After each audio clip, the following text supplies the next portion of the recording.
It Ends With Us novel by Colleen Hoover. Chapter 12. What are you doing to those poor flowers? Alisa asks from behind me. I clamp another silver washer closed and slide it down the stem. Steampunk. We both stand back and admire the bouquet. At least. Dot. Dot. I hope she's looking at it with admiration. It turned out better than I thought it would. I used Florist Deep Dye to turn some white roses a deep purple. Then I decorated the stems with different steampunk elements, like tiny metal washers and gears, and even super glued a small clock to the brown leather strap that's holding the bouquet together. Steampunk. It's a trend. Kind of a subgenre of fiction, but it's catching on in other areas. Art. Music. I turn around and smile, holding up the bouquet. And now. Dot. Dot. Flowers. Alisa takes the flowers from me and holds them up in front of her. They're so. Dot.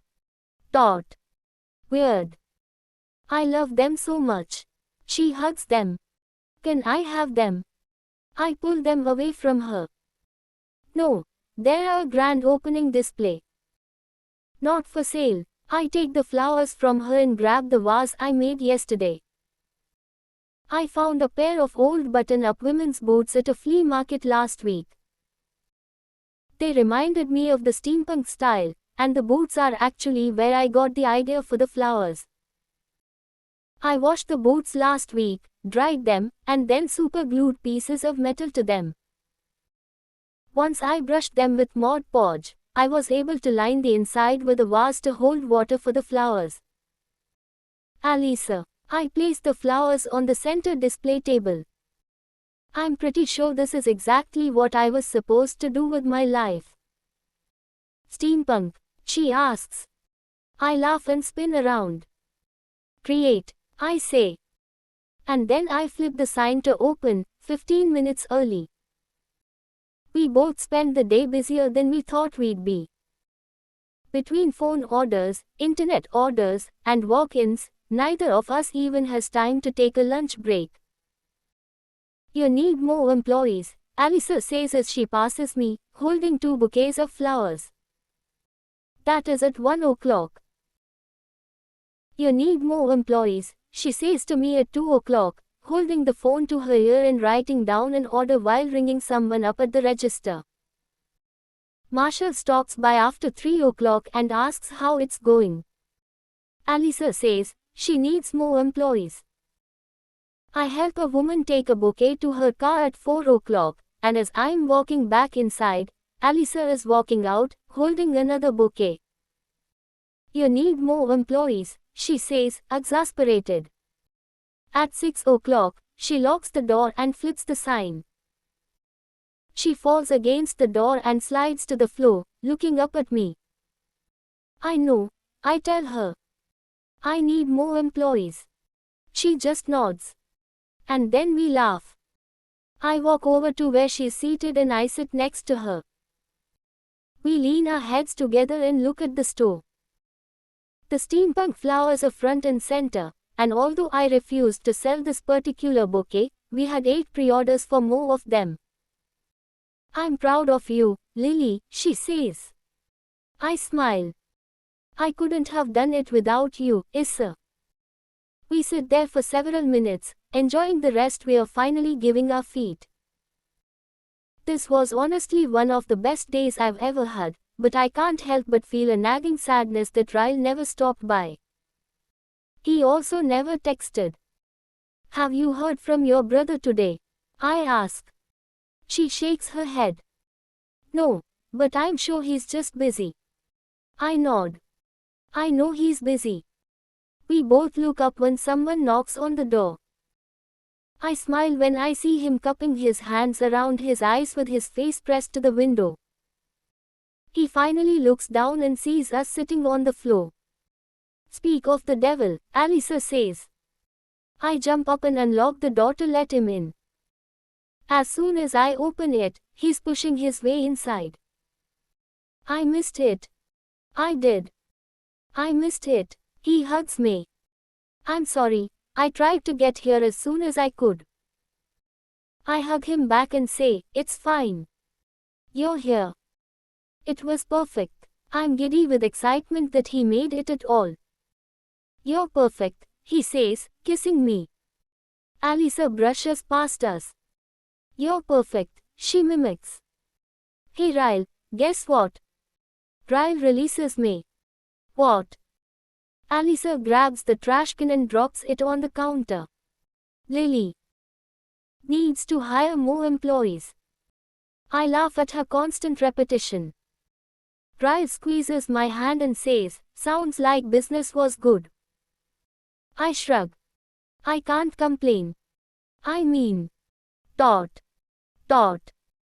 I'm no brain surgeon, but I'm pretty good at what I do. Ryle laughs.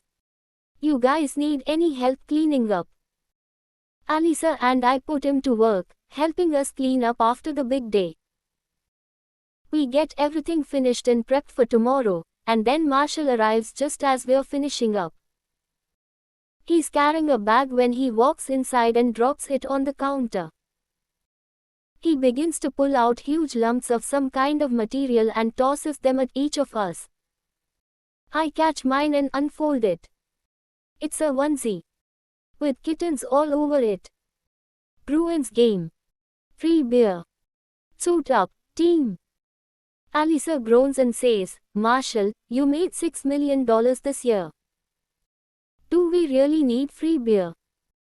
He shoves a finger against her lips, pushing them in opposite directions. Shush. Don't speak like a rich girl, Issa. Blasphemy. She laughs and Marshall grabs the onesie out of her hand. He unzips it and helps her into it. Once we're all suited up, we lock the door and head to the bar. I've never in my life seen so many men in onesies. Alyssa and I are the only women wearing them, but I kind of like that. It's loud. So loud, and each time the Bruins make a good play, Alyssa and I have to cover our ears from the screams. After about half an hour, a booth on the top floor opens up and we all run upstairs to claim it. Much better, Alyssa says as we slide in. It's much quieter up here, although still loud compared to normal standards.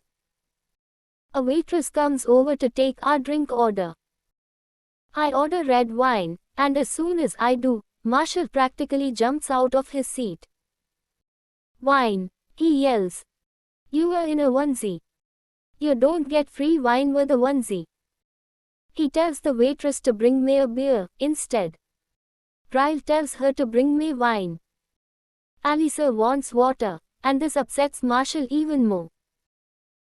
He tells the waitress to bring 4 bottles of beer and then Ryle says, 2 beers, red wine, and a water. The waitress is very confused by the time she leaves our table. Marshall throws his arm around Alyssa and kisses her. How am I supposed to try and knock you up tonight if you aren't a little wasted? The look on Alyssa's face changes, and I feel instantly bad for her. I know Marshall only said that in fun, but it has to bother her. She was just telling me a few days ago how depressed she is that she can't get pregnant. I can't have beer, Marshall. Then drink wine, at least. You like me more when you are tipsy. He laughs at himself, but Alyssa doesn't. I can't have wine, either. I can't have any alcohol, actually. Marshall stops laughing. My heart does a flip-flop. Marshall turns in the booth and grabs her shoulders, making her face him straight on. Alyssa. She just starts nodding and I don't know who starts crying first. Me or Marshall or Alyssa. I'm gonna be a dad. He yells. She's still nodding, and I'm just bawling like an idiot. Marshall jumps up in the booth and yells, I'm gonna be a dad. I can't even explain what this moment is like. A grown man in a onesie, standing up in a booth at a bar, yelling to whoever will listen that he's gonna be a dad. He pulls her up and they're both standing in the booth now. He kisses her and it's the sweetest thing I've ever seen.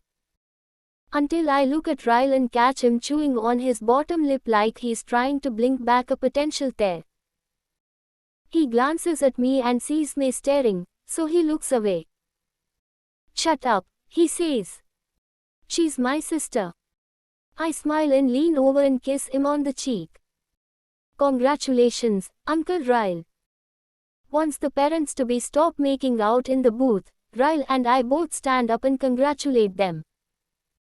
Alisa said she's been feeling sick for a while, but just took a test this morning before our grand opening. She was going to wait and tell Marshall tonight when they got home, but she couldn't hold it in for another second. Our drinks come and we order food. Once the waitress walks away, I look at Marshall. "How did you two meet?" He says, "Alisa tells the story better than I do." Alisa perks up and leans forward. "I hated him," she says. "He was Riley's best friend and he was always at the house. I thought he was so annoying. He had just moved to Ohio from Boston and he had that Boston accent. He thought it made him so cool, but I just wanted to slap him every time he spoke." "She's so sweet," Marshall says, sarcastically. "You were an idiot," Alisa replies, rolling her eyes. Anyway, one day Ryle and I had a few friends over. Nothing big, but our parents were out of town, so of course we had a little get-together. There were 30 people there, Ryle says. "It was a party." "Okay, a party," Alisa says. I walked into the kitchen and Marshall was standing there pressed up against some floozy. "She wasn't a floozy," he says. "She was a nice girl. Tasted like Cheetos, but dot quote." Alisa glares at him so he shuts up. She turns back to me. "I lost it," she says. I started yelling at him to take his horse to his own house. The girl was literally so terrified of me, she ran for the door and didn't come back. "Cock blocker," Marshall says. Alisa punches him in the shoulder. Anyway, after I cock blocked him, I ran to my room, embarrassed that I did that. It was out of pure jealousy, and I didn't even realize I liked him that way until I saw his hands on some other girl's ass. I threw myself on my bed and started crying. A few minutes later, he walked into my room and asked me if I was okay. I rolled over and yelled, "I like you, you stupid fuck face."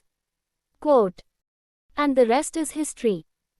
Dot quote. Marshall says. I laugh. "Oh. Stupid fuck face. How sweet." Ryle holds up a finger and says, "You are leaving out the best part." Alisa shrugs. "Oh yeah." So Marshall walked over to me, pulled me off the bed, kissed me with the same mouth he was just kissing the floozy with, and we made out for half an hour. Ryle walked in on us and started screaming at Marshall. Then Marshall pushed Ryle out of my bedroom, locked the door, and made out with me for another hour. Ryle is shaking his head. Betrayed by my best friend. Marshall pulls Alisa to him. "I like her, you stupid fuck face." I laugh, but Ryle turns to me with a serious look on his face. I didn't speak to him for an entire month, I was so mad. I eventually got over it.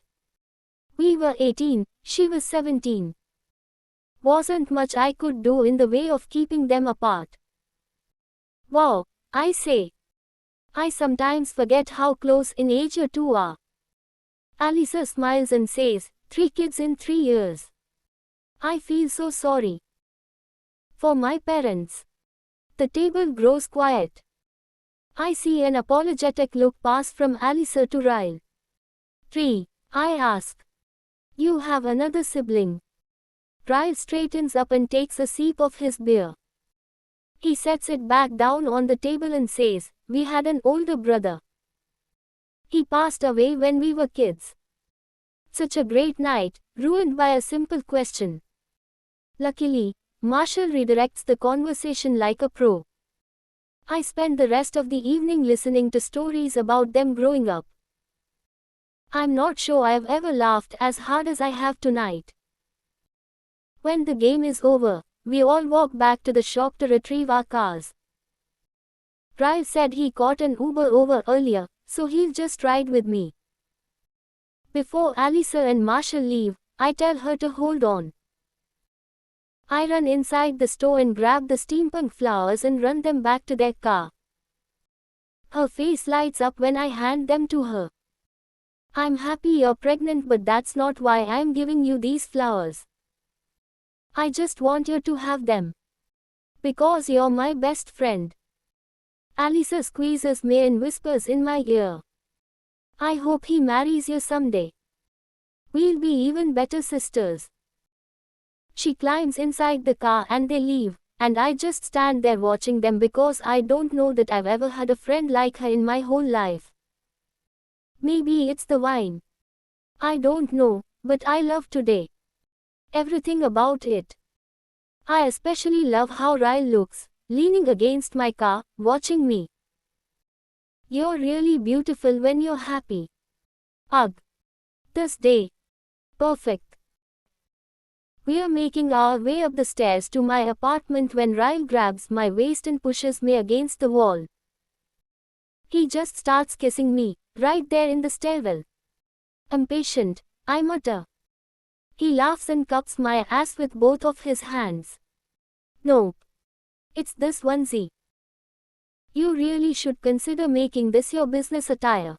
He kisses me again and doesn't stop kissing me until someone passes us, heading down the stairs. The guy mumbles, "Nice onesies," as he squeezes past us. Dead. The Bruins win. Ryle nods. 3-1, he responds, without looking up at the guy. "Knees," the guy says. Once he's gone, I step away from Ryle. "What is this onesie thing? Does every male in Boston know about this?" He laughs and says, "Free beer, Lily."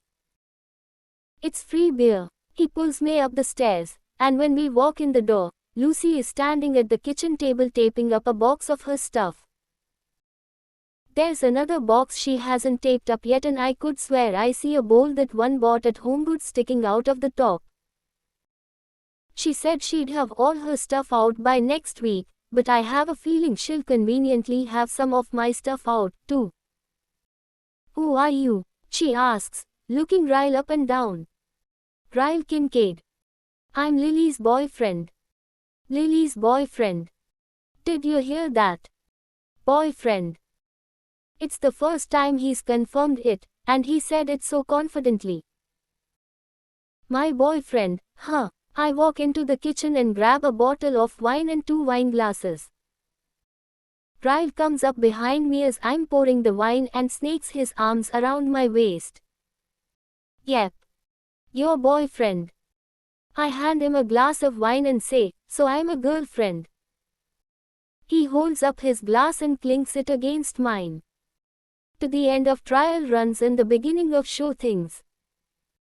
We are both smiling as we take a drink of our wine.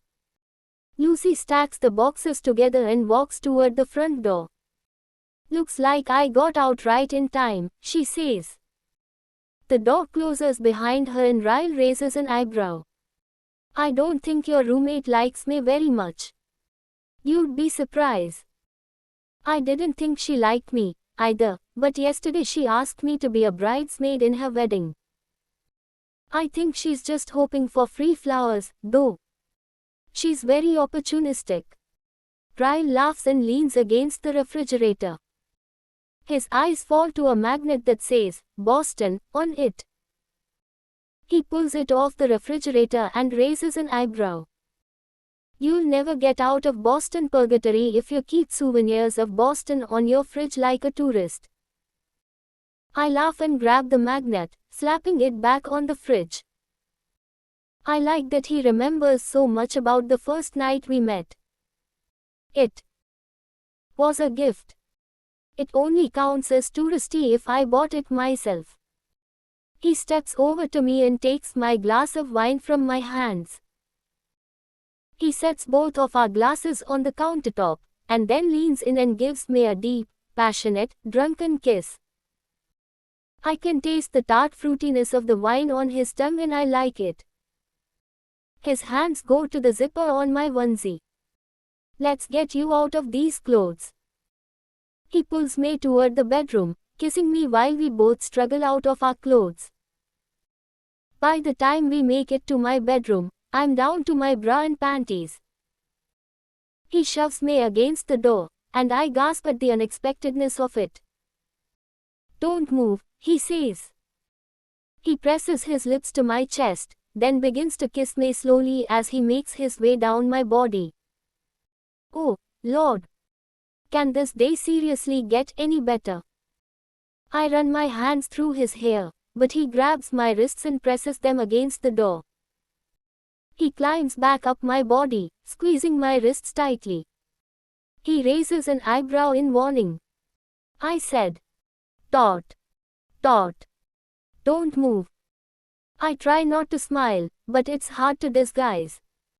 He drags his mouth back down my body. He slowly lowers my panties to my ankles, but he told me not to move, so I don't kick them off. His mouth slides up my thigh until Tot. Yeah. Best day ever. Chapter 13. Ryle. Are you at home or still at work? Me. Work. Should be done in about an hour. Ryle. Can I come see you? Me. You know how people say there is no such thing as a stupid question. They're wrong. That was a stupid question. Ryle. Smiley face. Half an hour later, he's knocking at the front door of the floral shop. I closed the shop almost 3 hours ago, but I'm still here, trying to get caught up on the chaos that was the first month. The store is still too new to get an accurate projection of how well or how bad it's doing. Some days are great and some are so slow I send Alisa home. But overall, I'm happy with how it's gone so far. And happy with how things are going with Ryle. I unlock the door to let him in. He's in light blue scrubs again, and he still has a stethoscope around his neck. Fresh from work. Very nice touch. I swear, every time I see him straight off a shift, I have to hide the stupid grin on my face. I give him a quick kiss and then turn back toward my office. I have a few things to finish up and then we can go back to my place. He follows me into my office and closes the door. You got a couch? He asks, looking around my office. I've spent some of this week putting the finishing touches on it. I bought a couple of lamps so I don't have to turn on the overpowering fluorescent lights. The lamps give the room a soft glow. I also bought a few plants to keep here permanently. It's no garden, but it's as close as it gets. It's come a long way since this room was being used as storage for vegetable crates. Ryle walks over to the couch and falls down onto it, face first. Take your time, he mumbles into the pillow. I'll just nap until you're finished.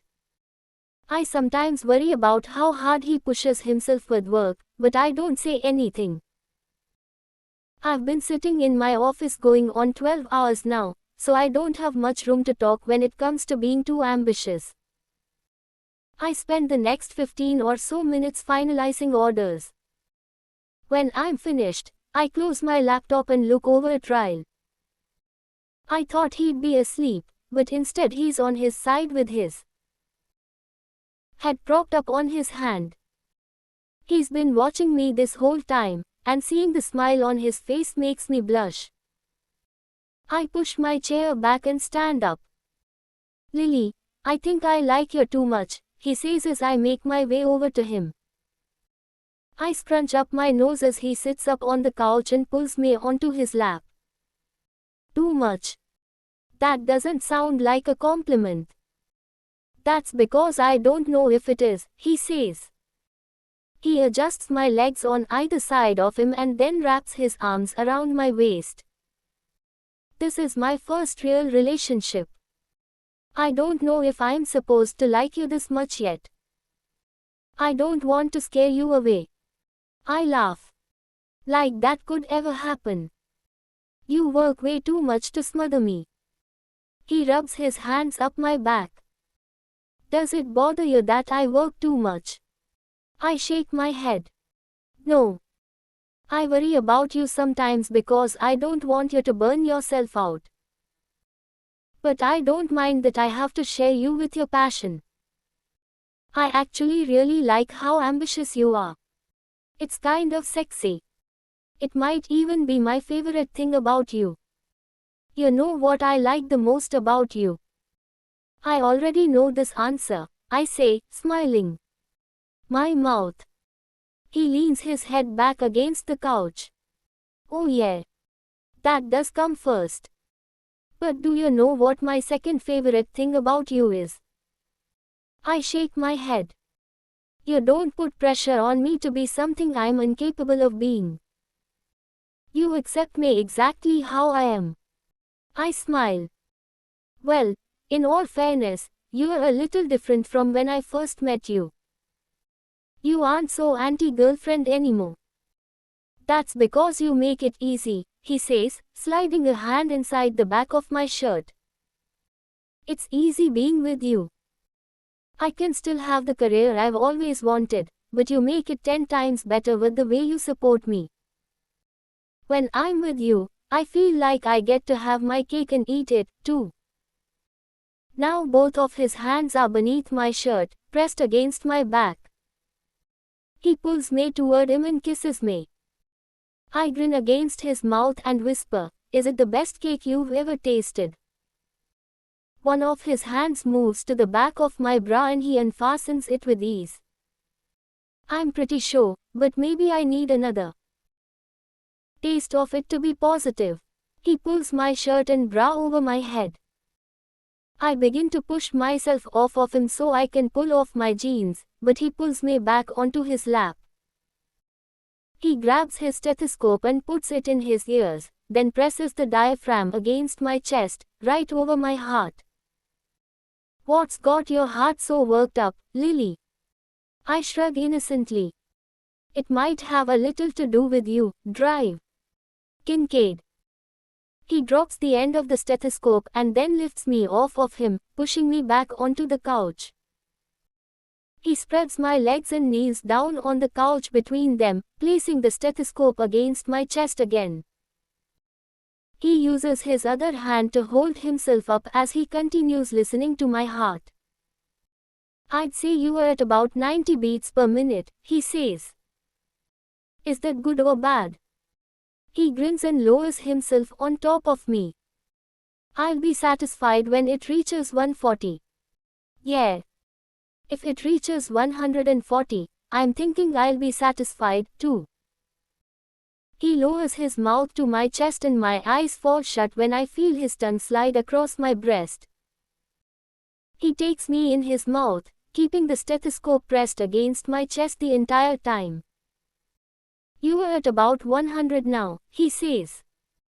He wraps the stethoscope around his neck again and then pulls back, unbuttoning my jeans. Once he slides them off of me, he turns me over until I'm on my stomach, my arms draped over the arm of the couch. Get on your knees, he says. I do what he says and before I'm even adjusted, I feel the cold metal of the stethoscope meet my chest again, this time with his arm snaked around me from behind. I remain still as he listens to my heartbeat. His other hand slowly begins to find its way between my legs and then inside my panties and then inside of me. I grip the couch but try to keep the noises to a minimum while he listens to my heart. 110, he says, still unsatisfied. He pulls my hips back to meet him and then I can feel him freeing himself from his scrubs. He grips my hip with one hand while shoving my panties aside with the other. Then he pushes forward until he's all the way inside of me. I'm grasping the couch with two desperate fists when he pauses to listen to my heart again. Lily, he says with mock disappointment. 120. Not quite where I want you. The stethoscope disappears again and his arm curls around my waist. His hand slides down my stomach and settles between my legs. I can no longer keep up with his rhythm. I can barely even stay on my knees. He's somehow holding me up with one hand and destroying me in the best possible way with his other hand. Right when I start to tremble, he pulls me upright until my back meets his chest. He's still inside me, but now he's focused on my heart again as he moves his stethoscope around to the front of my chest. I let out a moan and he presses his lips to my ear. Shush. No noises. I have no idea how I make it through the next 30 seconds without making another sound. One of his arms is wrapped around me with the stethoscope pressed to my chest. His other arm is tight against my stomach as his hand continues its magic between my legs. He's still somehow deep inside me and I'm trying to move against him, but he's rock solid as the tremors begin to rush through me. My legs are shaking and my hands are at my sides, gripping the tops of his thighs as it takes every ounce of my strength not to scream out his name. I'm still shaking when he lifts my hand and places the diaphragm against my wrist. After several seconds, he pulls the stethoscope away and tosses it to the floor. 150, he says with satisfaction. He pulls out of me and flips me onto my back and then his mouth is on mine and he's inside me again. My body is too weak to move and I can't even open my eyes and watch him. He thrusts against me several times and then holds still, groaning into my mouth. He drops on top of me, tense, yet shaking. He kisses my neck and then his lips meet the tattoo of the heart on my collarbone. He finally settles against my neck and sighs. Have I already mentioned tonight how much I like you? He asks. I laugh. Once or twice. Consider this the third time, he says. I like you. Everything about you, Lily. Being inside of you. Being outside of you. Being near you. I like it all. I smile, loving how his words feel against my skin. Inside my heart. I open my mouth to tell him I like him, too, but my voice is cut off by the sound of his phone. He groans against my neck and then pulls out of me and reaches for his phone. He pulls his scrubs back into place and laughs as he looks at his caller ID. It's my mother, he says, leaning over and kissing the top of my knee that's resting against the back of the couch. He tosses the phone aside and then stands and walks over to my desk, grabbing a box of tissues. This is always awkward, having to clean up after sex. But I can't say it's ever been this awkward before, knowing his mother is on the other end of that ring. Once all my clothes are back in place, he pulls me against him on the couch and I lie down on top of him, resting my head on his chest. It's after 10 now and I'm so comfortable I debate just sleeping here for the night. Riley's phone makes another noise, alerting him to a new voicemail. The thought of seeing him interact with his mother makes me smile. Alisa talks about their parents some, but I've never really talked to Ryle about them before. Do you get along with your parents? His arm is stroking mine gently. Yeah, I do. They're good people. We hit a rough patch when I was a teenager, but we worked through it.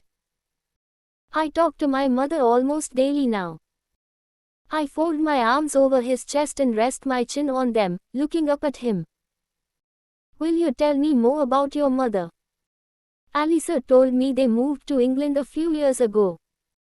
And that they were in Australia on vacation, but that was like a month ago. He laughs. My mother. Well. Dot. My mother is very overbearing. Very judgmental, especially of the people she loves the most. She's never missed a single church service. And I have never heard her refer to my father as anything other than Drive. Kincaid. Despite the warnings, he smiles the whole time he talks about her. Your father is a doctor, too. He nods. Psychiatrist. He chose a field that also allowed him to have a normal life. Smart man. Do they ever visit you in Boston? Not really. My mother hates flying, so Alisa and I fly to England a couple of times a year. She does want to meet you, though, so you might be going with us on the next trip. I grin. You've told your mother about me. Of course, he says. This is kind of a monumental thing, you know. Me having a girlfriend. She calls me every day to make sure I haven't screwed it up somehow. I laugh, which makes him reach for his phone. You think I'm kidding? I guarantee she somehow brought you up in the voicemail she just left. He presses a few keys and then begins to play the voicemail. Hey, sweetheart. It's your mom. Haven't spoken to you since yesterday. Miss you. Give Lily a hug for me. You do still see her, right? Alisa says you can't stop talking about her. She is still your girlfriend, right? Okay. Gretchen's here, we're having high tea. Love you. Kiss kiss. I press my face against his chest and laugh. We've only been dating a few months. How much do you talk about me? He pulls my hand up between us and kisses it. Too much, Lily. Way too much. I smile. I can't wait to meet them. Not only did they raise an incredible daughter, but they made you. That's pretty impressive. His arms tighten around me and he kisses the top of my head. What was your brother's name? I ask him. I can feel a slight stiffness in him after I ask that. I regret bringing it up, but it's too late to take it back. Emerson. I can tell by his voice that it's not something he wants to talk about right now. Instead of pressing it further, I lift my head and scoot forward, pressing my mouth to his. I should know better. Kisses can't seem to stop at just kisses when it comes to me and Ryle. In a matter of minutes, he's inside of me again, but this time it's everything the other time wasn't. This time we make love. Chapter 14. My phone rings. I pick it up to see who it is and I'm a little taken aback. It's the first time Ryle has ever called me. We always just text. How odd to have a boyfriend for over 3 months that I've never once spoken to on the phone. Hello. Hey, girlfriend, he says. I smile cheesily at the sound of his voice. Hey, boyfriend. Guess what? What? I'm taking the day off tomorrow. Your floral shop doesn't open until 1 o'clock on Sundays. I'm on my way to your apartment with 2 bottles of wine. You want to have a sleepover with your boyfriend and have drunken sex all night and sleep until noon.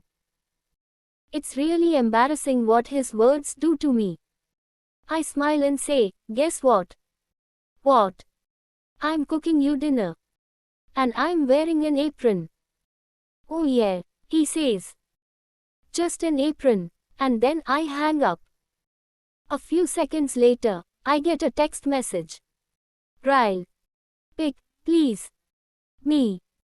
Get over here and you can take the picture yourself. I'm almost finished preparing the casserole mixture when the door opens. I pour it into the glass pan and don't turn around when I hear him walk into the kitchen. When I said I was just wearing an apron, I meant it. I'm not even wearing panties. I can hear him suck in a rush of air when I reach over to the oven and stick the casserole inside. I might reach a little too far for show when I do it. When I close the oven, I don't face him. I grab a rug and start wiping down the oven, making sure to sway my hips as much as possible. I squeal when I feel a piercing sting on my right butt cheek. I spin around and Ryle is grinning, holding 2 bottles of wine. Did you just bite me? He gives me an innocent look. Don't tempt the scorpion if you don't want to get stung. He eyes me up and down while he opens one of the bottles. He holds it up before he pours us a glass and says, "It's vintage." Vintage, I say with more compression. What's the special occasion? He hands me a glass and says, "I'm going to be an uncle. I have a smoking hot girlfriend. And I get to perform a very rare, possibly once in a lifetime craniopagus separation on Monday." A cranio what? He finishes off his glass of wine and pours himself another one. Craniopagus separation. Conjoined twins, he says. He points to a spot on the top of his head and taps it. Attached right here. We've been studying them since they were born. It's a very rare surgery. Very rare. For the first time, I think I am genuinely turned on by him as a doctor. I mean, I admire his drive. I admire his dedication. But seeing how excited he is about what he's doing for a living is seriously sexy. How long do you think it'll take? I ask. He shrugs. Not sure. They're young, so being under general anesthesia for too long is a concern. He holds up his right hand and wiggles his fingers. But this is a very special hand that has been through almost $500,000 worth of specialty education. I have a lot of faith in this hand. I walk over to him and press my lips to his palm. I'm a little fond of this hand, too. He slides the hand down to my neck and then spins me so that I'm flush against the counter. I gasp, because I wasn't expecting that. He pushes himself against me from behind and slowly slides his hand down the side of my body. I press my palms into the granite and close my eyes, already feeling the rush of the wine. This hand, he whispers, is the steadiest hand in all of Boston. He pushes on the back of my neck, bending me further over the counter. His hand meets the inside of my knee and he glides it upward. Slowly. Jesus. He pushes my legs apart, and then his fingers are inside me. I moan and try to find something to hold on to. I grip the faucet, just as he begins to work magic. And then, just like a magician, his hand disappears. I hear him walking out of the kitchen. I watch as he passes the front of the counter. He winks at me, downs the rest of his glass of wine and says, "I'm gonna take a quick shower." What a tease. You asshole, I yell after him. I'm not an asshole, he yells from my bedroom. I'm a highly trained neurosurgeon. I laugh and pour myself another glass of wine. I'll show him who the tease really is. I'm on my 3rd glass of wine when he walks out of my bedroom. I'm on the phone with my mother, so I watch him from the couch as he makes his way to the kitchen and pours himself another glass. That is some seriously good wine. What are you doing tonight? My mother asks. I have her on speakerphone. Ryle is leaning against a wall, watching me talk to her. Not much. Helping Ryle study. That sounds. Taught. Not very interesting, she says. Ryle winks at me. It's actually very interesting, I say to her. I help him study a lot. Mostly reviewing fine motor control of the hands. In fact, we'll probably be up all night studying. The 3 glasses of wine has made me frisky. I can't believe I'm flirting with him while I'm on the phone with my mother. Prose. I gotta go, I tell her. We're taking Alisa and Marshall out to dinner tomorrow night, so I'll call you on Monday. Oh, where are you taking them? I roll my eyes. The woman can't take a hint. I don't know. Ryle, where are we taking them? That place we went to that one time with your mom, he says. Bibbs. I made reservations for 6 o'clock. My heart feels like it slinks down my chest. My mother says, oh, good choice. Yeah. If you like stale bread. Bye, Mom. I hang up and look at Ryle. I don't want to go back there. I didn't like it. Let's try something new. I fail to tell him why I really don't want to go back there. But how do you tell your brand new boyfriend that you are trying to avoid your first love? Ryle pushes off the wall. You'll be fine, he says. Alisa's excited to eat there. I told her all about it. Maybe I'll get lucky and Atlas won't be working. Speaking of food, Ryle says. I'm starving. The casserole. Oh shit, I say, laughing. Ryle rushes to the kitchen and I stand up and follow him in there. I walk in just as he pulls the oven door open and waves away the smoke. Ruined. I get dizzy all of a sudden from standing up too fast after having 3 glasses of wine.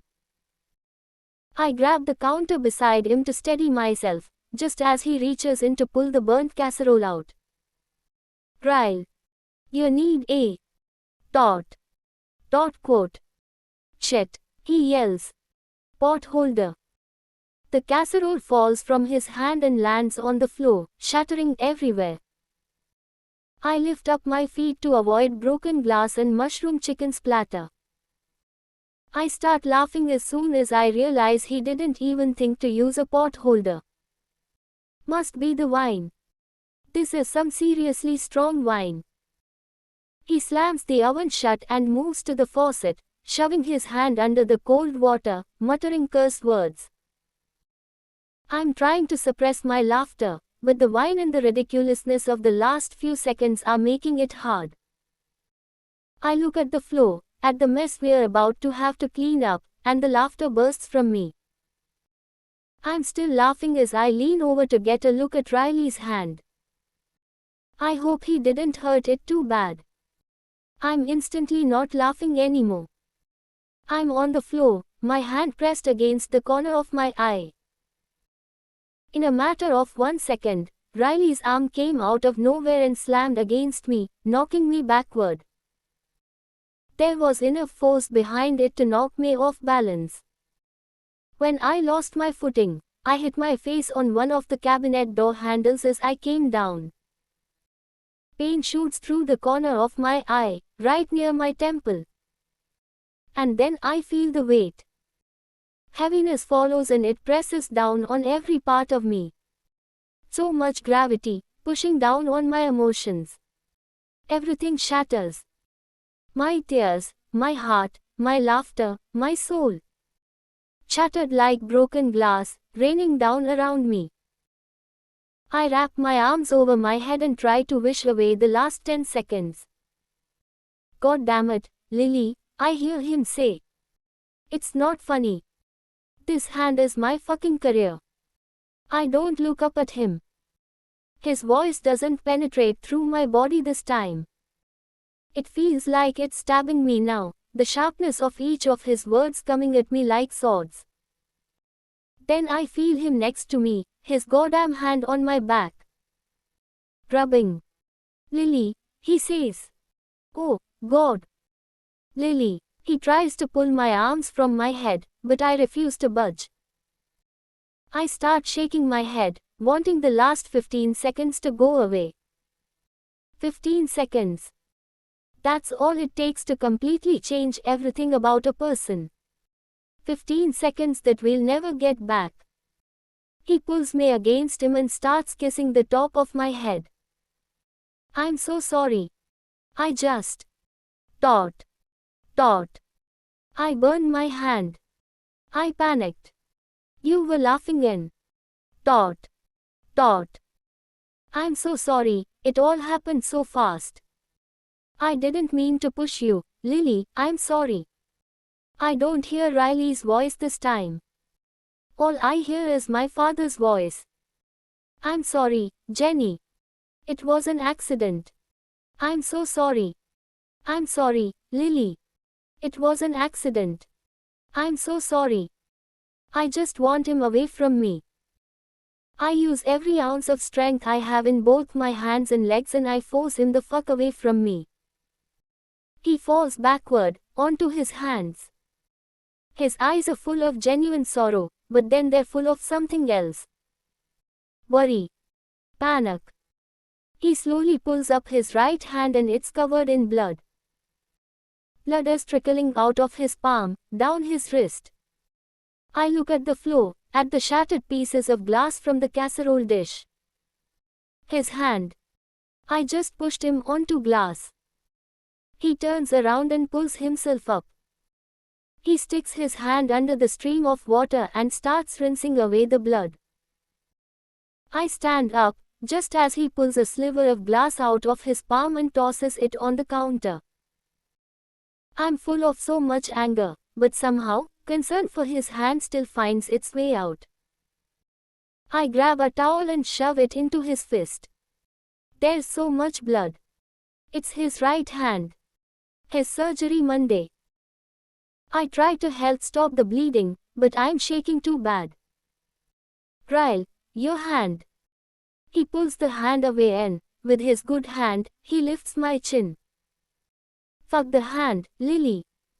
I don't care about my hand. Are you okay? He's looking back and forth between my eyes frantically as he assesses the cut on my face. My shoulders begin to shake and huge, hurt-filled tears spill down my cheeks. No, I'm a little in shock, and I know he can hear my heart breaking with just that one word, because I can feel it in every part of me. Oh my God. You pushed me, Ryle. You. Quote. The realization of what has just happened hurts worse than the actual action. Ryle wraps his arm around my neck and desperately holds me against him. I'm so sorry, Lily. God, I'm so sorry. He buries his face against my hair, squeezing me with every emotion inside of him. Please don't hate me. Please. His voice slowly starts to become Riley's voice again, and I feel it in my stomach, in my toes. His entire career depends on his hand, so it has to say something that he's not even worried about it. Right. I'm so confused. There's too much happening. The smoke, the wine, the broken glass, the food splattered everywhere, the blood, the anger, the apologies, it's too much. I'm so sorry, he says again. I pull back and his eyes are red and I've never seen him look so sad. I panicked. I didn't mean to push you away, I just panicked. All I could think about was the surgery Monday and my hand and thought. I'm so sorry. He presses his mouth to mine and breathes me in. He's not like my father. He can't be. He's nothing like that uncaring bastard. We're both upset and kissing and confused and sad. I've never felt anything like this moment, so ugly and painful. But somehow the only thing that eases the hurt just caused by this man is this man. My tears are soothed by his sorrow, my emotions soothed with his mouth against mine, his hand gripping me like he never wants to let go. I feel his arms go around my waist and he picks me up, carefully stepping through the mess we've made. I can't tell if I'm more disappointed in him or myself. him for losing his temper in the first place or me for somehow finding comfort in his apology. He carries me and kisses me all the way to my bedroom. He's still kissing me when he lowers me to the bed and whispers, "I'm sorry, Lily."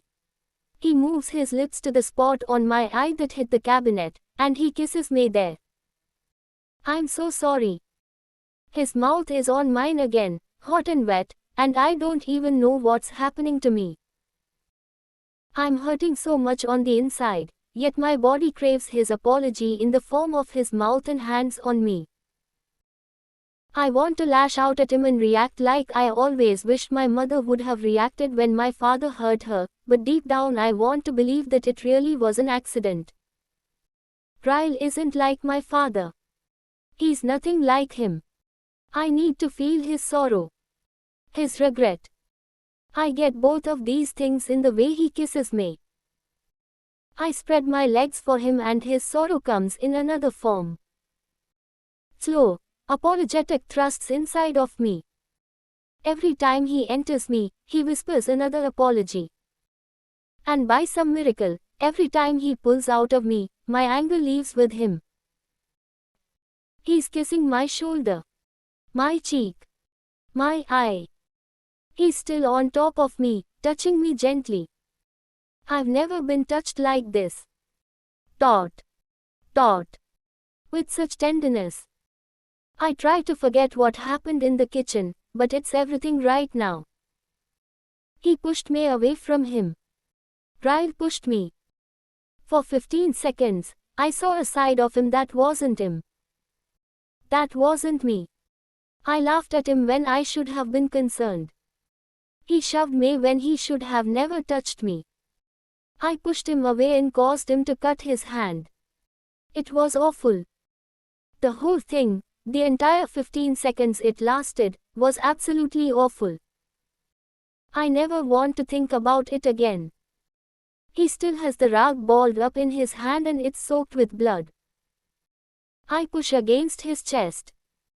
"I'll be right back," I tell him. He kisses me one more time and rolls off of me.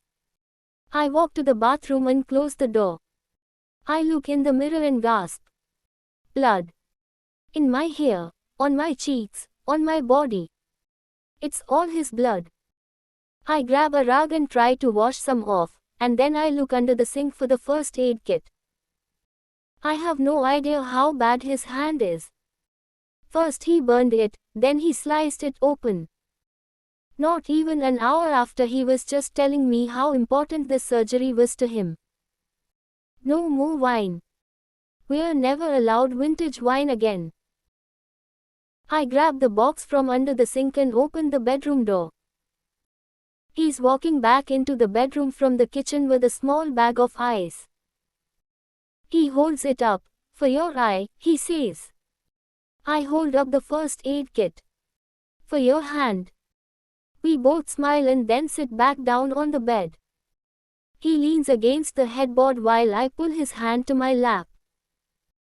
The whole time I'm dressing his wound, he's holding the bag of ice against my eye. I squeeze some antiseptic cream onto my finger and dab it against the burns on his fingers. They don't look as bad as I thought they might be, so that's a relief. "Can you prevent it from blistering?" I ask him. He shakes his head. "Not if it's second degree." I want to ask him if he can still perform the surgery if his fingers have blisters on them come Monday, but I don't bring it up. I'm sure that's on the forefront of his mind right now. "Do you want me to put some on your cut?" He nods. The bleeding has stopped. I'm sure if he needed stitches, he'd get some, but I think it'll be fine. I pull the ace bandage out of the first aid kit and begin wrapping his hand. "Lily," he whispers. I look up at him. His head is resting against the headboard, and it looks like he wants to cry. "I feel terrible," he says. "If I could take it back." Dot. Dot quote. "I know," I say, cutting him off. "I know, Ryle. It was terrible. You pushed me. You made me question everything I thought I knew about you. But I know you feel bad about it. We can't take it back.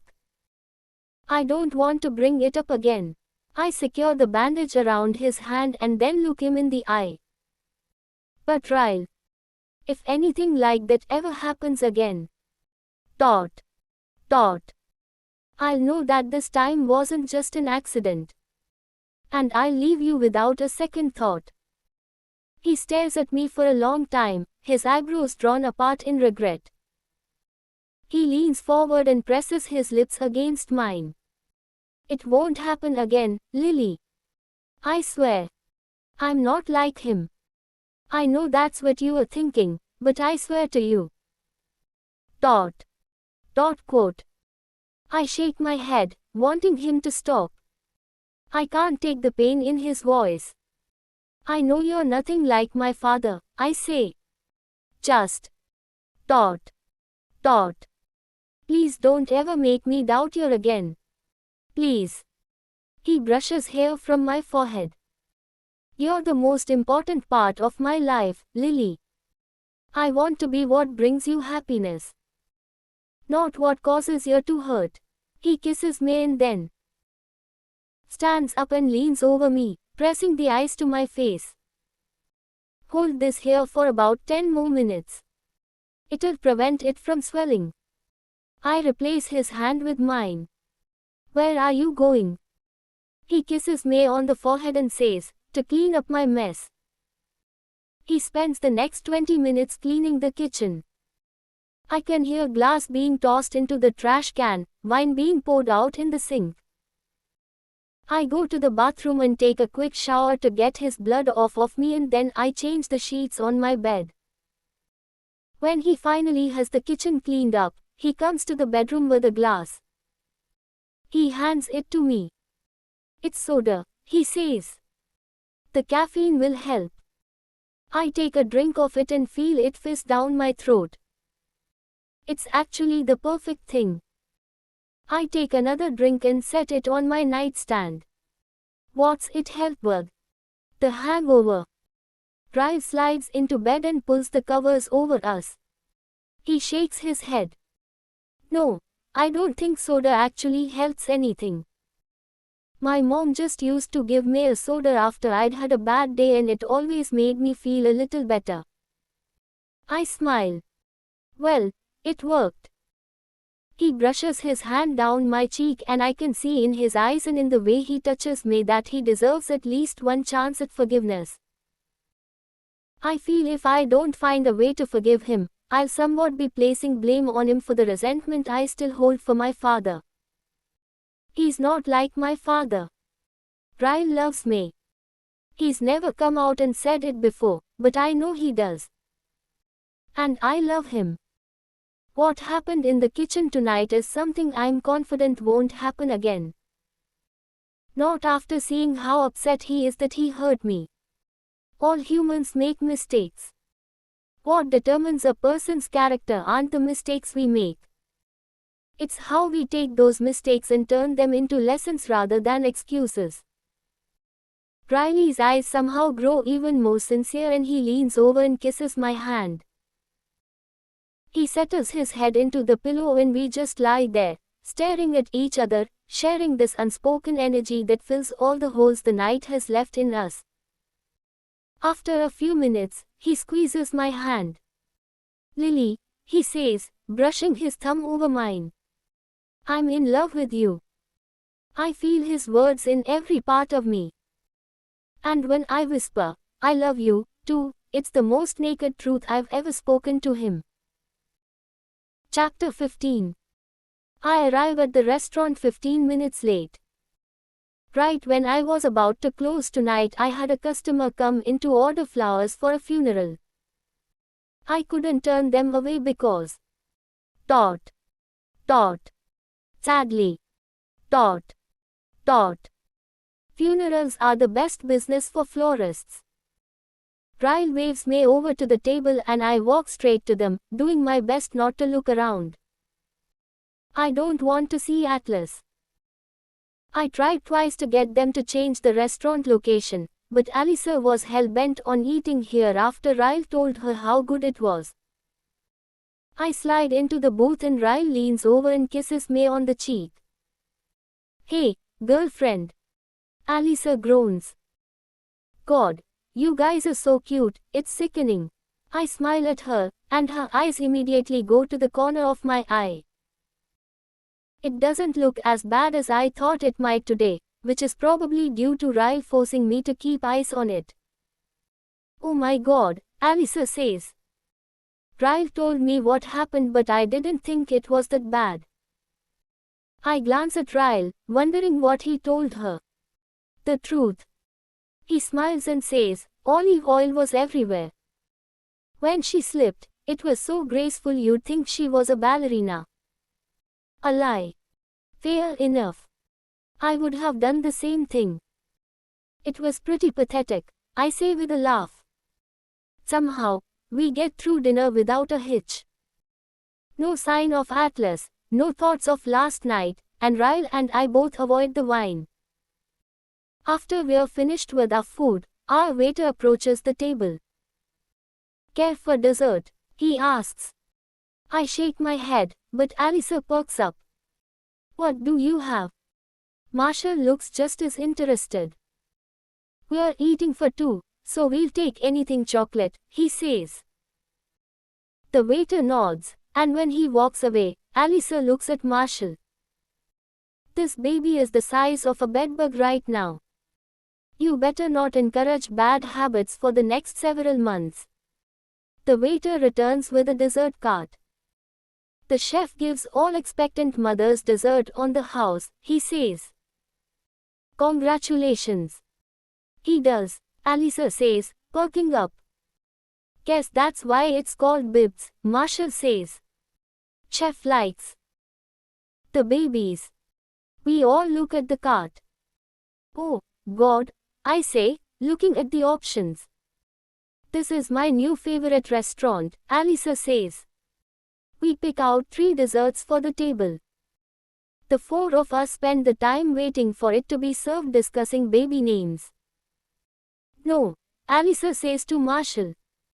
"We're not naming this baby after a state." "But I love Nebraska," he whines. "Idaho." Alyssa drops her head in her hands. "This is going to be the demise of our marriage." "Demise," Marshall says. "That's actually a good name." Marshall's murder is thwarted by the arrival of dessert. Our waiter places a piece of chocolate cake in front of Alyssa, and steps aside to make room for the waiter behind him who is holding the other 2 desserts. The waiter motions toward the guy placing our desserts down and says, "The chef would like to extend his congratulations." "How was the meal?" the chef asks, looking at Alyssa and Marshall. By the time his eyes make it to mine, my anxiety is seeping from me. Atlas locks eyes with me, and without thinking, I blurt out, "You're the chef." The waiter leans around Atlas and says, "The chef. The owner. Sometimes waiter, sometimes dishwasher." He gives a new meaning to hands-on. The next 5 seconds go unnoticed by everyone at our table, but they play out in slow motion to me. Atlas's eyes fall to the cut on my eye. The bandage wrapped around Riley's hand. Back to my eye. "We love your restaurant," Alyssa says. "You have an incredible place here." Atlas doesn't look at her. I see the roll of his throat as he swallows. His jaw hardens and he says nothing as he walks away. Chet. The waiter tries to cover for Atlas's hasty retreat by smiling and showing way too many teeth. "Enjoy your dessert," he says, scuffling off to the kitchen. "Bummer," Alyssa says. "We find a new favorite restaurant and the chef is an asshole." Ryle laughs. "Yeah, but the assholes are the best ones." Gordon Ramsay. "Good point," Marshall says. I put my hand on Riley's arm. "Bathroom," I tell him. He nods as I scoot out of the booth, and Marshall says, "What about Wolfgang Puck? You think he's an asshole?" I walk across the restaurant, head down, fast-paced. As soon as I get into the familiar hallway, I keep going. I push open the door to the women's restroom and then turn around and lock it. Shit. Shit, shit, shit. The look in his eye. The anger in his jaw. I'm relieved he walked away, but I'm half convinced he's probably going to be waiting outside the restaurant when we leave, ready to kick Riley's ass. I breathe in my nose, out my mouth, wash my hands, repeat the breathing. Once I'm more calm, I dry my hands on a towel. I'll just go back out there and tell Riley I'm not feeling well. We'll leave and we'll never come back. They all think the chef is an asshole, so that can be my excuse. I unlock the door, but I don't pull it open. It starts pushing open from the other side, so I step back. Atlas steps inside the bathroom with me and locks the door.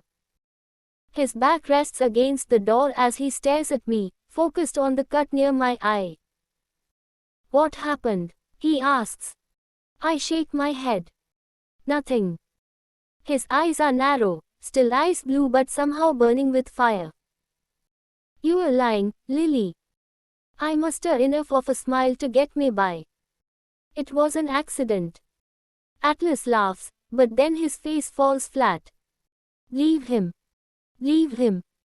Jesus, he thinks this is something else entirely." I take a step forward and shake my head. "He's not like that, Atlas. It wasn't like that. Ryle is a good person." He tilts his head and leans it forward a little bit. "Funny. You sound just like your mother." His words sting. I immediately try to reach around him for the door, but he grabs my wrist. "Leave him, Lily." I yank my hand away. I turn my back to him and inhale a deep breath. I release it slowly as I face him again. "If it's any comparison at all, I'm more scared of you right now than I've ever been of him." My words make Atlas pause for a moment. His nod starts out slowly, and then gets more prominent as he steps away from the door. "I certainly didn't mean to make you feel uncomfortable." He motions toward the door. "Just trying to repay the concern you've always shown me." I stare at him for a moment, unsure how to take his words. He's still raging on the inside, I can see it. But on the outside, he's calm, collected. Allowing me to leave. I reach forward and unlock the door, then pull it open. I gasp when my eyes meet Riley's. I quickly glance over my shoulder to see Atlas filing out of the bathroom with me. Riley's eyes fill with confusion as he looks from me to Atlas. "What the fuck, Lily?" "Ryle." My voice shakes. God, this looks so much worse than it is. Atlas steps around me and turns toward the doors to the kitchen, as if Ryle doesn't even exist to him. Riley's eyes are glued to Atlas's back. "Keep walking, Atlas." Right when Atlas reaches the kitchen doors, he pauses. "No, no, no. Keep walking." In what becomes one of the most dreadful moments I can imagine, he spins around and strides toward Ryle, grabbing him by the collar of his shirt. Almost as soon as it happens, Ryle forces Atlas back and slams him against the opposite wall. Atlas lunges for Ryle again, this time shoving his forearm against Riley's throat, pinning him against the wall. "You touch her again and I'll cut your fucking hand off and shove it down your throat, you worthless piece of shit." "Atlas, stop," I yell. Atlas releases Ryle forcefully, taking a huge step back. Ryle is breathing heavily, staring at Atlas long and hard. Then his focus moves directly to me. "Atlas." He says his name with familiarity. Why is Ryle saying Atlas's name like that? Like he's heard me say it before. I've never told him about Atlas. Wait. I did. That first night on the roof. It was one of my naked truths.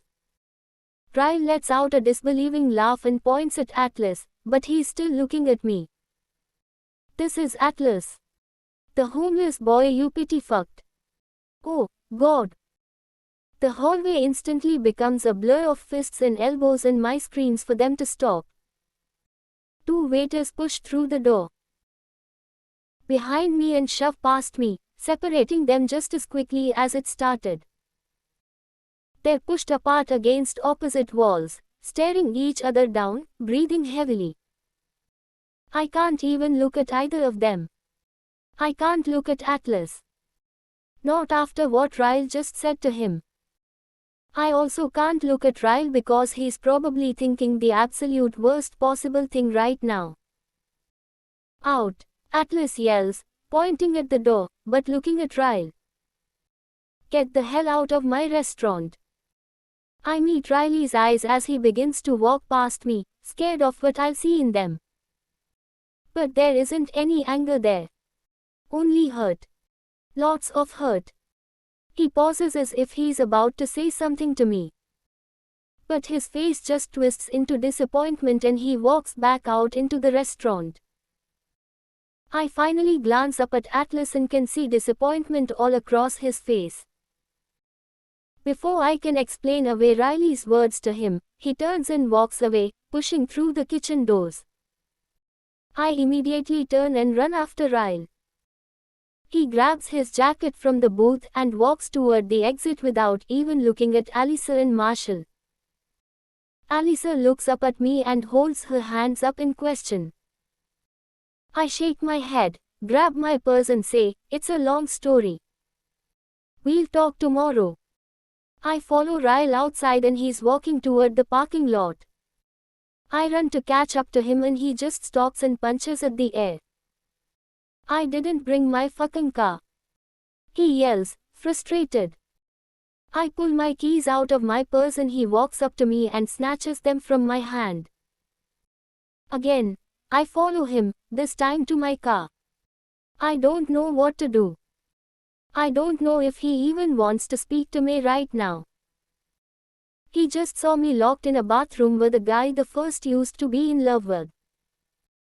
Then, out of nowhere, that guy attacks him. God, this is so bad. When we reach my car, he heads straight for the driver's side door. He points to the passenger side and says, "Get in, Lily." He doesn't speak to me the entire time we're driving. I say his name once, but he just shakes his head like he's not ready to hear my explanation yet. When we pull into my parking garage, he gets out of the car as soon as he turns it off, like he can't get away from me fast enough. He's pacing the length of the car when I get out. It wasn't what it looked like, Ryle. I swear.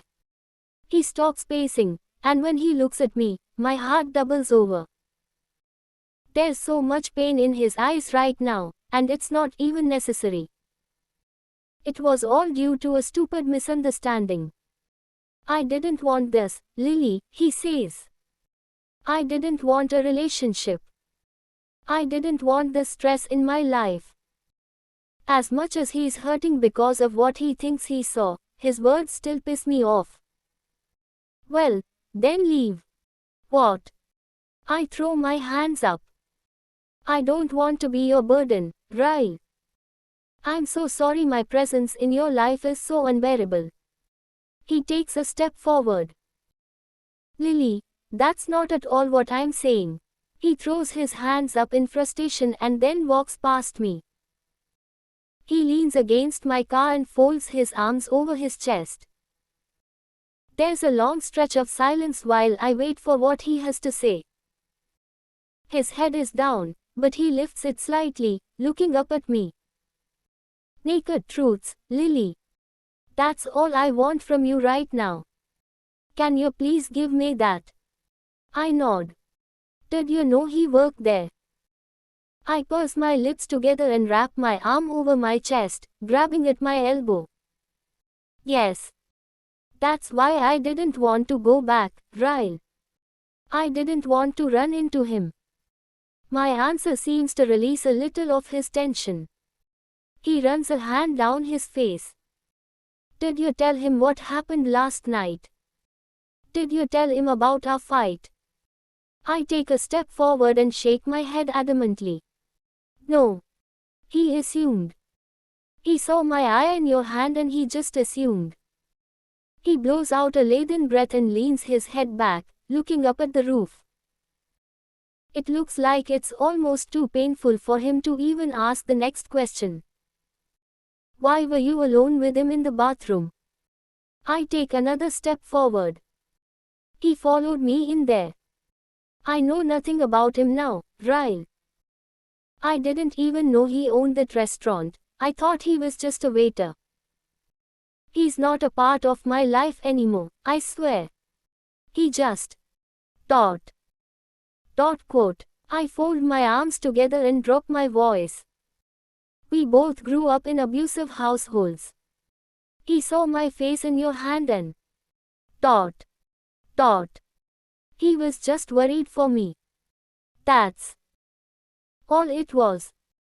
Ryle brings his hands up and covers his mouth. I can hear the air rushing through his fingers as he releases his breath. He stands up straight, allowing himself a moment to soak in all I've just said. My turn, he says. He pushes off the car and takes the 3 steps toward me that previously separated us. He puts both hands on my cheeks and looks me dead in the eyes. If you don't want to be with me. Please tell me right now, Lily. Because when I saw you with him. That hurt. I never want to feel that again. And if it hurts this much now, I'm terrified to think of what it could do to me a year from now. I can feel the tears begin to stream down my cheeks. I place my hands on top of his and shake my head.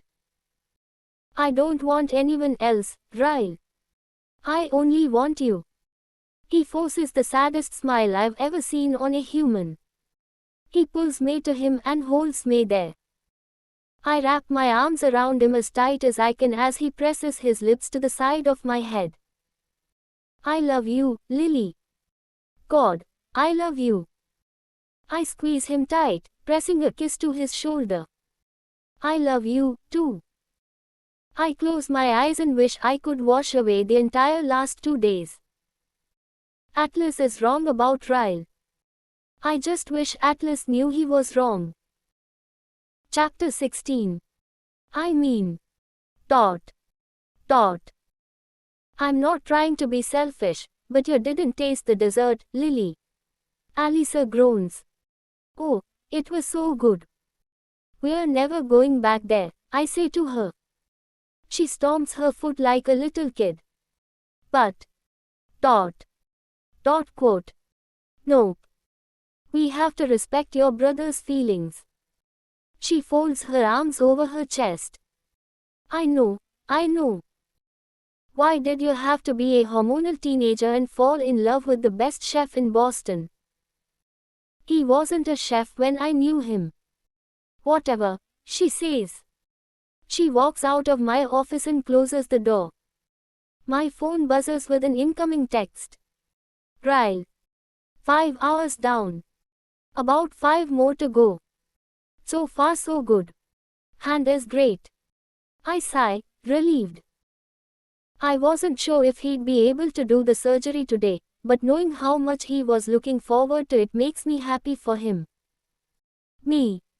Steadiest hands in all of Boston. I open my laptop and check my email. The first thing I see is an inquiry from the Boston Globe. I open it and it's from a journalist interested in running an article about the store. I grin like an idiot and start emailing her back when Alyssa knocks on the door. She opens it and sticks her head in. Hey, she says. Hey, I say back. She taps her fingers on the doorframe. Remember a few minutes ago when you told me I could never go back to Bibbs because it's unfair to Ryle that the boy you loved when you were a teenager is the owner? I fall back against my chair. What do you want, Alisa? She scrunches up her nose and says, if it isn't fair that we can't go back there because of the owner, how is it fair that the owner gets to come here? What? I close my laptop and stand up. Why would you say that? Is he here? She nods and slips inside my office, closing the door behind her. He is. He asked for you. And I know you're with my brother.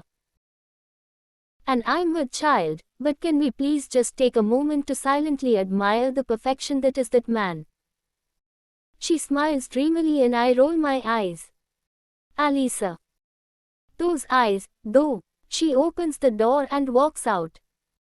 I follow behind her and catch sight of Atlas. She's right here, Alisa says. Would you like me to take your coat?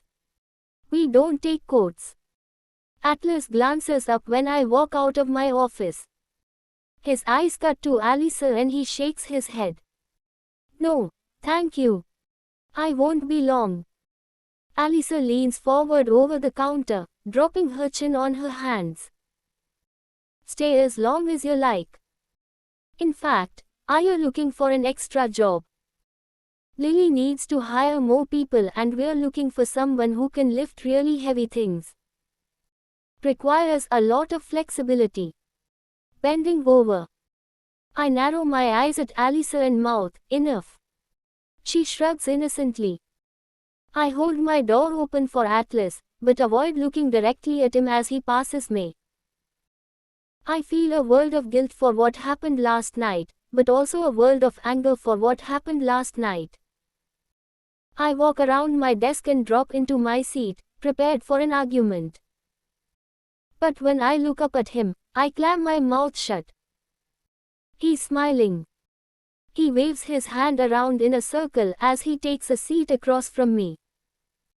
This is incredible, Lily. I pause. Thank you. He continues smiling at me, like he's proud of me. Then he places a bag between us on the desk and pushes it toward me. A gift, he says. You can open it later. Why is he buying me gifts? He has a girlfriend. I have a boyfriend. Our past has already caused enough problems in my present. I certainly don't need gifts to exacerbate that. Why are you buying me gifts, Atlas? He leans back in his seat and crosses his arms over his chest. I bought it 3 years ago. I've been holding on to it in case I ever ran into you. Consider it, Atlas.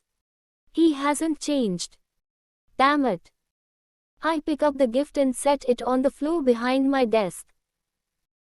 I try to release some of the tension I'm feeling, but it's really hard when everything about him makes me so tense. I came here to apologize to you, he says. I wave off his apology, letting him know it isn't necessary. It's fine. It was a misunderstanding. Ryle is fine. He laughs under his breath. That's not what I'm apologizing for, he says. I'd never apologize for defending you. You weren't defending me, I say. There was nothing to defend. He tilts his head, giving me the same look that he gave me last night. The one that lets me know how disappointed in me he is. It stings deep in my gut.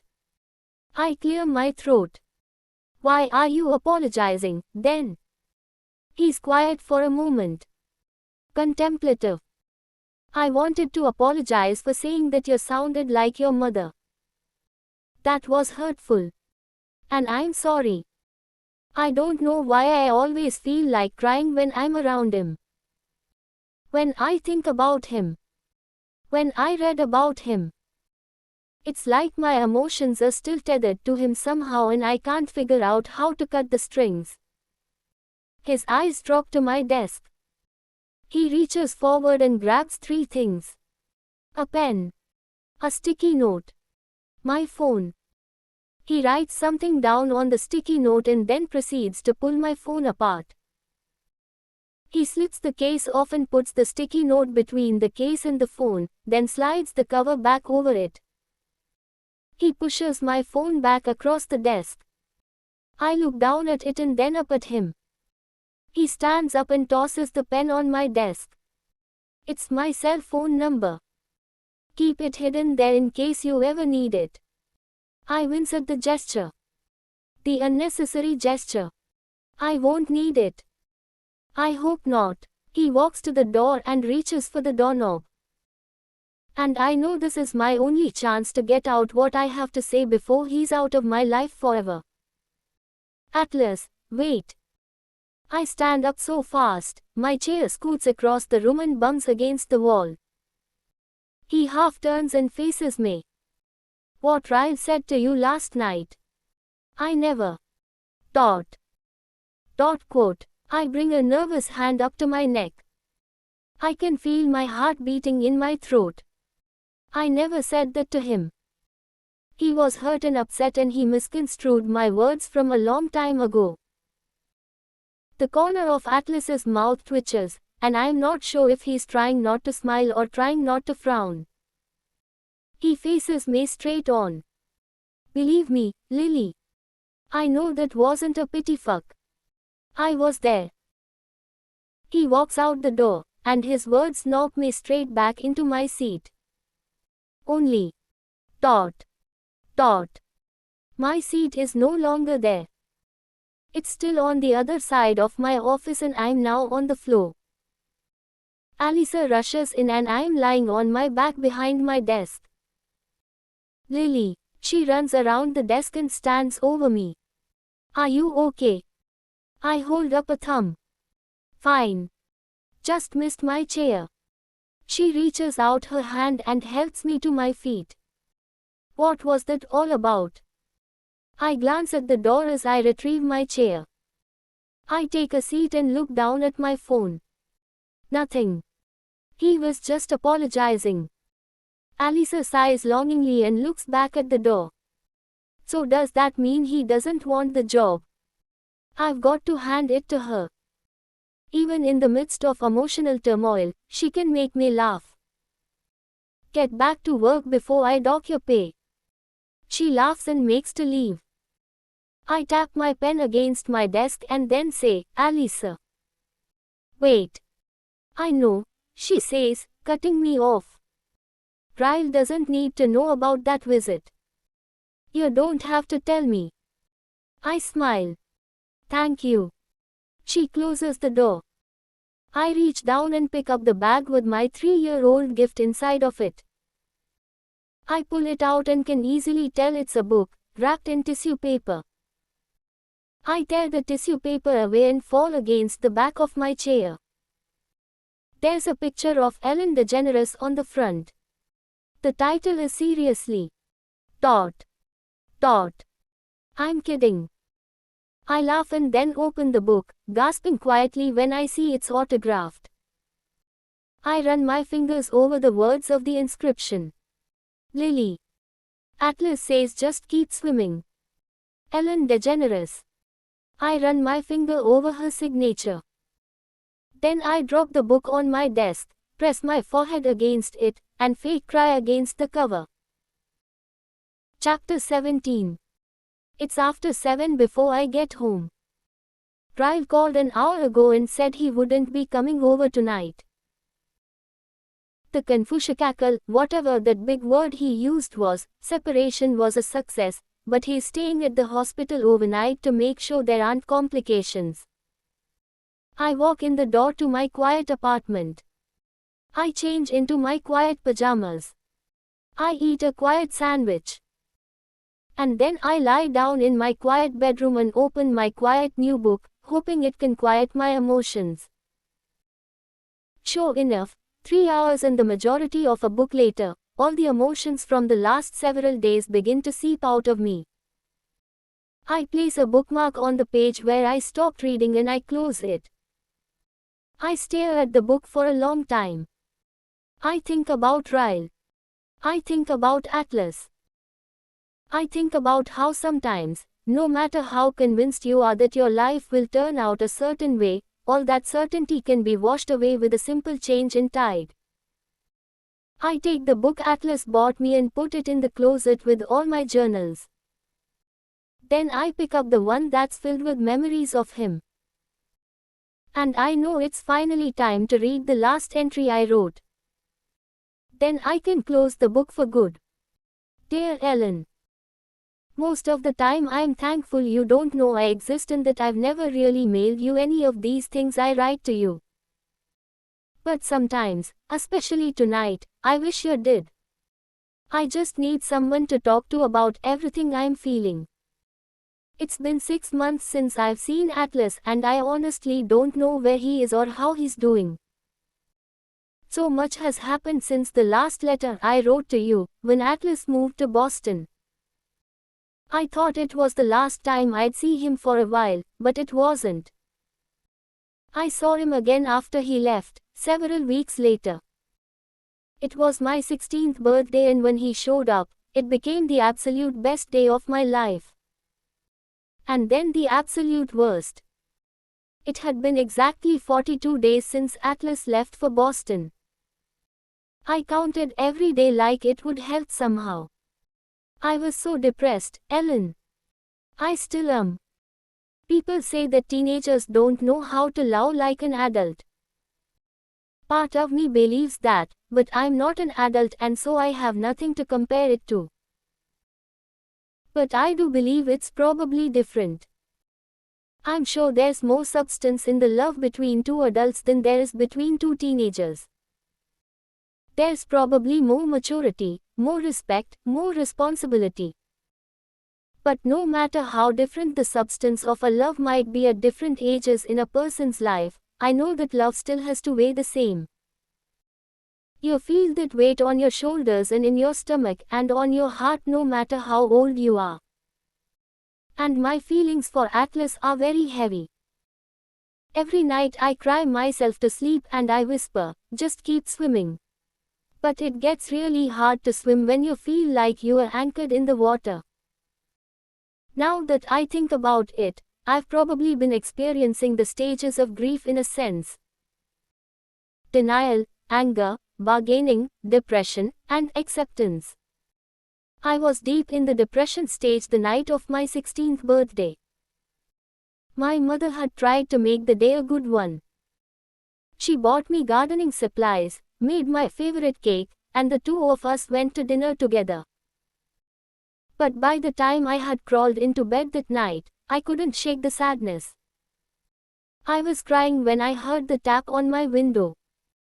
At first, I thought it had started raining. But then I heard his voice. I jumped up and ran to the window, my heart in hysterics. He was standing there in the dark, smiling at me.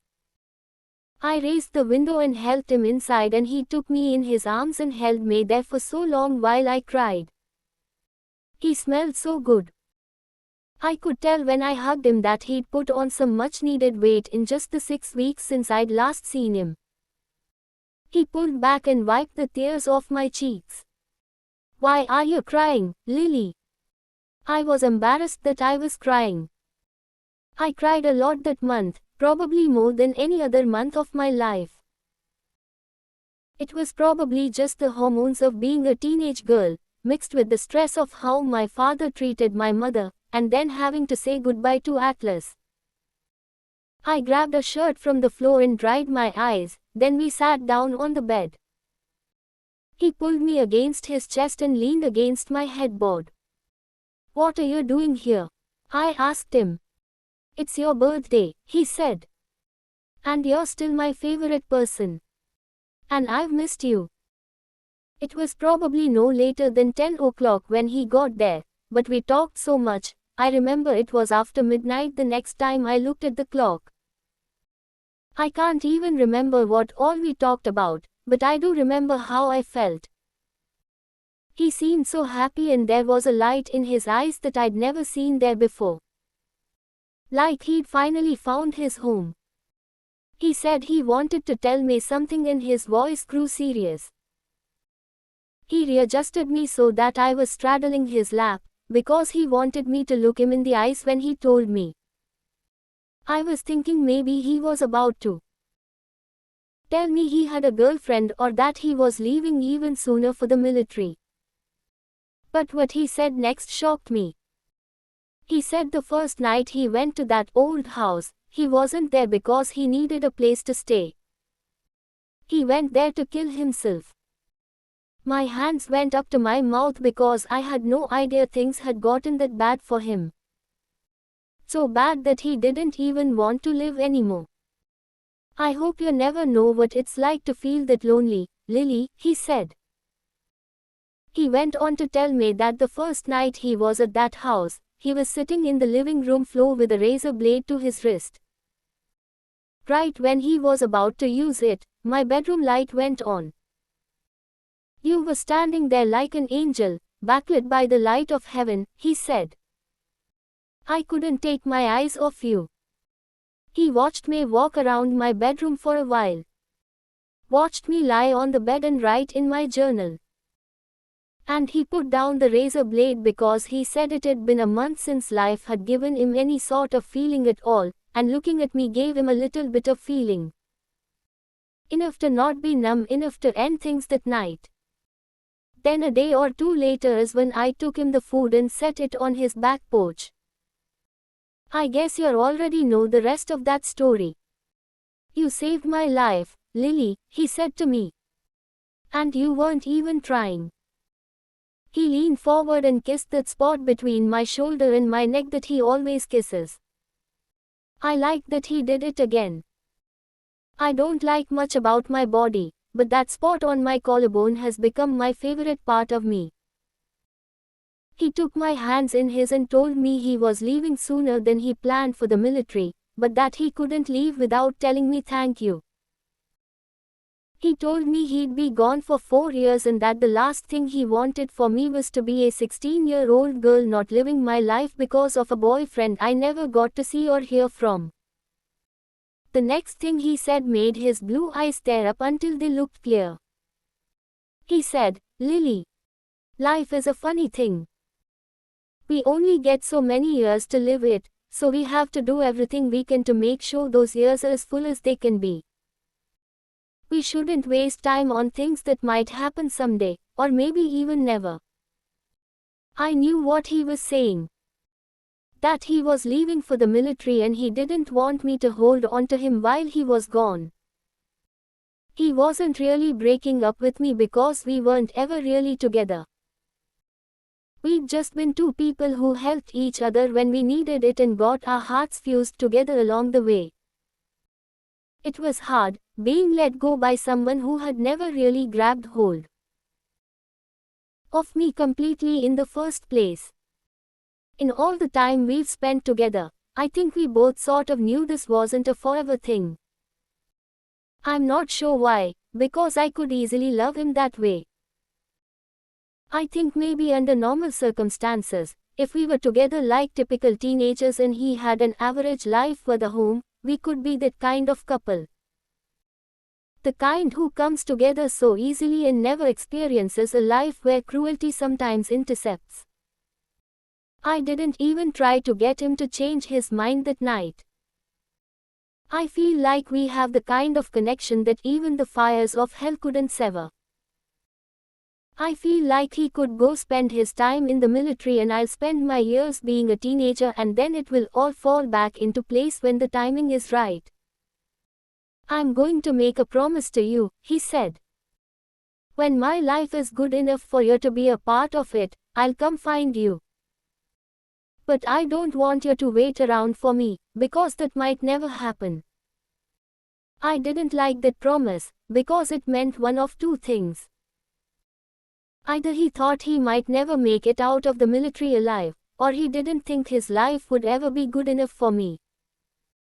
His life was already good enough for me, but I nodded my head and forced a smile. If you don't come back for me, I'll come for you. And it won't be pretty, Atlas Corrigan. He laughed at my threat. Well, It won't be too hard to find me. You know exactly where I'll be. I smiled. Where everything is better. He smiled back. In Boston. And then he kissed me. Ellen, I know you are an adult and know all about what comes next, but I still don't feel comfortable telling you what happened over those next couple of hours. Let's just say we both kissed a lot. We both laughed a lot. We both loved a lot. We both breathed a lot. A lot. And we both had to cover our mouths and be as quiet and still as we could so we wouldn't get caught. When we were finished, he held me against him, skin to skin, hand to heart. He kissed me and looked straight in my eyes. I love you, Lily. Everything you are. I love you. I know those words get thrown around a lot, especially by teenagers. A lot of times prematurely and without much merit. But when he said them to me, I knew he wasn't saying it like he was in love with me. It wasn't that kind of, I love you. Imagine all the people you meet in your life. There are so many. They come in like waves, trickling in and out with the tide. Some waves are much bigger and make more of an impact than others. Sometimes waves bring with them things from deep in the bottom of the sea and they leave those things tossed onto the shore. Imprints against the grains of sand that prove the waves had once been there, long after the tide recedes. That was what Atlas was telling me when he said, I love you. He was letting me know that I was the biggest wave he'd ever come across. And I brought so much with me that my impressions would always be there, even when the tide rolled out. After he said he loved me, he told me he had a birthday present for me. He pulled out a small brown bag. It isn't much, but it's all I could afford. I opened the bag and pulled out the best present I'd ever received. It was a magnet that said, Boston, on the top. At the bottom in tiny letters, it said, where everything is better. I told him I would keep it forever, and every time I look at it I'll think of him. When I started out this letter, I said my 16th birthday was one of the best days of my life. Because up until that second, it was. It was the next few minutes that weren't. Before Atlas had shown up that night, I wasn't expecting him, so I didn't think to lock my bedroom door. My father heard me in there talking to someone, and when he threw open my door and saw Atlas in bed with me, he was angrier than I'd ever seen him. And Atlas was at a disadvantage by not being prepared for what came next. I'll never forget that moment for as long as I live. Being completely helpless as my father came down on him with a baseball bat. The sound of bones snapping was the only thing piercing through my screams. I still don't know who called the police. I'm sure it was my mother, but it's been 6 months and we still haven't talked about that night. By the time the police got to my bedroom and pulled my father off of him, I didn't even recognize Atlas, he was covered in so much blood. I was hysterical. Hysterical. Not only did they have to take Atlas away in an ambulance, they also had to call an ambulance for me because I couldn't breathe. It was the first and only panic attack I've ever had. No one would tell me where he was or if he was even okay. My father wasn't even arrested for what he'd done. Word got out that Atlas had been staying in that old house and that he had been homeless. My father became revered for his heroic act, saving his little girl from the homeless boy who manipulated her into having sex with him. My father said I'd shamed our whole family by giving the town something to gossip about. And let me tell you, they still gossip about it. I heard Katie on the bus today telling someone she tried to warn me about Atlas. She said she knew he was bad news from the moment she laid eyes on him. Which is crap. If Atlas had been on the bus with me, I probably would have kept my mouth shut and been mature about it like he tried to teach me to be. Instead, I was so angry, I turned around and told Katie she could go to hell. I told her Atlas was a better human than she'd ever be, and if I ever heard her say one more bad thing about him, she'd regret it. She just rolled her eyes and said, "Jesus, Lily. Did he brainwash you? He was a dirty, thieving homeless kid who was probably on drugs. He used you for food and sex, and now you were defending him." She's lucky the bus stopped at my house right then. I grabbed my backpack and walked off the bus, then went inside and cried in my room for 3 hours straight. Now my head hurts, but I knew the only thing that would make me feel better is if I finally got it all out on paper. I've been avoiding writing this letter for 6 months now. No offense, Ellen, but my head still hurts. So does my heart. Maybe even more right now than it did yesterday. This letter didn't help one damn bit. I think I'm going to take a break from writing to you for a while. Writing to you reminds me of him, and it all hurts too much. Until he comes back for me, I'm just going to keep pretending to be okay. I'll keep pretending to swim, when really all I'm doing is floating. Barely keeping my head above water. Lily. I flip to the next page, but it's blank. That was the last time I ever wrote to Ellen. I also never heard from Atlas again, and a huge part of me never blamed him. He almost died at the hands of my father. There's not much room for forgiveness there. I knew he survived and that he was okay, because my curiosity has sometimes gotten the best of me over the years, and I'd find what I could about him online. There wasn't much, though. Enough to let me know he'd survived and that he was in the military. I still never got him out of my head, though. Time made things better, but sometimes I would see something that would remind me of him and it would put me in a funk. It wasn't until I was in college for a couple of years and dating someone else that I realized maybe Atlas wasn't supposed to be my whole life. Maybe he was only supposed to be a part of it. Maybe love isn't something that comes full circle. It just ebbs and flows, in and out, just like the people in our lives. On a particularly lonely night in college, I went alone to a tattoo studio and had a heart put in the spot where he used to kiss me. It's a tiny heart, about the size of a thumbprint, and it looks just like the heart he carved for me out of the oak tree. It's not fully closed at the top, and I wonder if Atlas carved the heart like that on purpose. Because that's how my heart feels every time I think about him. It just feels like there's a little hole in it, letting out all the air. After college I ended up moving to Boston, not necessarily because I was hoping to find him, but because I had to see for myself if Boston really was better. Plethora held nothing for me anyway, and I wanted to get as far away from my father as I could.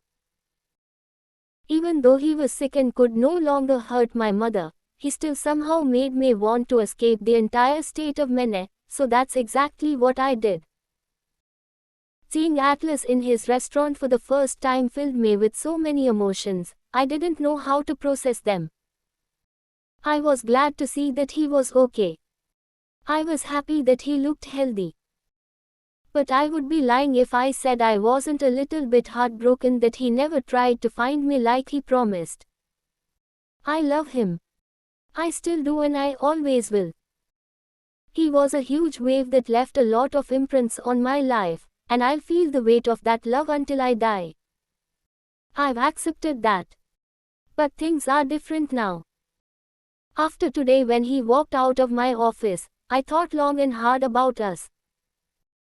I think our lives are where they're supposed to be. I have Ryle. Atlas has his girlfriend. We both have the careers we'd always hoped for. Just because we didn't end up on the same wave, doesn't mean we aren't still a part of the same ocean. Things with Ryle are still fairly new, but I feel that same depth with him that I used to feel with Atlas.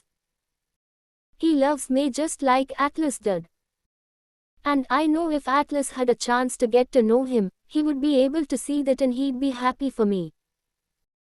Sometimes an unexpected wave comes along, sucks you up and refuses to spit you back out. Ryle is my unexpected tidal wave, and right now I am skimming the beautiful surface. Part 2.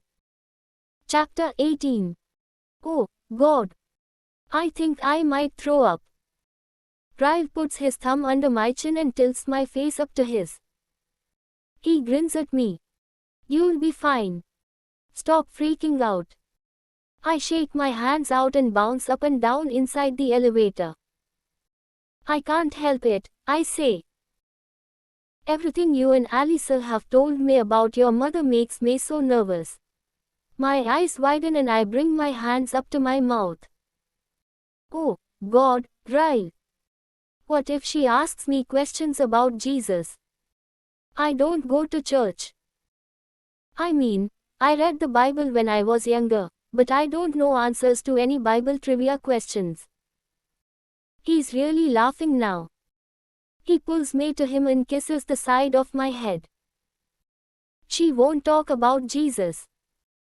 She already loves you, based on what I've told her. All you have to do is be you, Lily. I start nodding. Be me. Okay. I think I can pretend to be me for one evening. Right. The doors open and he walks me out of the elevator, toward Alisa's apartment. It's funny watching him knock, but I guess he technically doesn't live here anymore. Over the last few months, he just sort of slowly began staying with me. All of his clothes are at my apartment. His toiletries. Last week he even hung that ridiculous blurry photograph of me up in our bedroom, and it really felt official after that.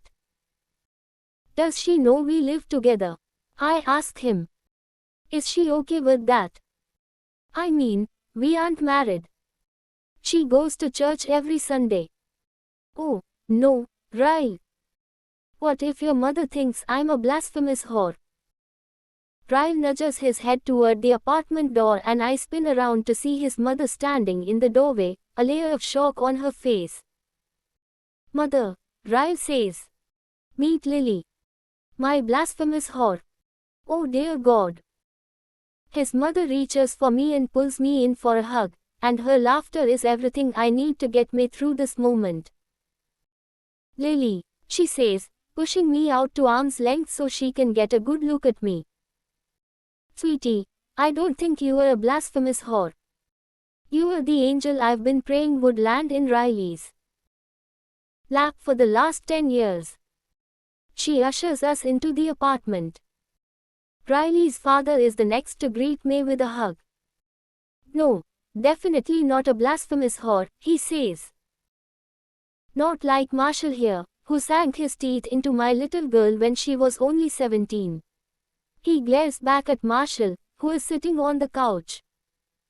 Marshall laughs. That's where you're wrong, Drive. Kincaid, because Alisa was the one who sank her teeth into me first. My teeth were in another girl who tasted like Cheetos and dot. Quote. Marshall doubles over when Alisa elbows him in the side. And just like that, every single fear I had has vanished. They're perfect. They're normal. They say whore and laugh at Marshall's jokes. I couldn't ask for anything better. 3 hours later, I'm lying on Alisa's bed with her. Their parents went to bed early, claiming jet lag. Ryle and Marshall are in the living room, watching sports. I have my hand on Alisa's stomach, waiting to feel the baby kick. Her feet are right here, she says, moving my hand over a few inches. Give it a few seconds. She's really active tonight. We remain quiet while we both wait for her to kick. When it happens, I squeal with laughter. Oh my God. It's like an alien. Alyssa holds her hands on her stomach, smiling. These last 2.5 months are going to be hell, she says. I'm so ready to meet her. Me too.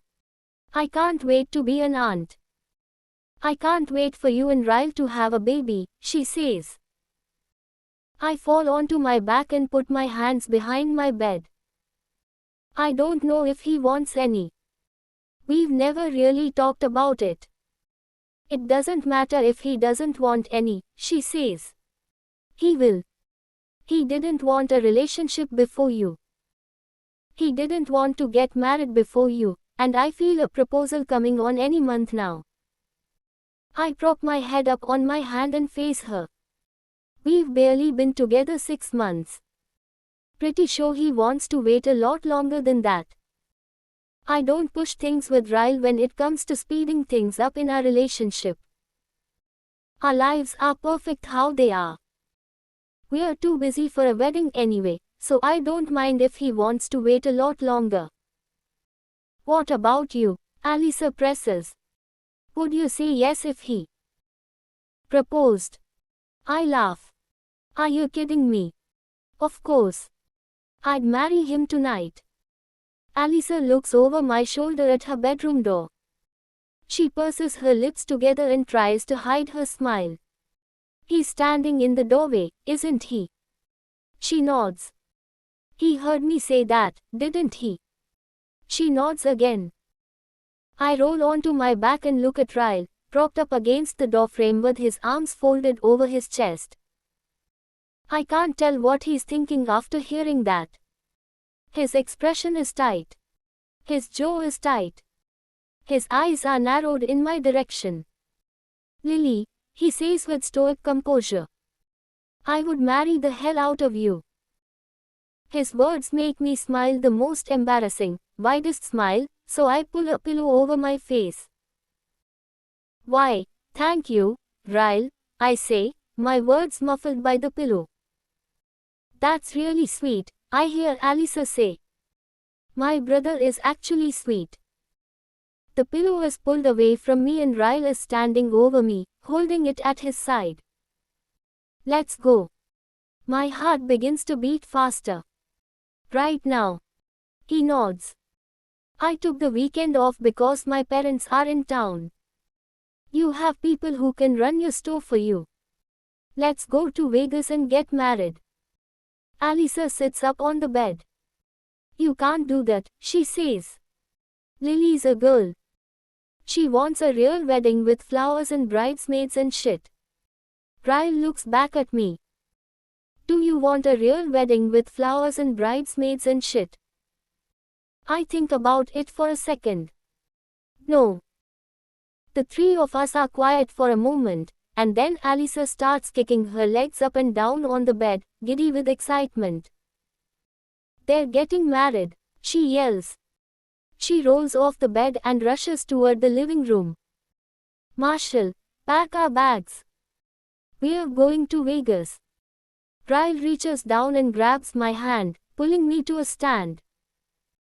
He's smiling, but there's no way I'm doing this unless I know for sure he wants it.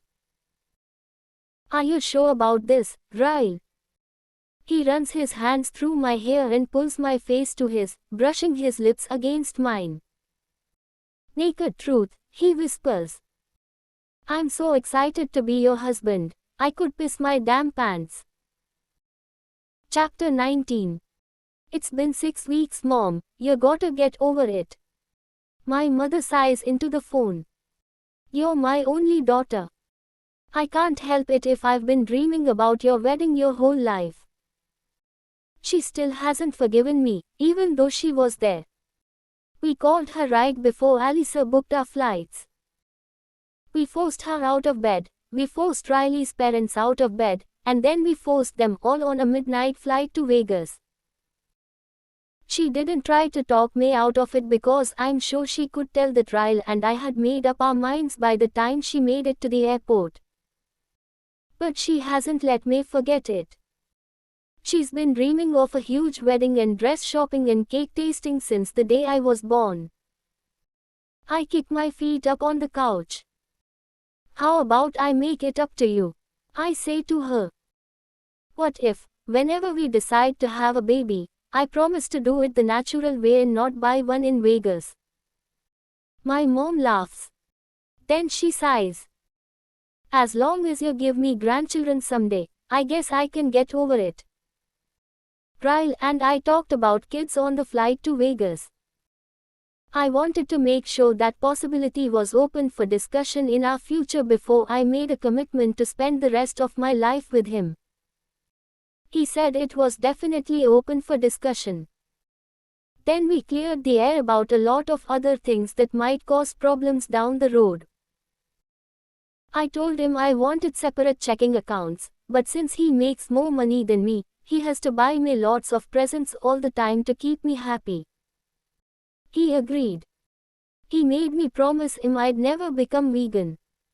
That was a simple promise. I love cheese too much.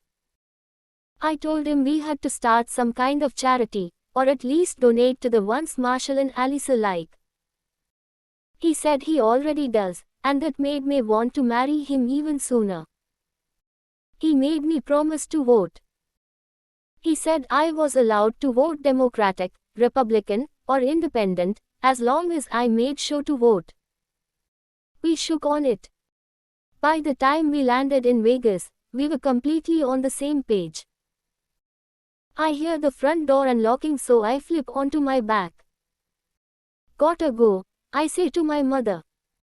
Ryle just got home. He closes the door behind him and then I grin and say, wait. Let me rephrase that, Mom. My husband just got home.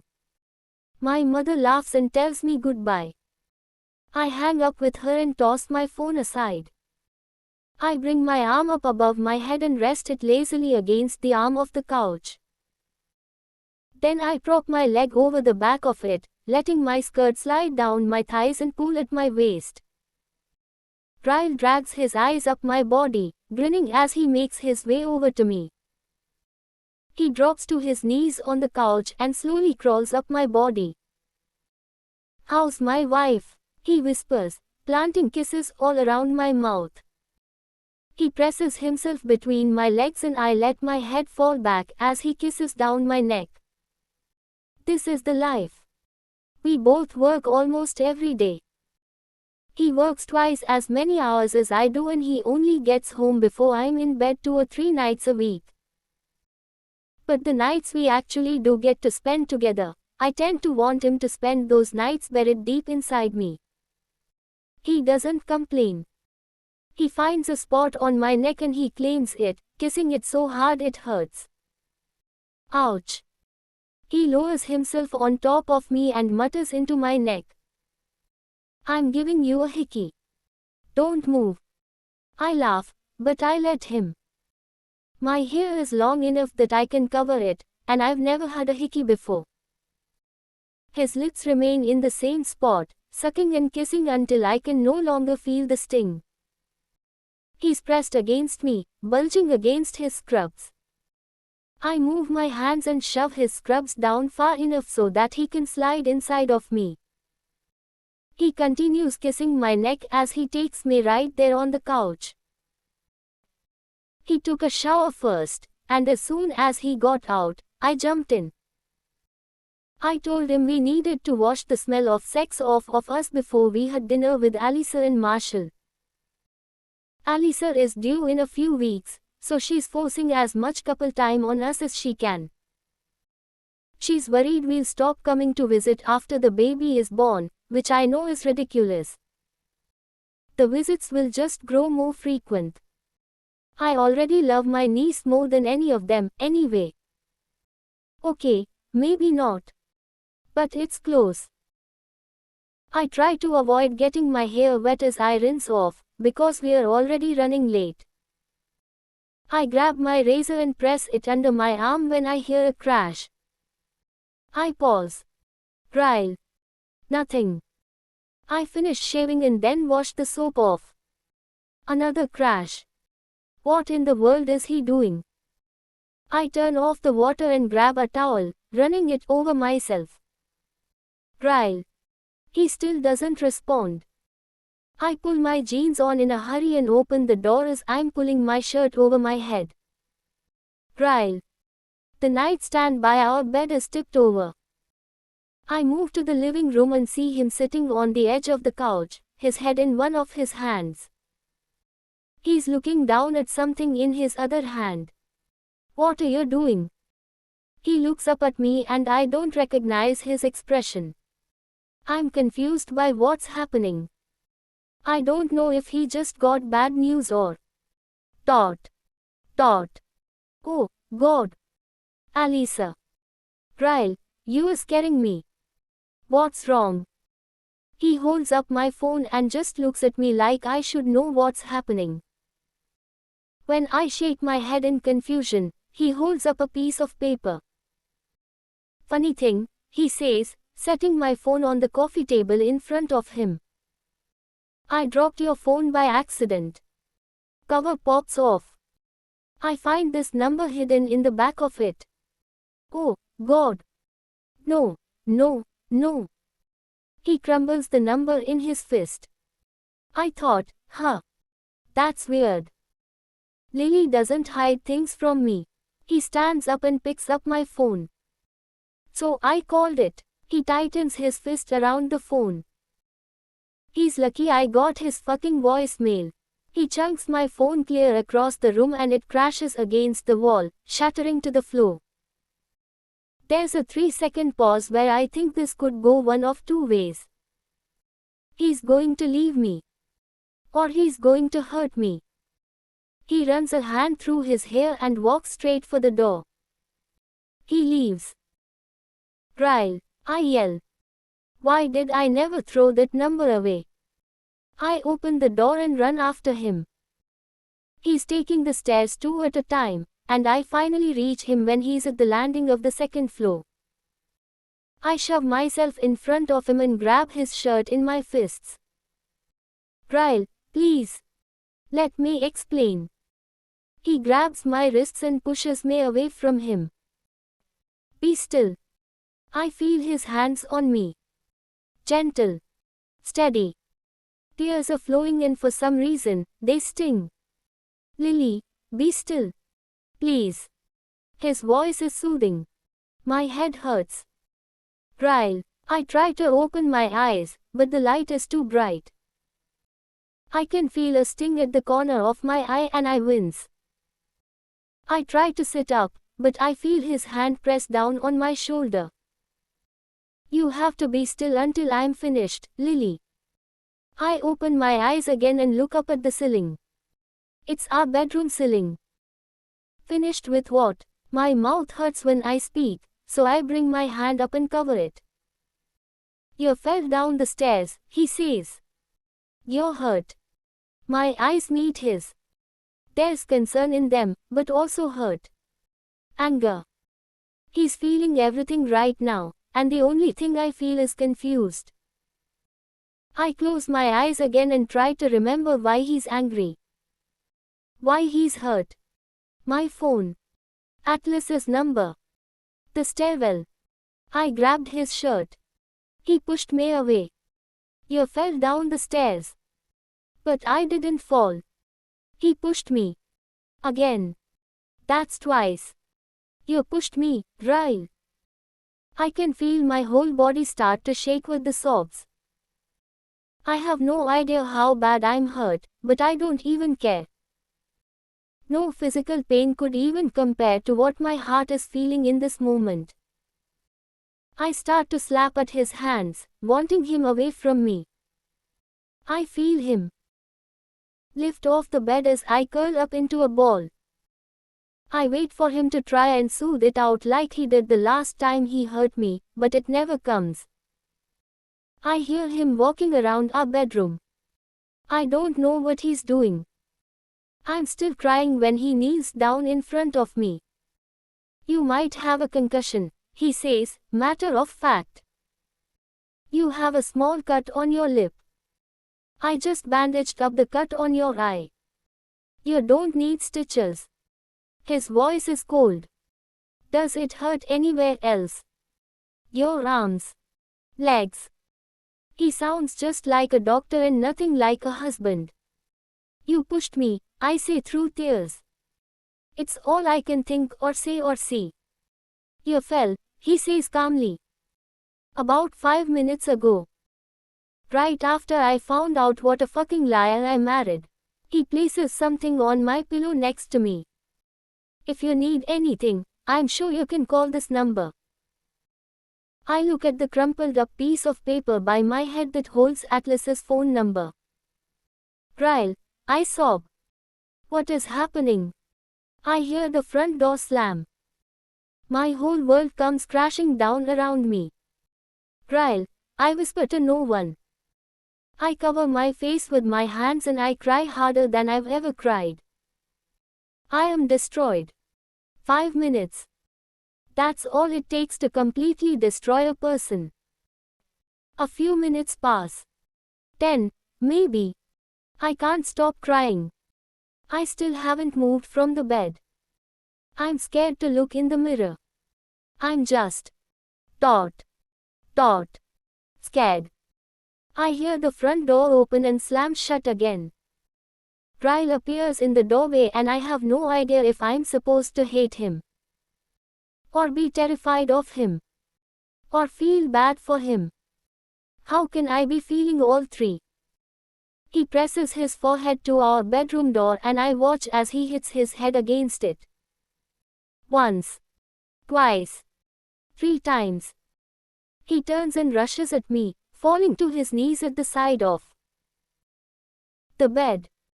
He grabs both of my hands and he squeezes them. Lily, he says, his whole face twisting in pain.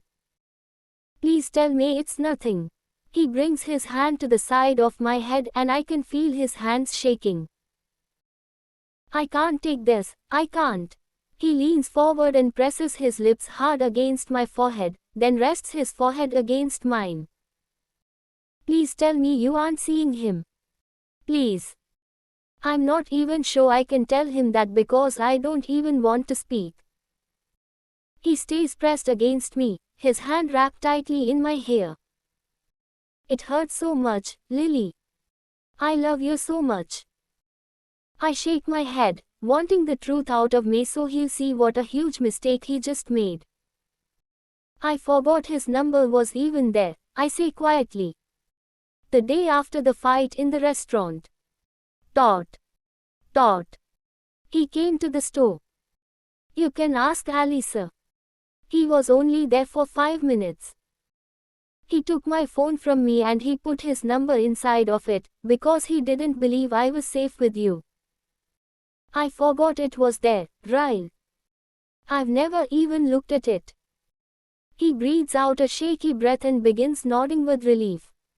You swear, Lily. You swear on our marriage and our lives and on everything that you are that you haven't spoken to him since that day. He pulls back so he can look me in the eyes. I swear, Ryle. You overreacted before giving me the chance to explain, I say to him. Now get the fuck out of my apartment. My words knock the breath from him. I see it happen. His back meets the wall behind him and he stares at me silently. In shock. Lily, he whispers. You fell down the stairs. I can't tell if he's trying to convince me or himself. I calmly repeat myself. Get out of my apartment. He remains frozen in place. I sit up on the bed. My hand immediately goes to the throbbing in my eye. He pushes himself up off the floor. When he takes a step forward, I scoot back on the bed. You're hurt, Lily. I'm not leaving you alone. I grab one of my pillows and throw it at him, like it could actually do damage. Get out, I yell. He catches the pillow. I grab the other one and stand up on the bed and start swinging it at him as I scream, get out. Get out. Get out. I toss the pillow on the floor after the front door slams shut. I run to the living room and deadbolt the door. I run back to my bedroom and fall onto my bed. The same bed. I share with my husband. The same bed he makes love to me on. The same bed he lays me on when it's time for him to clean up his messes. Chapter 20. I tried salvaging my phone before I fell asleep last night, but it was no use. It was in two completely separate pieces. I set my alarm so I could get up early and stop and get a new one on my way into work today. My face doesn't look as bad as I feared it would. Of course, it's not something I could hide from Alisa, but I'm not even going to try and do that. I part my hair to the side to cover up most of the bandage Ryle had placed over my eye. The only thing visible from last night is the cut on my lip. And the hickey he gave me on my neck. Fucking irony at its best. I grab my purse and open the front door. I stop short when I see the lump at my feet. It moves. It's several seconds before I realize that lump is actually Ryle. He slept out here. He pulls himself to his feet as soon as he realizes I've opened the door. He's in front of me, pleading eyes, gentle hands on my cheeks. Lips on my mouth. I'm sorry, I'm sorry, I'm sorry. I pull back and scroll my eyes over him. He slept out here.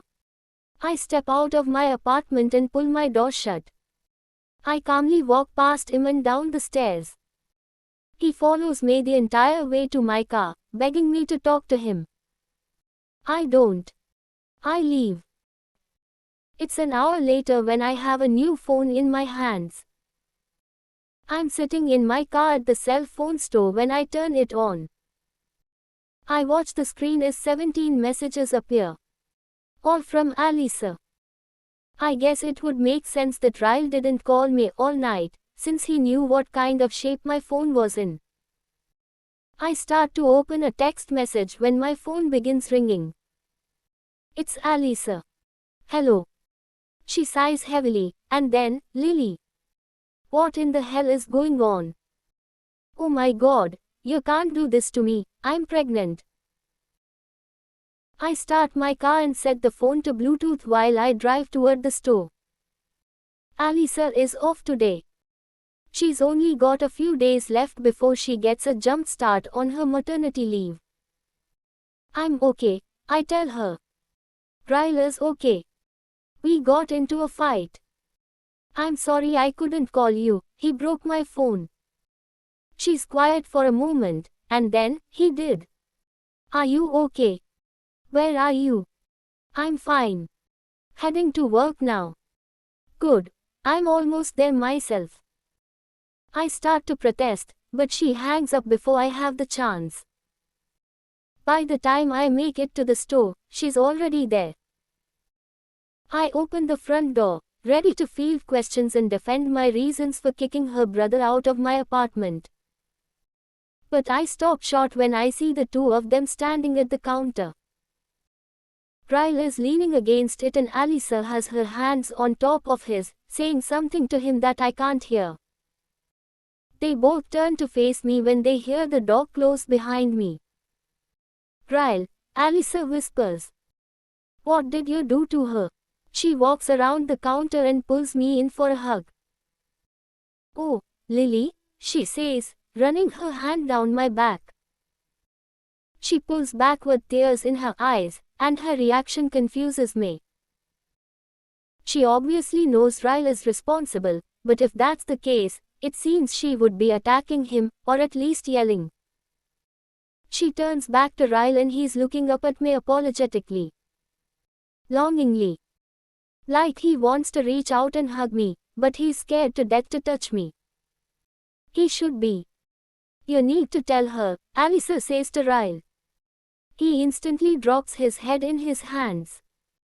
Tell her, Alisa says, her voice angrier now. She has the right to know, Ryle. She's your wife. If you don't tell her, I will. Riley's shoulders roll forward and his head is fully pressed against the counter now. Whatever it is Alisa wants him to tell me has him so agonized, he can't even look at me. I clench my stomach, feeling the angst deeper than my soul. Alisa spins toward me and puts her hands on my shoulders. Hear him out, she begs. I'm not asking you to forgive him, because I have no idea what happened last night. But just please, as my sister-in-law and my best friend, give my brother a chance to talk to you. Alisa said she'd watch the store for the next hour until another employee comes in for their shift. I was still so upset with Ryle, I didn't want him in the same car with me. He said he'd send for an Uber and meet me at my apartment. My entire drive home I agonized over what he could possibly need to tell me that Alisa already knows. So many things went through my head. Is he dying? Has he been cheating on me? Did he lose his job? She didn't seem to know the details of what happened between us last night, so I have no idea how this relates to that. Ryle finally walks through my front door 10 minutes after me. I'm sitting on the couch, nervously picking at my nails. I stand up and start to pace as he slowly walks to the chair and takes a seat. He leans forward, clasping his hands in front of him. Please sit down, Lily. He says it pleadingly, like he can't take seeing me worry. I return to my seat on the couch, but I scoot to the arm, pull my feet up, and bring my hands to my mouth. Are you dying? His eyes stretch wide and he immediately shakes his head. No. No. It's nothing like that. Then what is it? I just want him to spit it out. My hands are starting to shake. He sees how much he's freaking me out, so he leans forward and pulls my hands from my face, holding them in his. Part of me doesn't want him touching me after what he did last night, but a piece of me needs the reassurance from him. The anticipation of what I'm about to find out is making me nauseous. No one is dying. I'm not cheating on you. What I'm about to tell you isn't going to hurt you, okay? It's all in the past. But Alisa thinks you need to know. And dot. So do I. I nod and he releases my hands. He's the one up and pacing now, back and forth behind the coffee table. It's as if he's having to work up the courage to find his own words, and that's making me even more nervous. He sits in the chair again. Lily. Do you remember the night we met? I nod. You remember when I walked out onto the roof? How angry I was. I nod again. He was kicking the chair. It was before he knew marine-grade polymer was virtually indestructible. Do you remember my naked truth? What I told you about that night and what caused me to be so angry? I lean my head down and think back to that night and to all the truths he told me. He said marriage repulsed him. He was only into one-night stands. He never wanted to have kids. He was mad about a patient he'd lost that night. I start nodding. The little boy, I said. That's why you were mad, because a little boy died and it upset you. He blows out a quick breath of relief. Yes. That's why I was mad. He stands up again and it's like I see his entire soul crumble. He presses his palms against his eyes and fights back tears. When I told you about what happened to him, do you remember what you said to me? I feel like I'm about to cry and I don't even know why yet. Yes. I told you I couldn't imagine what something like that will do to that little boy's brother. The one who accidentally shot him. My lips start to tremble. And that's when you said, it'll destroy him for life, that's what it'll do. Single quote. Oh, God.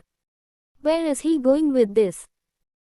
Ryle walks over and drops down to his knees in front of me. Lily, he says. I knew it would destroy him. I knew exactly what that little boy was feeling. Dot. Dot. Because that's what happened to me. To Alisa's and my older brother. Dot. Dot quote. I can't hold in the tears. I just start crying and he wraps his arms tightly around my waist and lays his head on my lap. I shot him, Lily. My best friend. My big brother. I was only 6 years old. I didn't even know I was holding a real gun. His whole body begins to shake and he grips me even tighter. I press a kiss into his hair because it feels like he's on the verge of a breakdown. Just like that night on the roof. And while I'm still so angry at him, I also still love him and it absolutely kills me to find this out about him. About Alisa. We sit quietly for a long time, his head on my lap, his arms around my waist, my lips in his hair. She was only 5 when it happened. Emerson was 7. We were in the garage, so no one heard our screams for a long time. And I just sat there, and... Dot. Dot quote. He pulls away from my lap and stands up, facing the other direction. After a long stretch of silence he sits down on the couch and leans forward. I was trying to... Dot.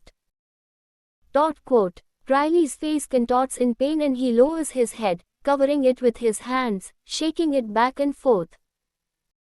I was trying to put everything back inside his head. I thought I could fix him, Lily.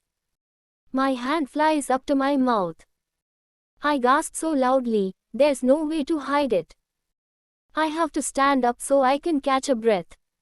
It doesn't help. I still can't breathe. Ryle walks over to me, taking my hands and pulling me to him. We hug each other for a solid minute when he says, I would never tell you this because I want it to excuse my behavior. He pulls back and looks me firmly in the eyes.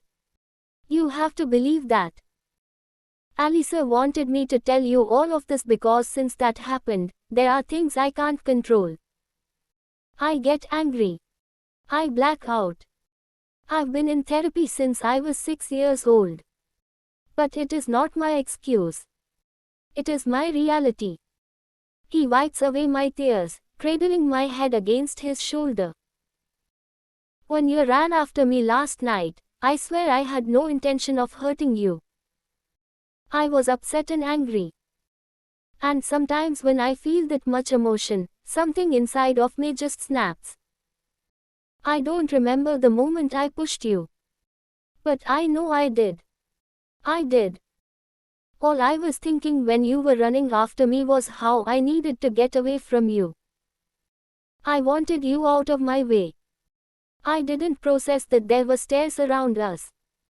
I didn't process my strength compared to yours. I fucked up, Lily. I fucked up. He lowers his mouth to my ear. His voice cracks when he says, you are my wife. I'm supposed to be the one who protects you from the monsters. I'm not supposed to be one.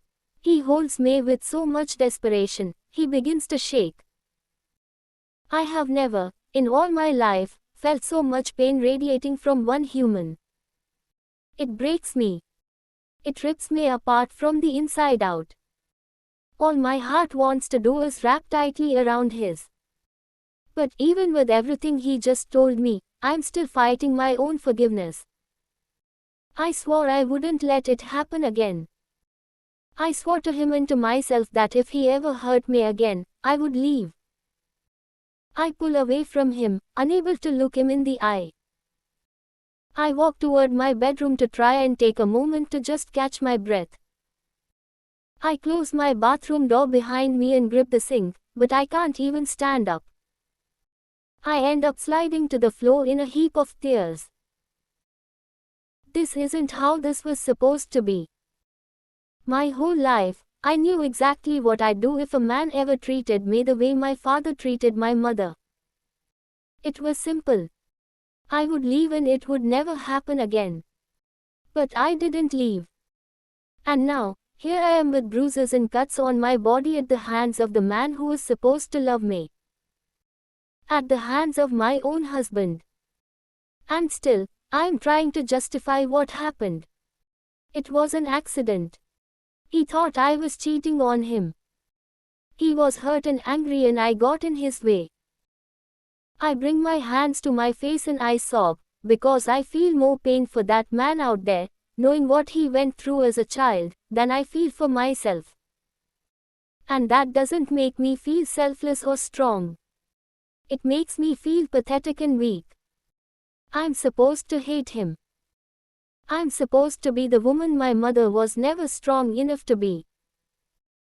But if I'm emulating my mother's behavior, then that would mean Ryle is emulating my father's behavior. But he isn't. I have to stop comparing us to them. We're our own individuals in an entirely different situation. My father never had an excuse for his anger, nor was he immediately apologetic. The way he treated my mother was much worse than what's happened between Ryle and me. Ryle just opened up to me in a way that he's probably never opened up to anyone. He's struggling to be a better person for me. Yes, he screwed up last night. But he's here and he's trying to make me understand his past and why he reacted the way he did. Humans aren't perfect and I can't let the only example I've ever witnessed of marriage weigh in on my own marriage. I wipe my eyes and pull myself up. When I look in the mirror, I don't see my mother. I just see me. I see a girl who loves her husband and wants more than anything to be able to help him. I know Ryle and I are strong enough to move past this. Our love is strong enough to get us through this. I walk out of the bathroom and back into the living room. Ryle stands up and faces me, his face full of fear. He's scared I'm not going to forgive him, and I'm not sure that I do forgive him. But an act doesn't have to be forgiven in order to learn from it. I walk over to him and I grab both of his hands in mine. I speak to him with nothing but naked truth. Remember what you said to me on the roof that night. You said, there is no such thing as bad people. We are all just people who sometimes do bad things. Quote. He nods and squeezes my hands. You aren't a bad person, Ryle. I know that. You can still protect me. When you are upset, just walk away. And I'll walk away. We'll leave the situation until you're calm enough to talk about it, okay? You are not a monster, Ryle. You are only human. And as humans, we can't expect to shoulder all of our pain. Sometimes we have to share it with the people who love us so we don't come crashing down from the weight of it all. But I can't help you unless I know you need it. Ask me for help. We'll get through this, I know we can. He exhales what feels like every breath he's been holding in since last night. He wraps his arms tightly around me and buries his face in my hair. Help me, Lily, he whispers. I need you to help me. He holds me against him and I know deep in my heart that I'm doing the right thing. There is so much more good in him than bad, and I'll do whatever I can to convince him of that until he can see it too. Chapter 21. I'm heading out. You need me to do anything else? I look up from the paperwork and shake my head. Thank you, Serena. See you tomorrow. She nods and walks away, leaving the door to my office open. Alisa's last day was 2 weeks ago. She's due any day now. I have 2 other full-time employees, Serena and Lucy. Yes. That Lucy. She's been married for a couple of months now and came in looking for a job 2 weeks ago. It's actually worked out pretty well. She keeps herself busy, and if I'm here when she is, I just keep my office door shut so I don't have to listen to her sing. It's been almost a month since the incident on the stairs. Even with everything Ryle told me about his childhood, the forgiveness was still hard to come by. I know Ryle has a temper. I saw it the first night we met, before we ever even spoke a word to each other. I saw it that awful night in my kitchen.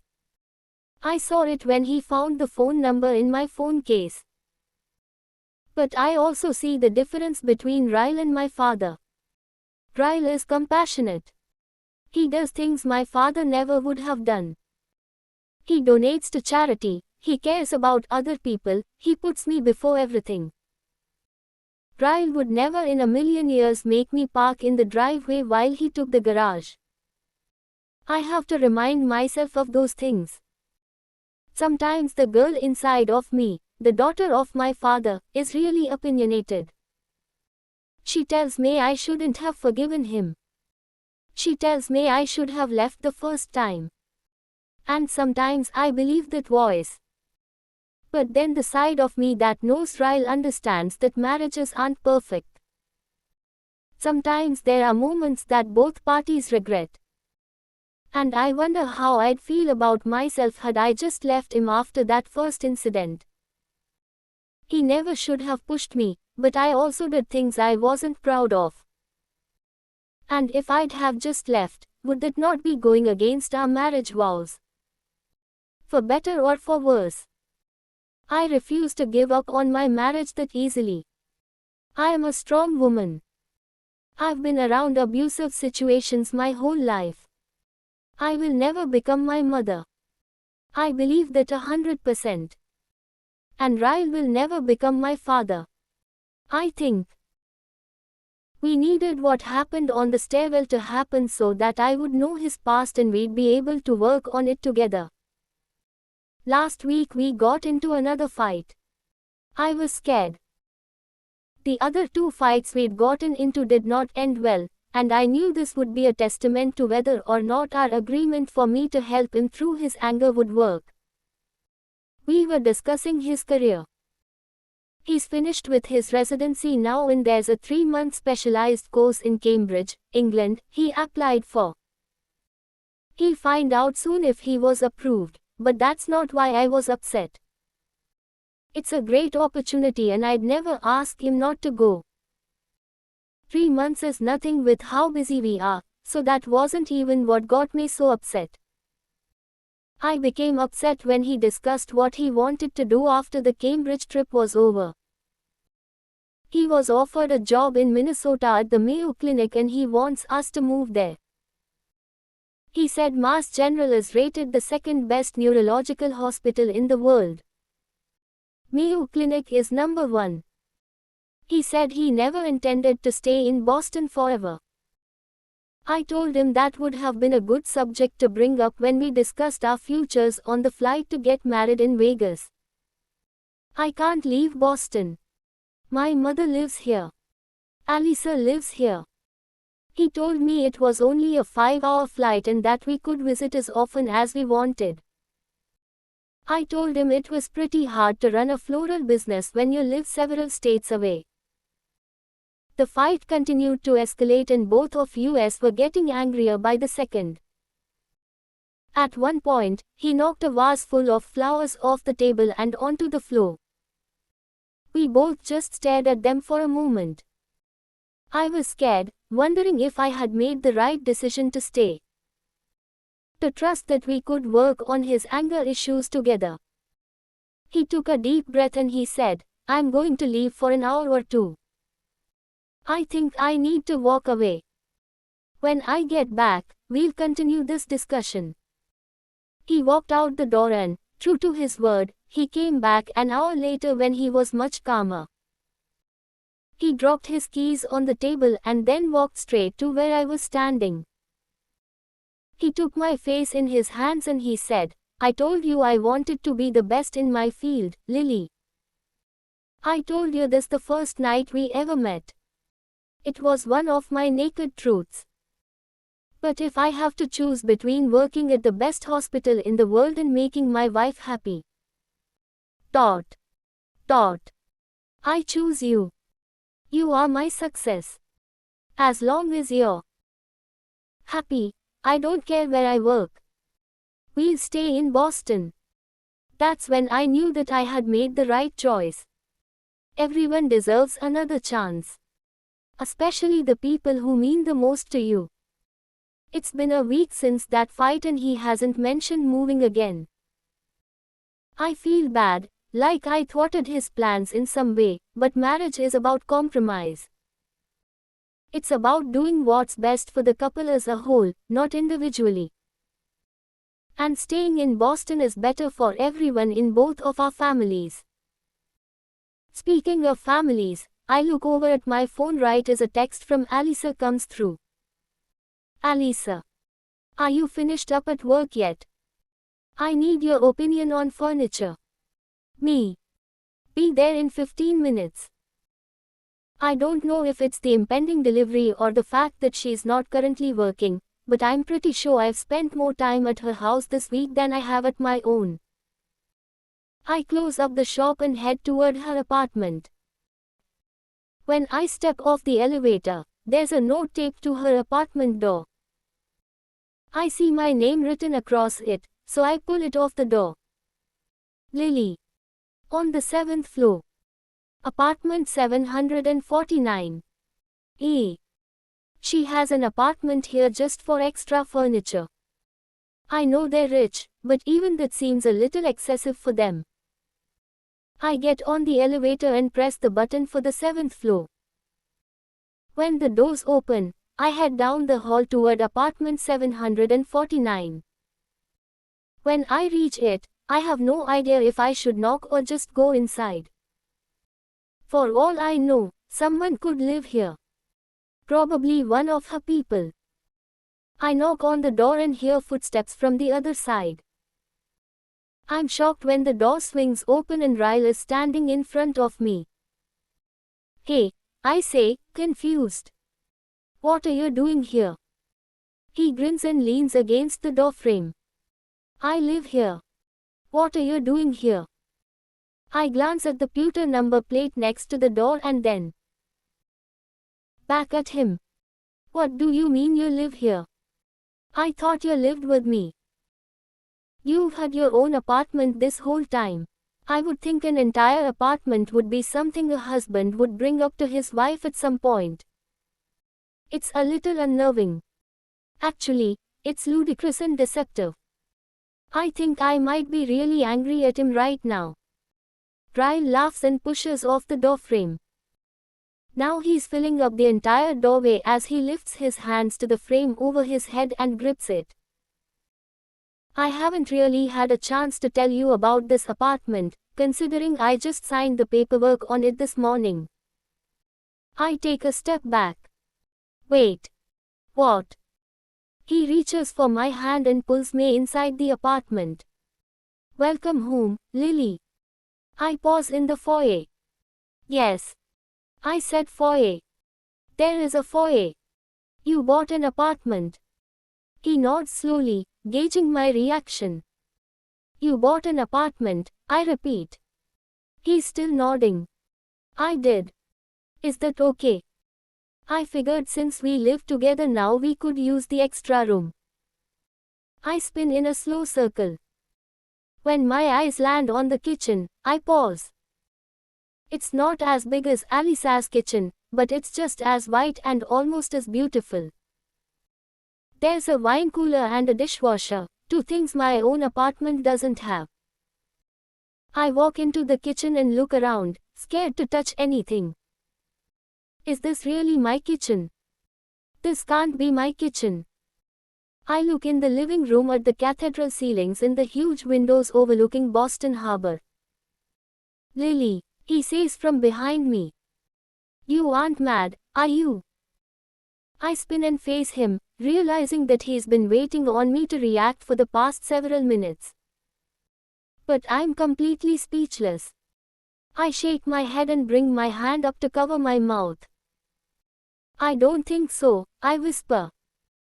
He walks up to me and takes my hands in his, pulling them up between us. You don't think so? He looks worried and confused. Please give me a naked truth, because I'm starting to think maybe I shouldn't have done this as a surprise. I look down at the hardwood floor. It's real hardwood. It's not laminate. Okay, I say, looking back up at him. I think it's crazy that you just went and bought an apartment without me. I feel like that's something we should have done together. He's nodding and it looks like he's about to spit out an apology, but I'm not finished.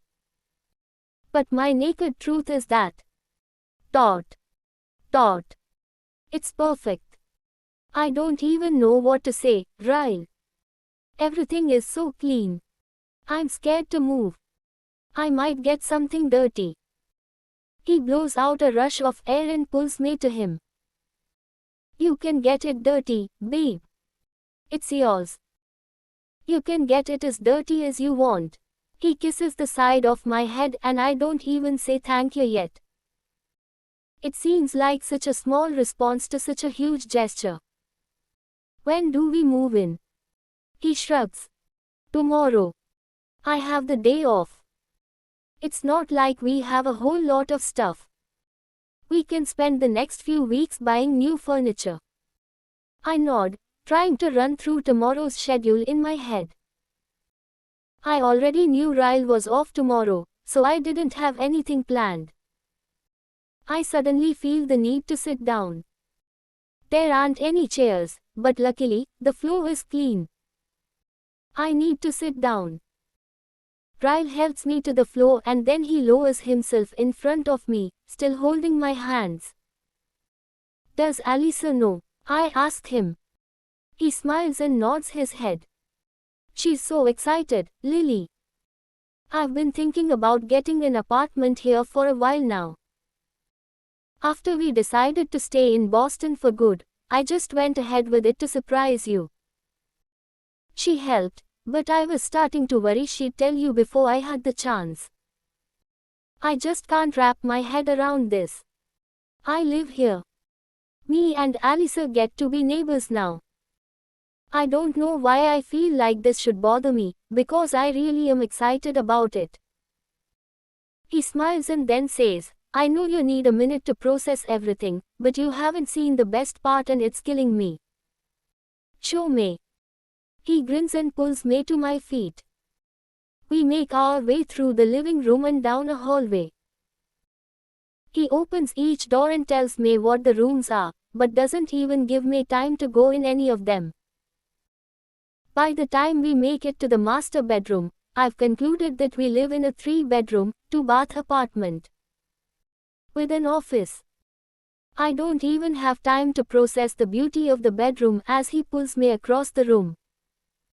He reaches a wall covered by a curtain and he turns and faces me. It's not a ground that you can plant a garden in, but with a few pots, it can come close. He pulls the curtain aside and opens a door, revealing a huge balcony. I follow him outside, already daydreaming about all the potted plants I could fit up here. It overlooks the same view as the rooftop deck, he says. We'll always have the same view we had from the night we met. It took a while to sink in, but it all hits me in this moment and I just start crying. Ryle pulls me to his chest and wraps his arms tightly around me. Lily, he whispers, running his hand over my hair. I didn't mean to make you cry. I laugh between my tears. I just can't believe I live here. I pull away from his chest and look up at him. Are we rich? How can you afford this? He laughs. You married a neurosurgeon, Lily. You aren't necessarily strapped for cash. His comment makes me laugh and then I cry some more. And then we have our very first visitor because someone begins pounding on the door. Alyssa, he says. She's been waiting down the hall. I run to the front door and swing it open and we both hug and squeal and I might even cry a little more. We spend the rest of the evening at our new apartment. Ryle orders Chinese takeout and Marshall comes down to eat with us. We have no tables or chairs yet, so the 4 of us sit in the middle of the living room floor and eat straight out of the containers. We talk about how we'll decorate. We talk about all the neighborly things we'll do together. We talk about Alisa's impending delivery. It's everything and more. I can't wait to tell my mother. Chapter 22. Alisa is 3 days overdue. We've lived in our new apartment for a week now. We successfully got all of our stuff moved the day Ryle was off, and Alisa and I went furniture shopping the second day we moved in. We were practically settled by the third day. We got our first piece of mail yesterday. It was a utility bill for establishing service, so it finally feels official now. I'm married. I have a great husband. An awesome house. My best friend just happens to be my sister-in-law and I'm about to be an aunt. Dare I say it? Dot. Dot. But can my life get any better? I close my laptop and get ready to leave for the evening. I've been leaving earlier now than I usually do because I'm so excited to get home to my new apartment. Just as I begin to close my office door, Ryle uses his key to open the front door to the store. He lets the door fall shut behind him as he walks in with his hands full. There's a newspaper tucked under his arm and 2 coffees in his hands. Despite the frenzied look about him and the urgency in his step, he's smiling. Lily, he says, walking toward me. He shoves one of the coffees in my hand and then pulls the newspaper out from under his arm. 3 things. 1. Dot. Dot. Did you see the paper? He hands it to me.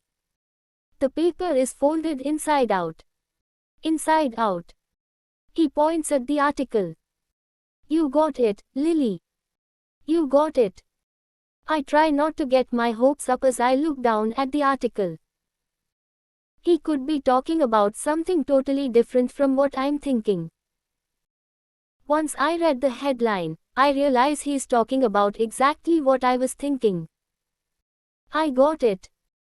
I'd been notified that my business was nominated for an award for Best of Boston. It's a People's Choice Awards the newspaper holds annually, and Lily Bloom's was nominated under the Best New Businesses in Boston category. The criteria are for businesses that have been open less than 2 years. I had a suspicion I might have been chosen when a reporter for the paper called me last week and asked me a series of questions. The title reads, Best New Businesses in Boston. Votes are in for your top 10. I smile and almost spill my coffee when Ryle pulls me in, picks me up, and spins me around. He said he had 3 pieces of news, and if he started with that one, I have no idea what the other 2 could be. What's the second thing? He sets me back down on my feet and says, I started with the best one. I was too excited. He takes a sip of his coffee and then says, I got selected for the training at Cambridge. My face is taken over by a huge smile. You did. He nods and then he hugs me and spins me around again. I'm so proud of you, I say, kissing him. We're both so successful, it's sickening. He laughs. Number 3, I ask him. He pulls back. Oh, yeah. Number 3, he casually leans against the counter and takes a slow sip of his coffee. He gently places his coffee back on the counter. Alisa is in labor. What? I yell. Yeah, he nods toward our coffees. That's why I brought your caffeine. We aren't getting any sleep tonight.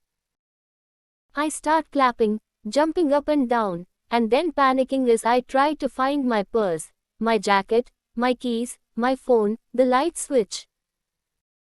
Right before we make it to the door, Ryle rushes back to the counter and grabs the newspaper and tucks it under his arm. My hands are shaking with excitement as I lock the door. We're gonna be aunts, I say as I run to my car. Ryle laughs at my joke and says, Uncles, Lily. We're gonna be uncles. Marshall calmly steps out into the hallway. Ryle and I both perk up and wait for the news. It's been quiet in there for the past half an hour. We've been waiting to hear Alyssa scream in agony, a sign she delivered, but there were no sounds at all. Not even the cries of a newborn. My hands go up to my mouth and seeing the look on Marshall's face has me fearing the worst. His shoulders just start shaking and tears pour out of his eyes. I'm a dad. And then he punches the air. I'm a dad. He hugs Ryle and then me and says, "Give us 15 minutes and you can come inside to meet her." When he closes the door, Ryle and I both release huge sighs of relief. We look at each other and smile. "You were thinking the worst, too?" he asks. I nod and then hug him. "You were an uncle," I say, smiling. He kisses my head and says, "You too." Half an hour later, Ryle and I are both standing next to the bed, watching Alyssa hold her new baby. She's absolutely perfect. A little too new to tell who she looks like yet, but she's beautiful, regardless. "You want to hold your niece?" Alyssa says to Ryle. He kind of stiffens up like he's nervous, but then he nods. She leans over and puts the baby in Riley's arms, showing him how to hold her. He stares down at her nervously and then walks over to the couch and takes a seat. "Have you guys decided on a name yet?" he asks. "Yes," Alyssa says. Ryle and I both look at Alyssa and she smiles, teary-eyed. We wanted to name her after someone Marshall and I both think the world of. So we added an A to your name. We're calling her Riley. I instantly look back over at Ryle and he blows out a quick breath like he's a little in shock. He looks back down at Riley and just starts smiling. "Wow," he whispers. I don't know what to say. I squeeze Alyssa's hand and then walk over and take a seat next to Ryle. I've had a lot of moments when I thought I couldn't love him more than I already do, but once again I'm proven wrong. Seeing the way he looks at his new baby niece makes my heart expand.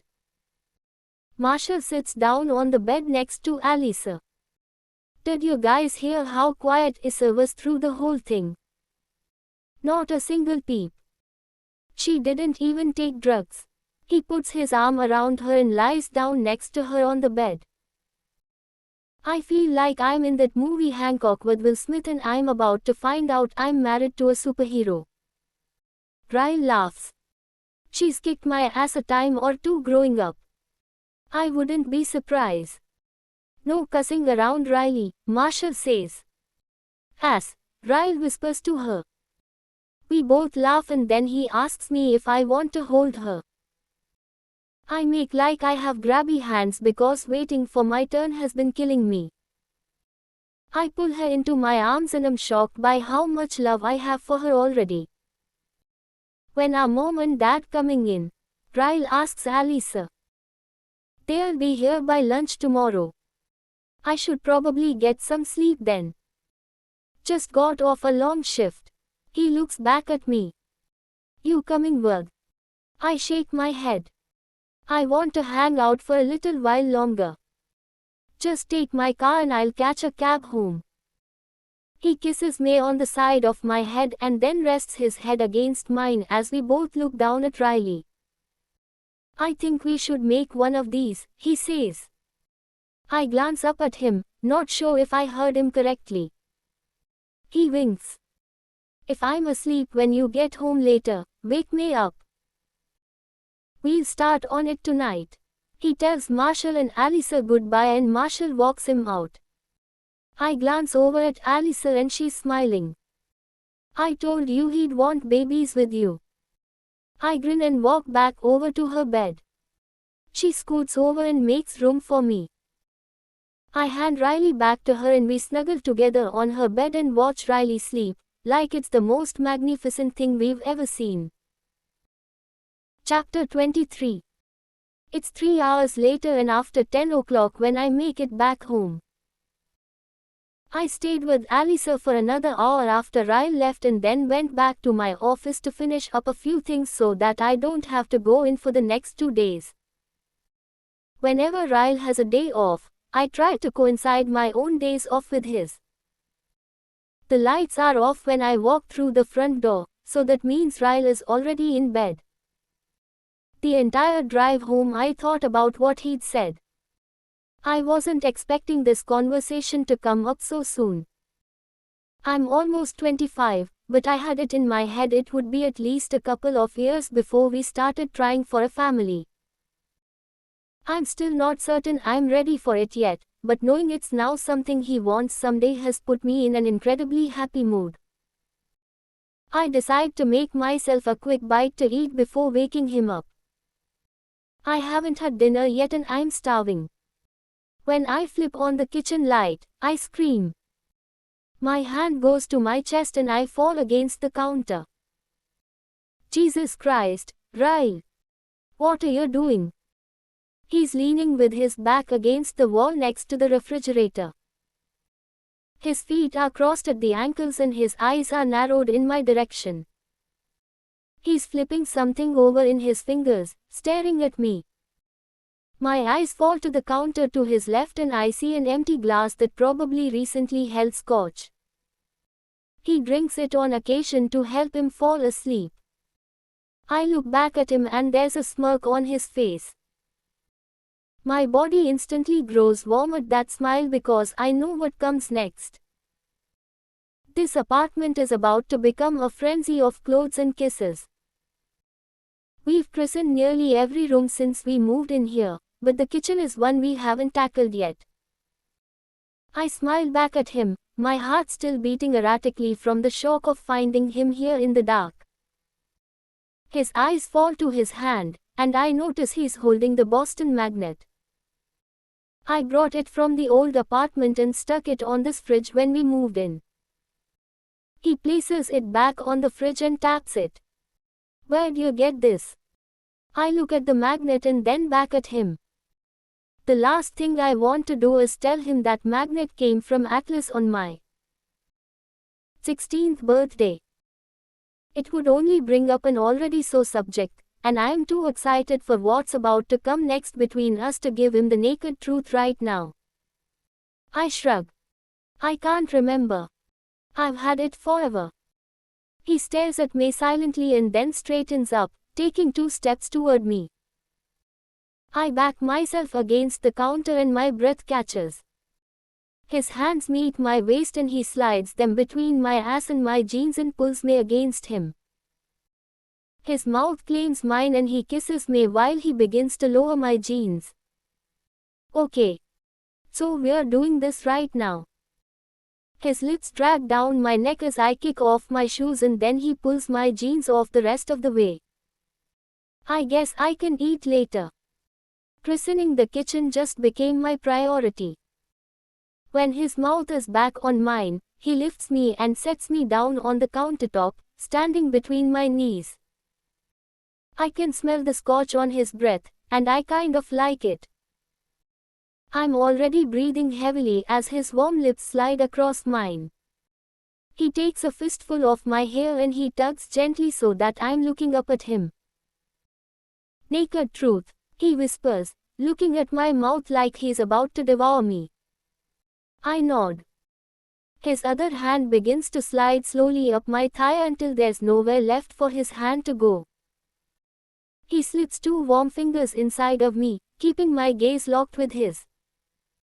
I suck in a rush of air as my legs tighten around his waist. I begin to slowly move against his hand, moaning softly as he stares heatedly at me. Where did you get that magnet, Lily? What? My heart feels like it begins beating in reverse. Why does he keep asking me this? His fingers are still moving inside of me, his eyes still look like they want me. But his hand, the hand that's wrapped in my hair begins to tug harder and I wince. Ryle, I whisper, keeping my voice calm, even though I am beginning to shake. That hurts. His fingers stop moving, but his gaze never leaves mine. He slowly pulls his fingers out of me and then brings his hand up around my throat, squeezing gently. His lips meet mine and his tongue dives inside my mouth. I take it, because I have no idea what's going through his head right now, and I pray I'm overreacting. I can feel him hard against his jeans as he presses into me. But then he pulls back. His hands leave me entirely as he flattens his back against the refrigerator, scraping his eyes over my body like he wants to take me right here in the kitchen. My heart begins to calm down. I'm overreacting. He reaches beside him, next to the stove, and he picks up a newspaper. It's the same newspaper he showed me earlier, with the awards article printed in it. He holds it up, then tosses it toward me. Did you get a chance to read that yet? I blow out a breath of relief. Not yet, I say, my eyes falling to the article. Read it out loud. I glance up at him. I smile, but my stomach is anxious. There's something about him right now. The way he's acting. I can't put my finger on it. You want me to read the article? I ask. Right now. I feel odd, sitting on my kitchen counter half naked, holding a newspaper. He nods. I'd like you to take off your shirt first. Then read it out loud. I stare at him, trying to gauge his behavior. Maybe the scotch has made him extra frisky. A lot of times when we make love, it's as simple as making love. But occasionally, our sex is wild. A little dangerous, like the look in his eyes right now. I set the paper down, pull off my shirt, and then pick the paper back up. I start reading the article out loud, but he takes a step forward and says, not the whole thing. He flips the paper over where it starts in the middle of the article and he points to a sentence. Read the last few paragraphs. I look down, even more confused this time. But whatever will get us past this and into the bed. Dot. Dot. The business with the highest number of votes should come as no surprise. The iconic Bibs on Marketson opened in April of last year, quickly becoming one of the highest-rated restaurants in the city, according to TripAdvisor. I stop reading and look up at Ryle. He has poured himself more scotch and he's swallowing a sip of it. Keep reading, he says, nudging his head at the paper in my hand. I swallow heavily, the saliva in my mouth growing thicker by the second. I try to control the trembling of my hands as I continue reading. The owner, Atlas Corrigan, is a two-time award-winning chef and also a United States Marine. It's no secret what the acronym for his highly successful restaurant, Bibs, stands for. Better in Boston. I gasp. Everything is better in Boston. I clench my stomach, trying to keep my emotions under control as I keep reading. But when interviewed regarding his most recent award, the chef finally revealed the true history of the meaning behind the name. It's a long story, Chef Corrigan stated. It was an homage to someone who had a huge impact on my life. Someone who meant a lot to me. She still means a lot to me. Quote. I put the newspaper on the counter. I don't want to read anymore. My voice cracks on its way up my throat. Ryle takes 2 swift steps forward and grabs the newspaper. He picks up where I left off, his voice loud and angry now. When asked if the girl was aware he named a restaurant after her, Chef Corrigan smiled knowingly and said, next question. Quote. The anger in Riley's voice makes me nauseous. Ryle, stop it, I say calmly. You've had too much to drink. I push past him and walk quickly out of the kitchen toward the hallway that leads to our bedroom. There's so much happening right now and I'm not sure I understand any of it. The article never stated who Atlas was talking about. Atlas knows it was me and I know it was me, but how in the hell would Ryle put 2 and 2 together? And the magnet. How would he know that came from Atlas just by reading that article? He's overreacting. I can hear him following me as I walk toward the bedroom.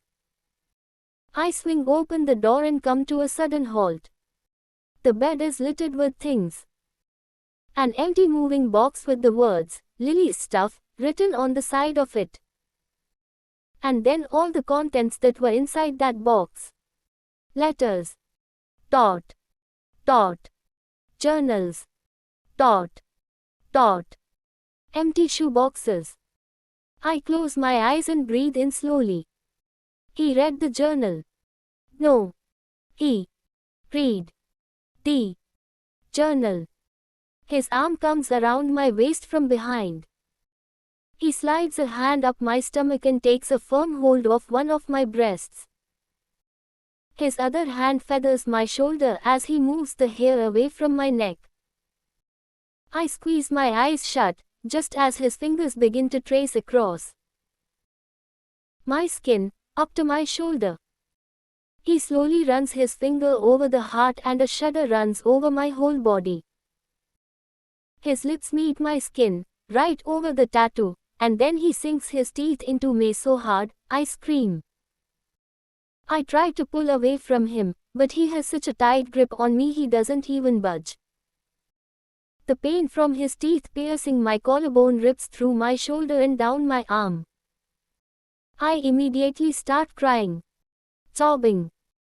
Ryle, let me go, I say, my voice pleading. Please. Walk away. His arms are cutting into mine as he holds me tightly from behind. He spins me, but my eyes are still closed. I'm too scared to look at him. His hands are digging into my shoulders as he pushes me toward the bed. I start trying to fight him off of me, but it's useless. He's too strong for me. He's angry. He's hurt. And he's not Ryle. My back meets the bed and I frantically scoot back toward the headboard, trying to get away from him. Why is he still here, Lily? His voice isn't as composed as it was in the kitchen. He's really angry now. He's in everything. The magnet on the fridge. The journal in the box I found in our closet. The fucking tattoo on your body that used to be my favorite goddamn part of you. He's on the bed now. Ryle, I beg. I can explain. Tears streak down my temples and into my hair. You were angry. Please don't hurt me, please. Walk away, and when you come back, I'll explain. His hand grips my ankle and he yanks me until I'm beneath him. I'm not angry, Lily, he says, his voice disturbingly calm now. I just think I haven't proved to you how much I love you. His body comes down against mine and he takes my wrists with one hand above my head, pressing them against the mattress. Ryle, please, I'm sobbing, trying to push him off of me with any part of my body. Get off me. Please. No, no, no, no. I love you, Lily, he says, his words crashing against my cheek. More than he ever did. Why can't you see that? My fear folds in on itself, and I become diluted with rage. All I can see when I squeeze my eyes shut is my mother crying on our old living room couch. My father forcing himself on top of her. Hatred rips through me and I start screaming. Ryle tries to muffle my screams with his mouth. I bite down on his tongue. His forehead comes crashing down against mine. In an instant, all the pain fades as a blanket of darkness rolls over my eyes and consumes me. I can feel his breath against my ear as he mutters something inaudible. My heart is racing, my whole body is still shaking, my tears are still somehow falling and I'm gasping for air. His words are crashing against my ear, but the pain is throbbing in my head too hard for me to decipher his words. I try to open my eyes, but it stings. I can feel something trickling into my right eye and I instantly know it's blood. My blood. His words begin to come into focus. Sorry, I'm sorry, I'm sorry, I'm. Quote. His hand is still pressing mine into the mattress and he's still on top of me. He's no longer trying to force himself on me. Lily, I love you, I'm so sorry. His words are full of panic. He's kissing me, his lips gentle against my cheek and mouth. He knows what he's done.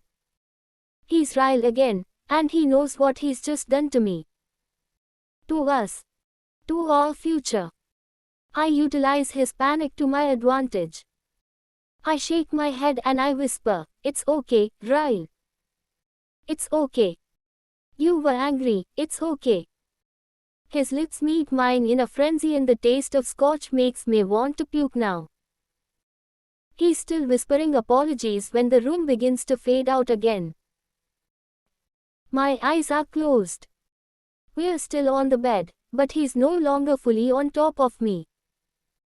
He's on his side, his arm wrapped tightly over my waist. His head is pressed against my chest. I remain stiff as I assess everything around me. He isn't moving, but I can feel his breaths, heavy with sleep. I don't know if he passed out or if he fell asleep. The last thing I can remember is his mouth on mine, the taste of my own tears. I lie still for several more minutes. The pain in my head begins to worsen with every minute of consciousness. I close my eyes and try to think. Where's my purse? Where are my keys? Where is my phone? It takes me a full 5 minutes to slide out from under him. I'm too scared to move too much at once, so I do it an inch at a time until I'm able to roll onto the floor.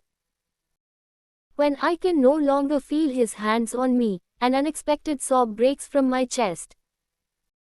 I slap my hand over my mouth as I pull myself to my feet and run out of the bedroom. I find my purse and my phone, but I have no idea where he put my keys. I frantically search the living room and kitchen, but I can barely see anything. When he headbutted me, it must have left a gash on my forehead, because there's too much blood in my eyes and everything is blurry. I slide to the floor near the door, growing dizzy. My fingers are shaking so hard, it takes 3 tries to get the password right on my phone. When I have the screen up to dial a number, I pause. My first thought is to call Alyssa and Marshall, but I can't. I can't do that to them right now. She just gave birth to a baby a matter of hours ago. I can't do this to them. I could call the police, but my mind can't even process what all that entails. I don't want to give a statement.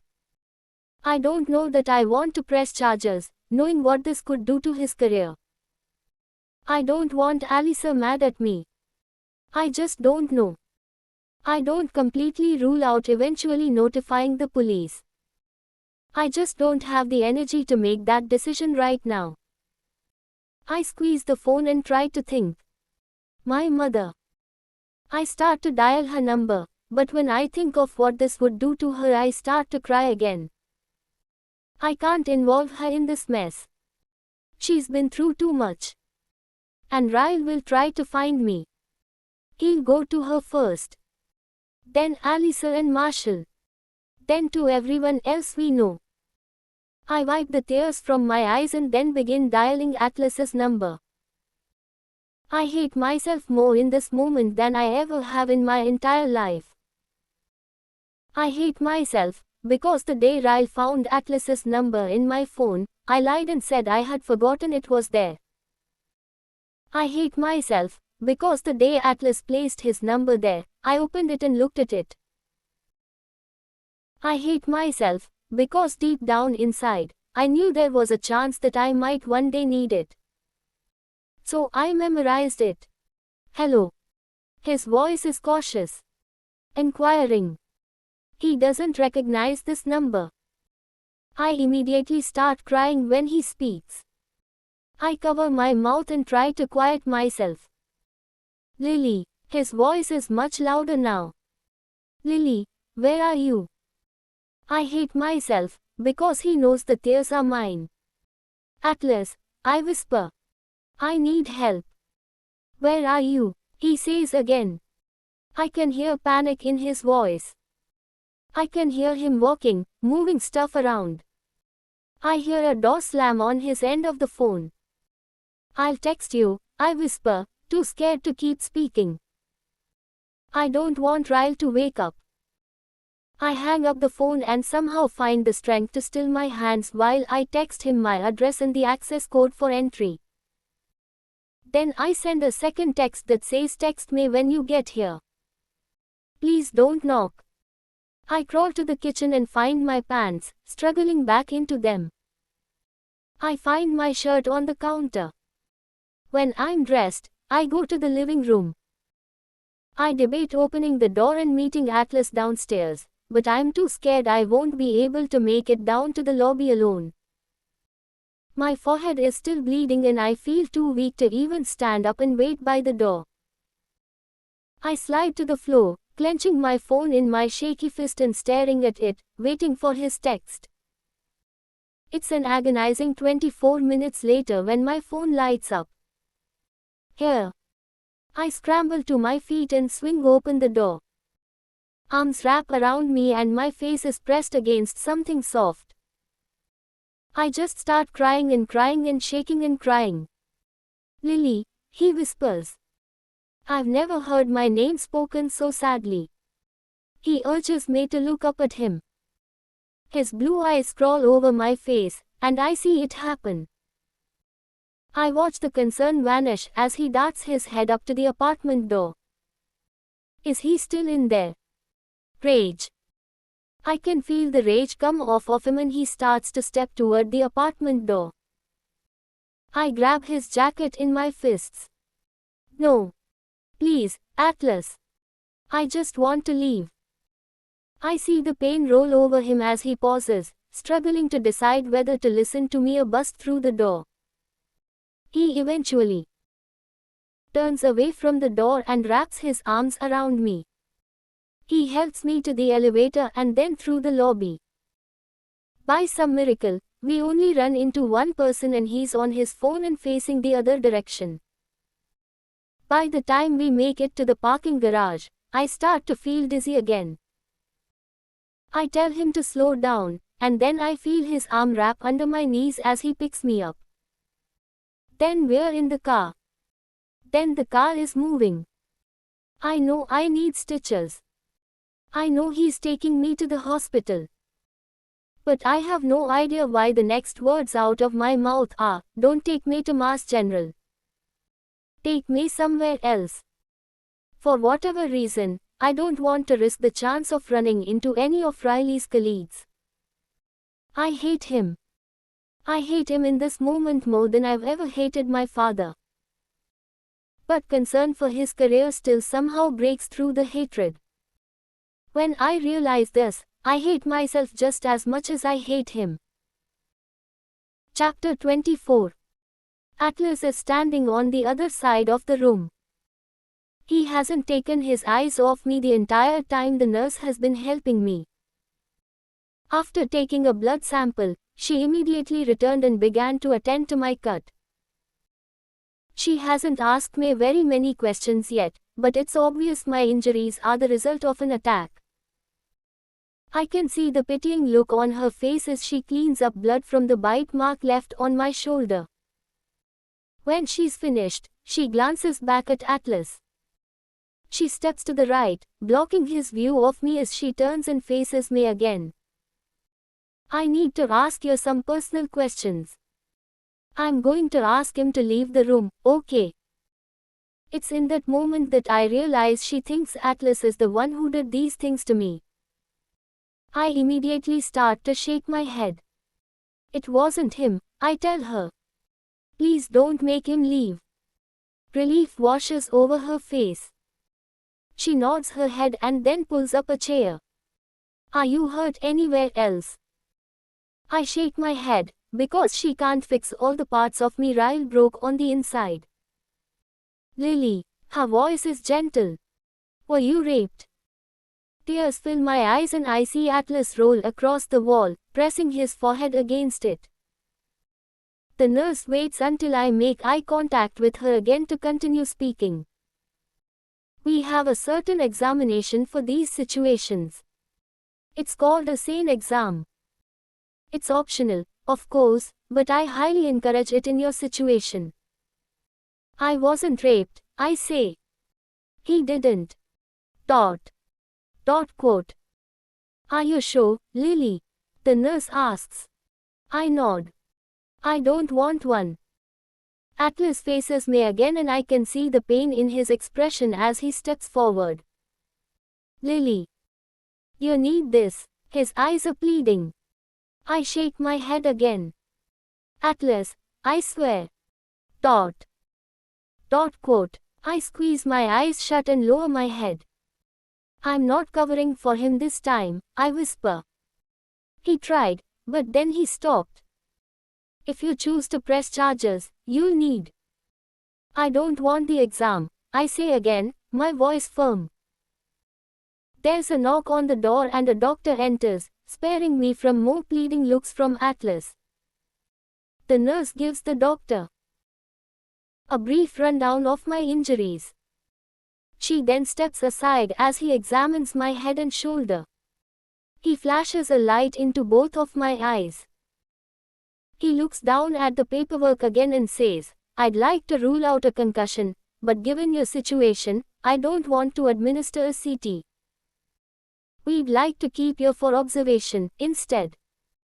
Why don't you want to administer a CT? I ask him. The doctor stands up. We don't like to perform X-rays on pregnant women unless it's vital. We'll monitor you for complications and if there are no further concerns, you'll be free to go. I don't hear anything beyond that. Nothing. The pressure begins to build in my head. My heart. My stomach. I grip the edges of the exam table I'm sitting on and I stare at the floor until they both leave the room. When the door closes behind them, I sit, suspended in frozen silence. I see Atlas move closer. His feet are almost touching mine. His fingers brush lightly over my back. Did you know? I release a quick breath, and then drag in more air. I start shaking my head, and when his arms come down around me, I cry harder than I knew my body was even capable of. He holds me the entire time I cry. He holds me through my hatred. I did this to myself. I allowed this to happen to me. I am my mother. I want to leave, I whisper. Atlas pulls back. They want to monitor you, Lily. I think you should stay. I look up at him and shake my head. I need to get out of here. Please. I want to leave. He nods and helps me back into my shoes. He pulls off his jacket and wraps it around me, then we walk out of the hospital without anyone noticing. He says nothing to me as we drive. I stare out the window, too exhausted to cry. Too in shock to speak. I feel submerged. Just keep swimming. Atlas doesn't live in an apartment. He lives in a house.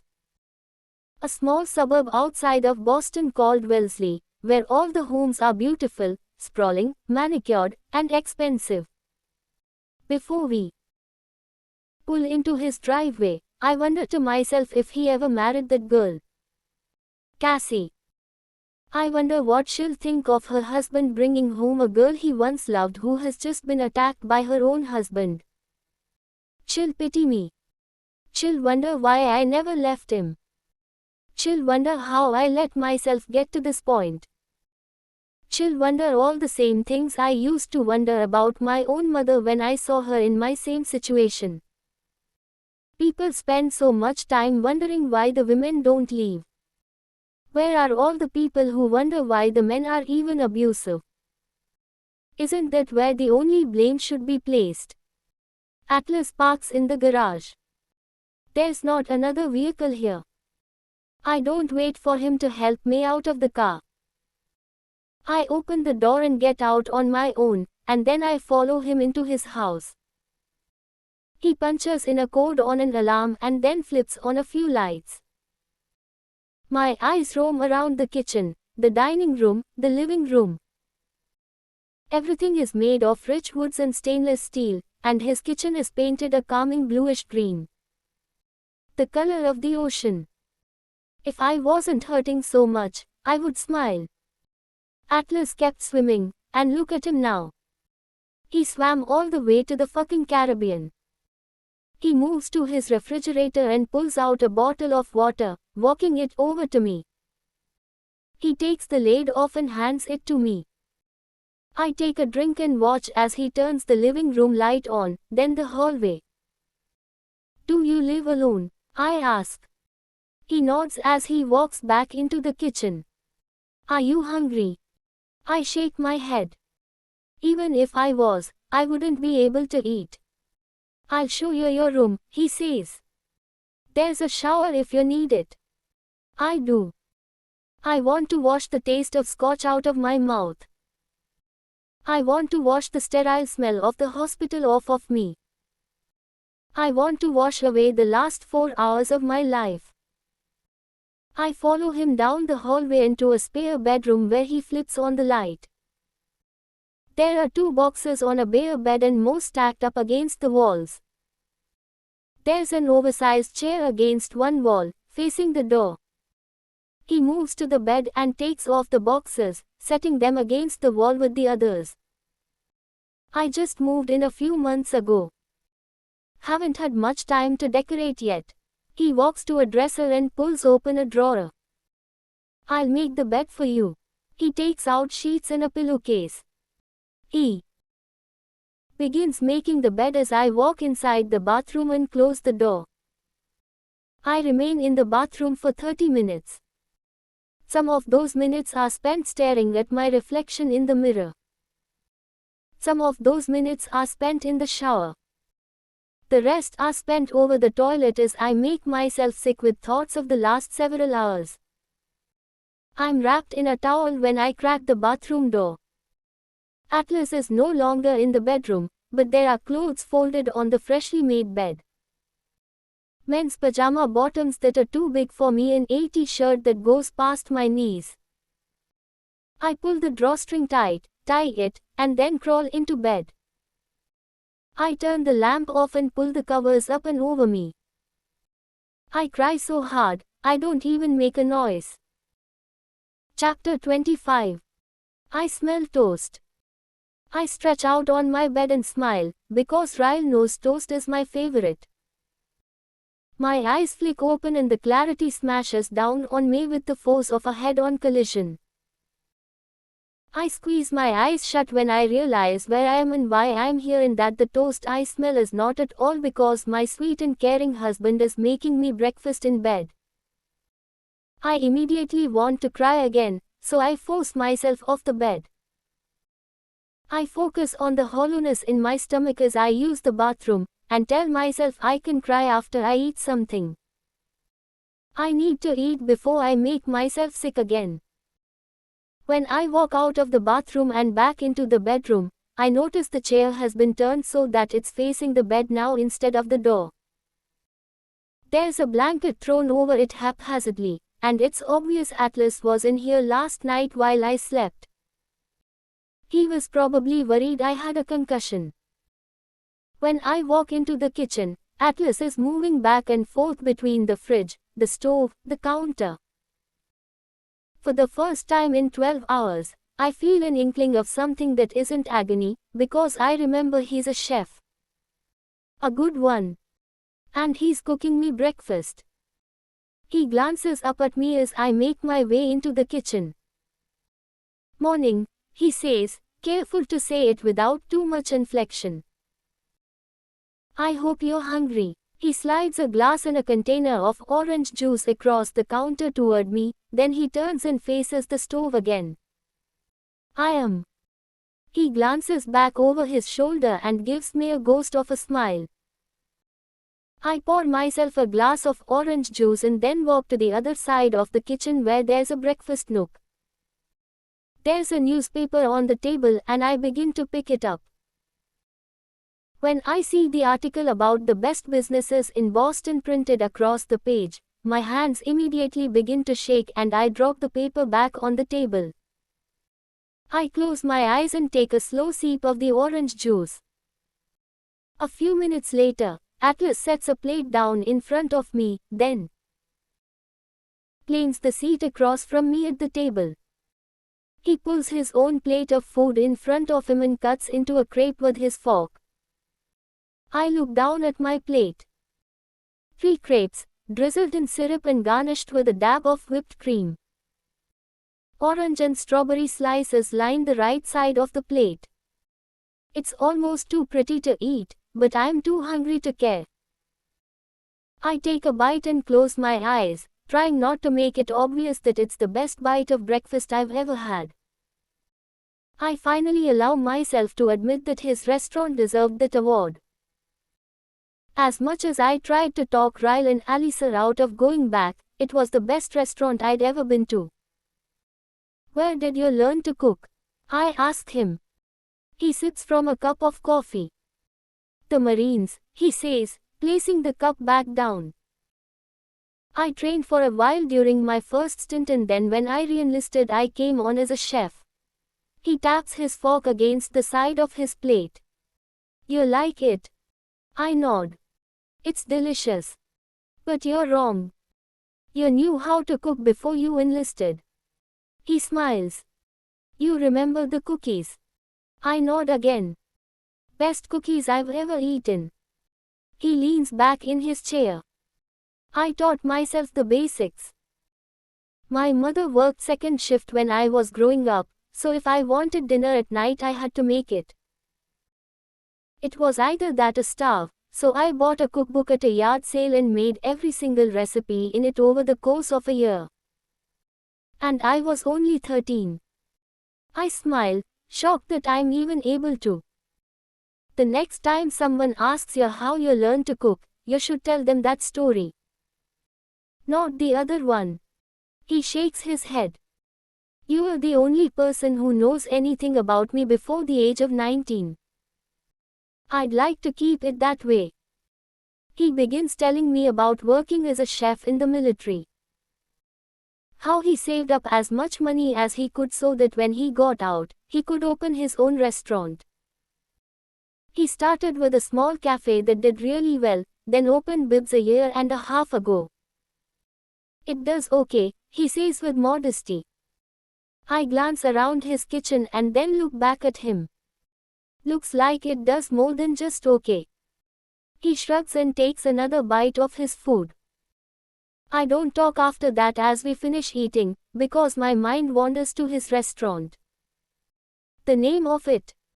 What he said in the interview. Then. Of course, those thoughts lead me back to thoughts of Ryle and the anger in his voice as he yelled the last line of the interview at me. I think Atlas can see the change in my demeanor, but he says nothing as he clears the table. When he takes another seat, he chooses the chair right next to me this time. He places a reassuring hand on top of mine. I have to go into work for a few hours, he says. I don't want you to leave. Stay here as long as you need, Lily. Just. Dot. Please don't go back home today. I shake my head when I hear the concern in his words. I won't. I'll stay here, I tell him. I promise. Do you need anything before I go? I shake my head. I'll be fine. He stands up and grabs his jacket. I'll make it as quick as I can. I'll be back after lunch and I'll bring you something to eat, okay? I force a smile. He opens a drawer and pulls out a pen and paper. He writes something on it before he leaves.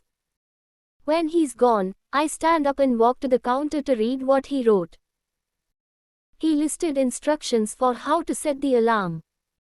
He wrote his cell phone number, even though I have it memorized.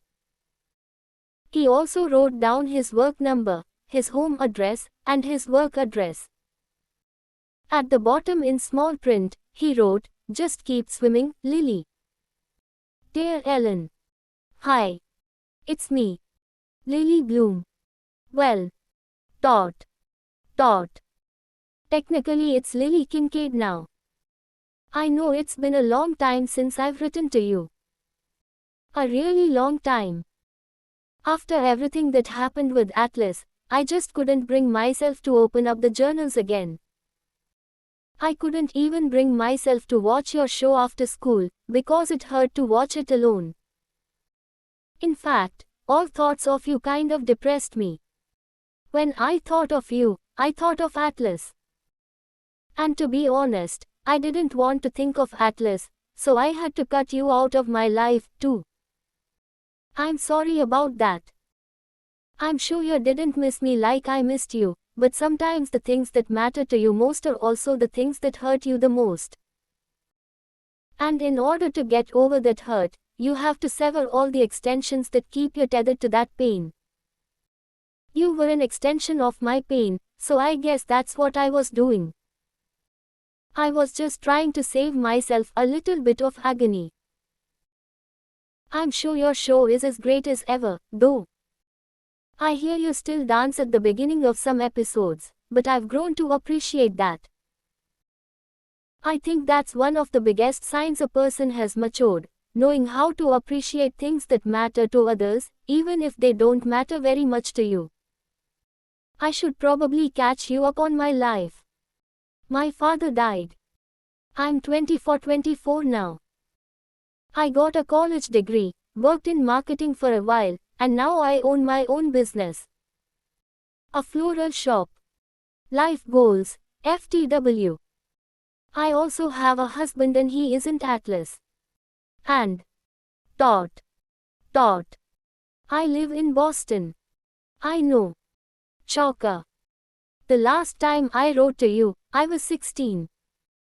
I was in a really bad place and I was so worried about Atlas. I'm not worried about Atlas anymore, but I am in a really bad place right now. More so than the last time I wrote to you. I'm sorry I don't seem to need to write to you when I'm in a good place. You tend to only get the shit end of my life, but that's what friends are for, right? I don't even know where to start. I know you don't know anything about my current life or my husband, Ryle. But there's this thing we do where one of us says, naked truth, and then we're forced to be brutally honest and say what we're really thinking. So. Dot. Dot. Naked truth. Praise yourself. I am in love with a man who physically hurts me. Of all people, I have no idea how I let myself get to this point. There were many times growing up I wondered what was going through my mother's head in the days after my father had hurt her. How she could possibly love a man who had laid his hands on her. A man who repeatedly hit her. Repeatedly promised he would never do it again. Repeatedly hit her again. I hate that I can empathize with her now. I've been sitting on Atlas's couch for over 4 hours, wrestling with my feelings. I can't get a grip on them. I can't understand them. I don't know how to process them. And true to my past, I realized that maybe I need to just get them out on paper. My apologies to you, Ellen. But get ready for a whole lot of word vomit. If I had to compare this feeling to something, I would compare it to death. Not just the death of anyone. The death of the one. The person who is closer to you than anyone else in the whole world. The one who, when you simply imagine their death, it makes your eyes tear up. That's what this feels like. It feels like Ryle has died. It's an astronomical amount of grief. An enormous amount of pain. It's a sense that I've lost my best friend, my lover, my husband, my lifeline. But the difference between this feeling and death is the presence of another emotion that doesn't necessarily follow in the event of an actual death. Hatred. I am so angry at him, Ellen. Words can't express the amount of hatred I have for him. Yet somehow, in the midst of all my hatred, there are waves of reasoning that flow through me. I start to think things like, but I shouldn't have had the magnet. I should have told him about the tattoo from the beginning. I shouldn't have kept the journals. The reasoning is the hardest part of this. It eats at me, little by little, wearing down the strength my hatred lends to me. The reasoning forces me to imagine our future together, and how there are things I could do to prevent the type of anger. I'll never betray him again. I'll never keep secrets from him again. I'll never give him reason to react that way again. We'll both just have to work harder from now on. For better, for worse, right? I know these are the things that once went through my mother's head. But the difference between the two of us is that she had more to worry about. She didn't have the financial stability that I have. She didn't have the resources to leave and give me what she thought was a decent shelter. She didn't want to take me away from my father when I was used to living with both parents. I have a feeling reasoning really kicked her ass a time or two. I can't even begin to process the thought that I'm having a child with this man. There is a human being inside of me that we created together. And no matter which option I choose, whether I choose to stay or choose to leave, neither are choices I would wish upon my child. To grow up in a broken home or an abusive one. I've already failed this baby in life, and I've only known about his or her existence for a single day. Ellen, I wish you could write back to me. I wish that you could say something funny to me right now, because my heart needs it. I have never felt this alone. This broken. This angry. This hurt. People on the outside of situations like these often wonder why the woman goes back to the abuser. I read somewhere once that 85% of women return to abusive situations. That was before I realized I was in one, and when I heard that statistic, I thought it was because the women were stupid. I thought it was because they were weak. I thought these things about my own mother more than once. But sometimes the reason women go back is simply because they're in love. I love my husband, Ellen. I love so many things about him. I wish cutting my feelings off for the person who hurt me was as easy as I used to think it would be. Preventing your heart from forgiving someone you love is actually a hell of a lot harder than simply forgiving them. I'm a statistic now. The things I've thought about women like me are now what others would think of me if they knew my current situation. How could she love him after what he did to her? How could she contemplate taking him back? It's sad that those are the first thoughts that run through our minds when someone is abused. Shouldn't there be more distaste in our mouths for the abusers than for those who continue to love the abusers? I think of all the people who have been in this situation before me. Everyone who will be in this situation after me. Do we all repeat the same words in our heads in the days after experiencing abuse at the hands of those who love us? From this day forward, for better, for worse, for richer, for poorer, in sickness and health, until death do us part. Maybe those vows weren't meant to be taken as literally as some spouses take them. For better, for worse. Fuck. That. Shit. Lily. Chapter 26. I'm lying on Atlas's guest bed, staring up at the ceiling. It's a normal bed. really comfortable, actually. But it feels like I'm on a waterbed. Or maybe a raft, adrift at sea. And I scale over these huge waves, each of them carrying something different. Some are waves of sadness. Some are waves of anger. Some are waves of tears. Some are waves of sleep. Occasionally, I'll place my hands on my stomach and a tiny wave of love will come. I have no idea how I can already love something so much, but I do. I think about whether or not it'll be a boy or a girl and what I'll name it. I wonder if it will look like me or Ryle. And then another wave of anger will come and crash down on the tiny wave of love. I feel robbed of the joy a mother should have when she finds out she's pregnant. I feel like Ryle took that from me last night and it's just one more thing I have to hate him for. Hatred is exhausting. I force myself off the bed and into the shower. I've been in my room most of the day. Atlas returned home several hours ago and I heard him open the door at one point to check on me, but I pretended to be asleep. I feel awkward being here. Atlas is the very reason Ryle was angry at me last night, yet he's the one I ran to when I needed help. Being here fills me with guilt. Maybe even a little bit of shame, as though my calling Atlas lends credibility to Riley's anger. But there's literally nowhere I can go right now. I need a couple of days to process things, and if I go to a hotel, Ryle could track the credit card charge and find me. He'd be able to find me at my mother's, at Alisa's, at Lucy's. He's even met Devin a couple of times and would more than likely go there, too. I can't see him tracking down Atlas, though.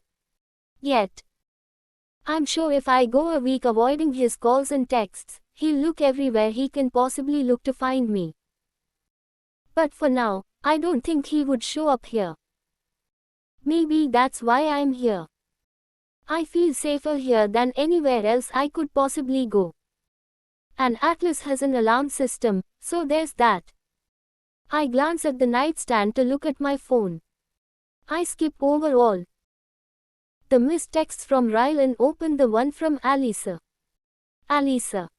Hey, Aunt Lily. They're sending us home tonight.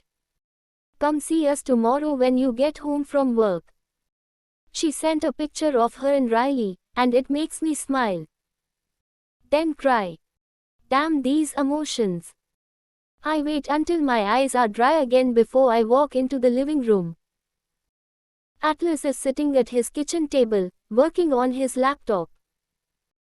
When he looks up at me, he smiles and closes it. Hey.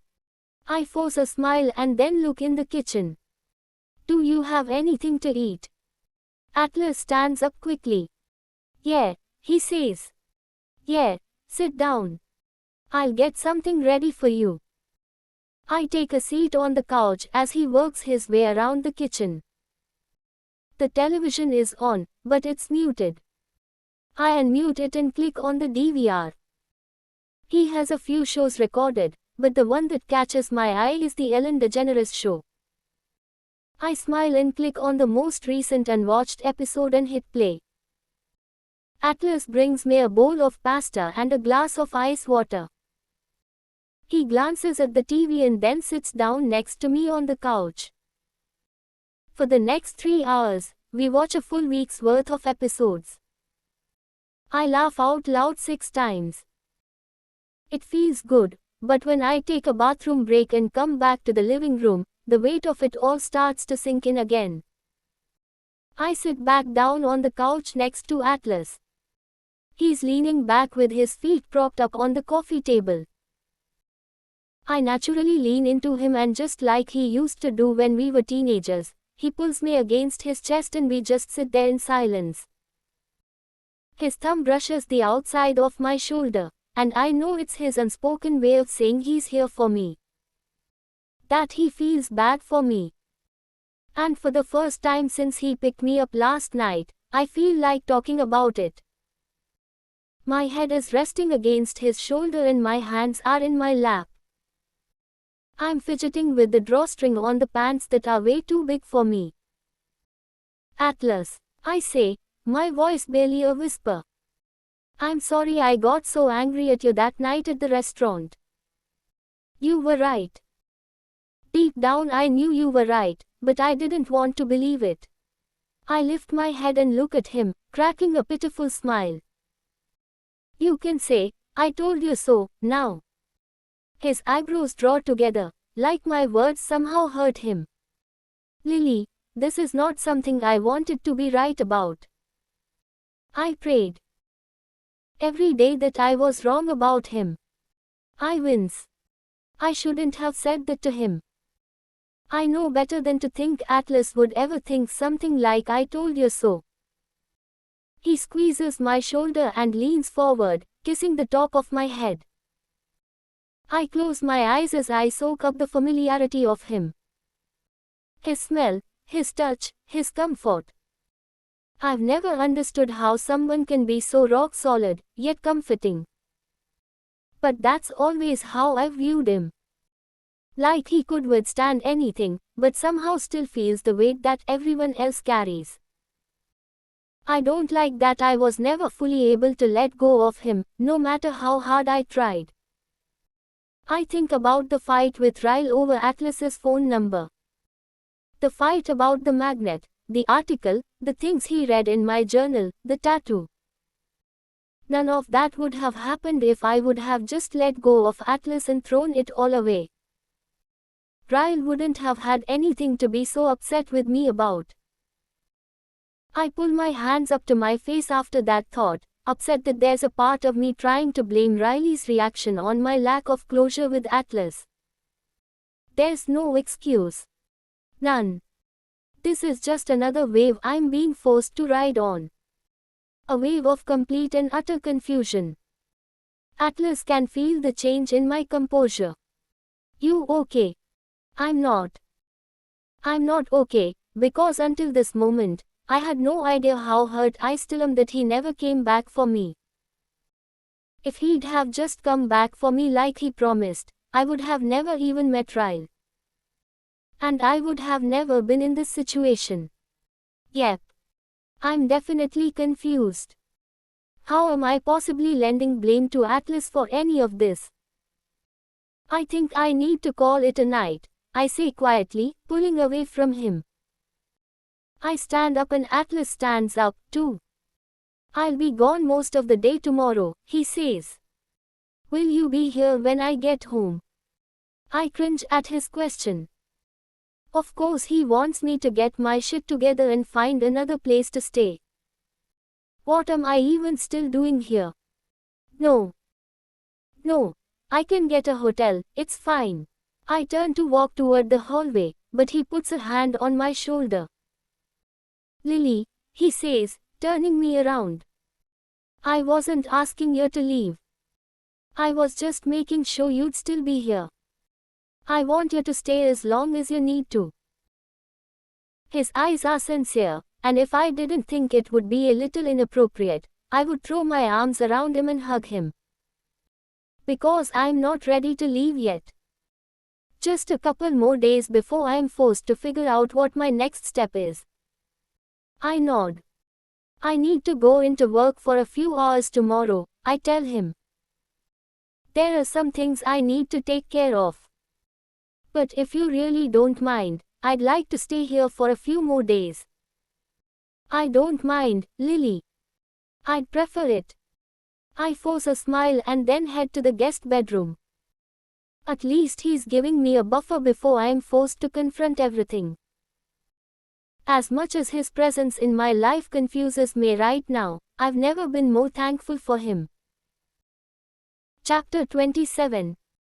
My hand is trembling when I reach for the doorknob. I've never once been scared to walk into my own business before, but I've also never been this on edge. The building is dark when I enter it, so I flip on the lights, holding my breath.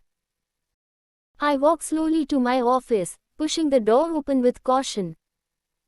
He's nowhere, yet he's everywhere. When I take a seat at my desk, I turn on my phone for the first time since I went to bed last night. I wanted a good night's sleep without having to worry about whether or not Ryle was trying to contact me.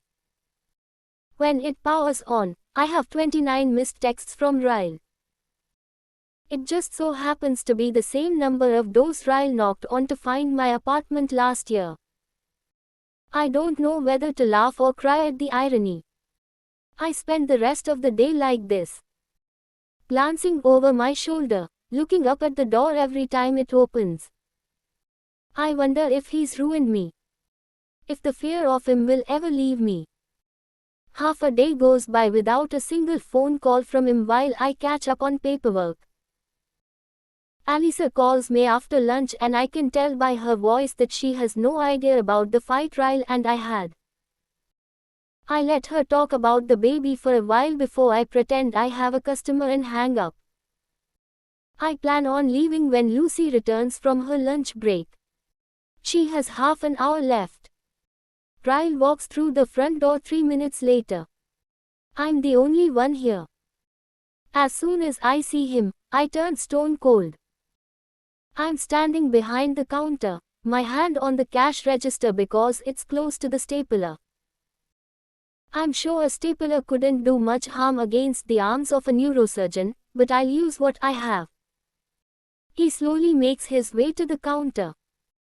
It's the first time I've seen him since he was on top of me on our bed the other night.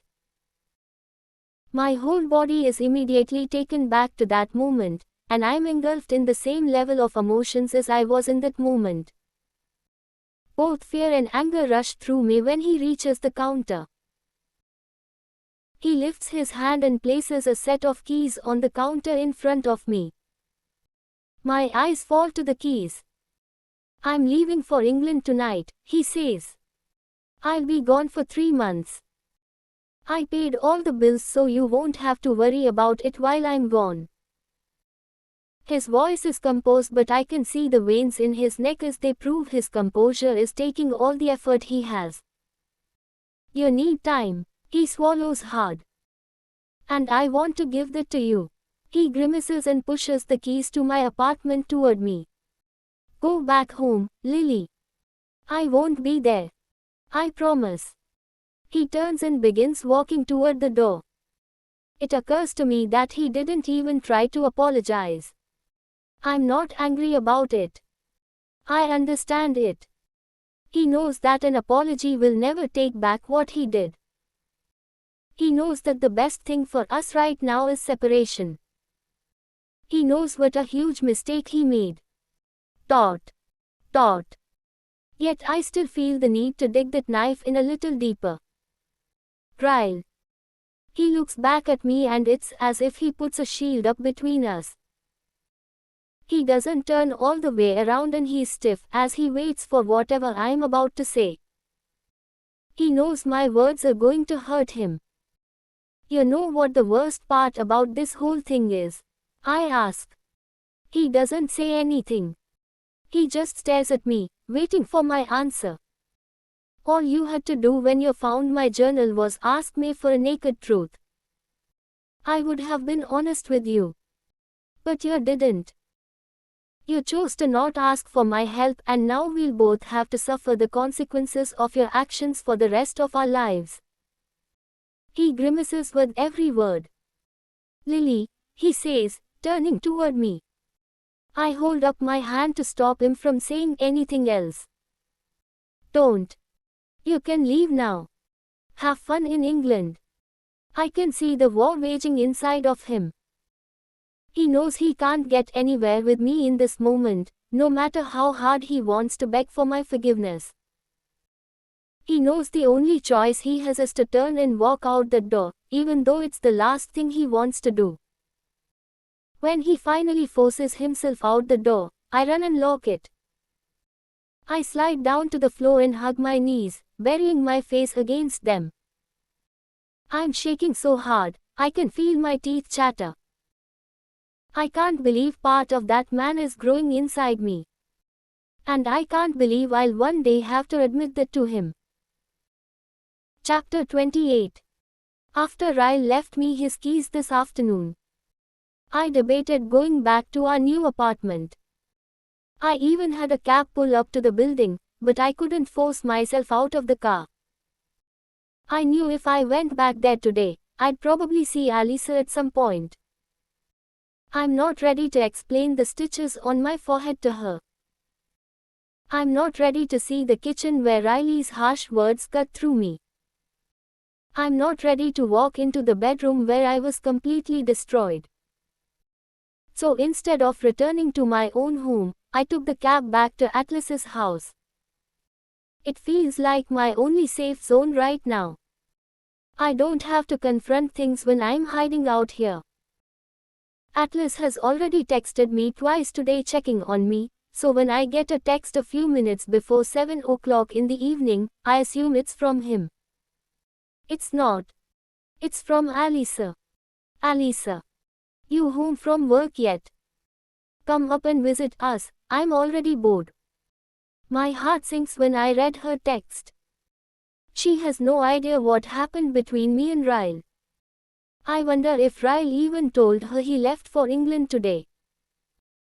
My thumb types and erases and types some more as I try to come up with a good excuse as to why I'm not there. Me. I can't. I'm in the emergency room. Hit my head on that shelf in the storage room at work. Getting stitches. I hate that I lied to her, but it'll save me from having to explain the cut and also why I'm not home right now. Alice. Oh no. Are you alone?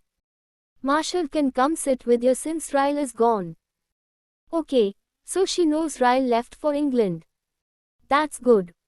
And she thinks we're fine. This is good. That means I have at least 3 months before I have to tell her the truth. Look at me, sweeping shit under the rug just like my mother. Me. No, I'm fine. I'll be finished up by the time Marshall could even get here. I'll come by tomorrow after work. Give Riley a kiss for me. I lock the screen on my phone and set it on my bed. It's dark outside now, so I immediately see the scroll of the headlights as someone pulls into the driveway. I instantly know that it isn't Atlas, because he uses the driveway to the side of the house and parks in the garage. My heart begins to race as fear rushes through me. Is it Ryle? Did he find out where Atlas lives? Moments later, there's a loud knock at the front door. More like pounding. The doorbell also rings. I tiptoe to the window and barely move the curtains over far enough to take a look outside. I can't see who's at the door, but there's a truck in the driveway. It doesn't belong to Ryle. Could it be Atlas's girlfriend? Cassie. I grab my phone and make my way down the hallway, toward the living room. The pounding on the door and the chime of the doorbell are still going off simultaneously. Whoever is at the door is being ridiculously impatient. If it is Cassie, I already find her extremely annoying. Atlas, a guy yells. Open the damn door. Another voice, also male, yells, my balls are freezing up. They're raisins, man, open the door. Before I open the door and let them know Atlas isn't home, I text him, hoping he's about to pull in the driveway and deal with this himself. Me. Where are you? There are 2 men at your front door and I have no idea if I should let them in. I wait through more presses of the doorbell and more pounding, but Atlas doesn't immediately text me back. I finally walk to the door and leave the chain bolted, but unlock the deadbolt and open the door a few inches. One of the guys is tall, about 6 feet or so. Despite the youthful look to his face, his hair is salt and pepper. Black with a little bit of gray sprinkled in.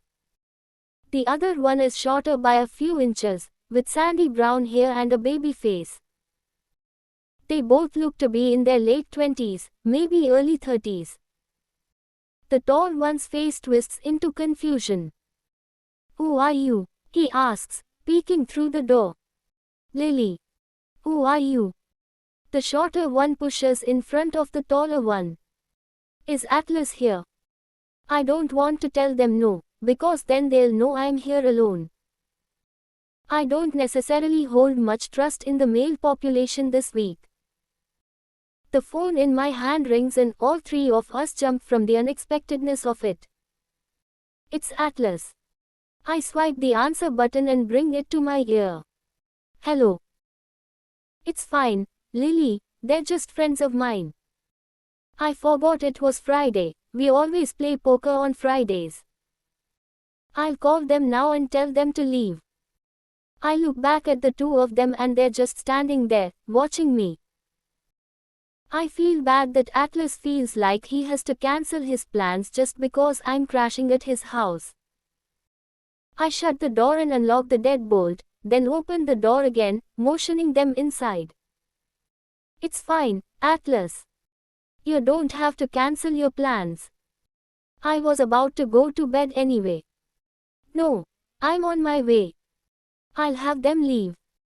I still have the phone pressed to my ear when the two men enter the living room. See you soon, I say to Atlas and then end the call. The next few seconds are awkward as the guys assess me and I assess them. What are your names? I'm Darren, the tall one says. Brad, the shorter one says. Lily, I say to them, even though I already told them my name. Atlas will be here soon. I move to close the door and they seem to relax a little. Darren heads into the kitchen and helps himself to Atlas's refrigerator. Brad takes off his jacket and hangs it up. Do you know how to play poker, Lily? I shrug. It's been a few years, but I used to play with friends in college.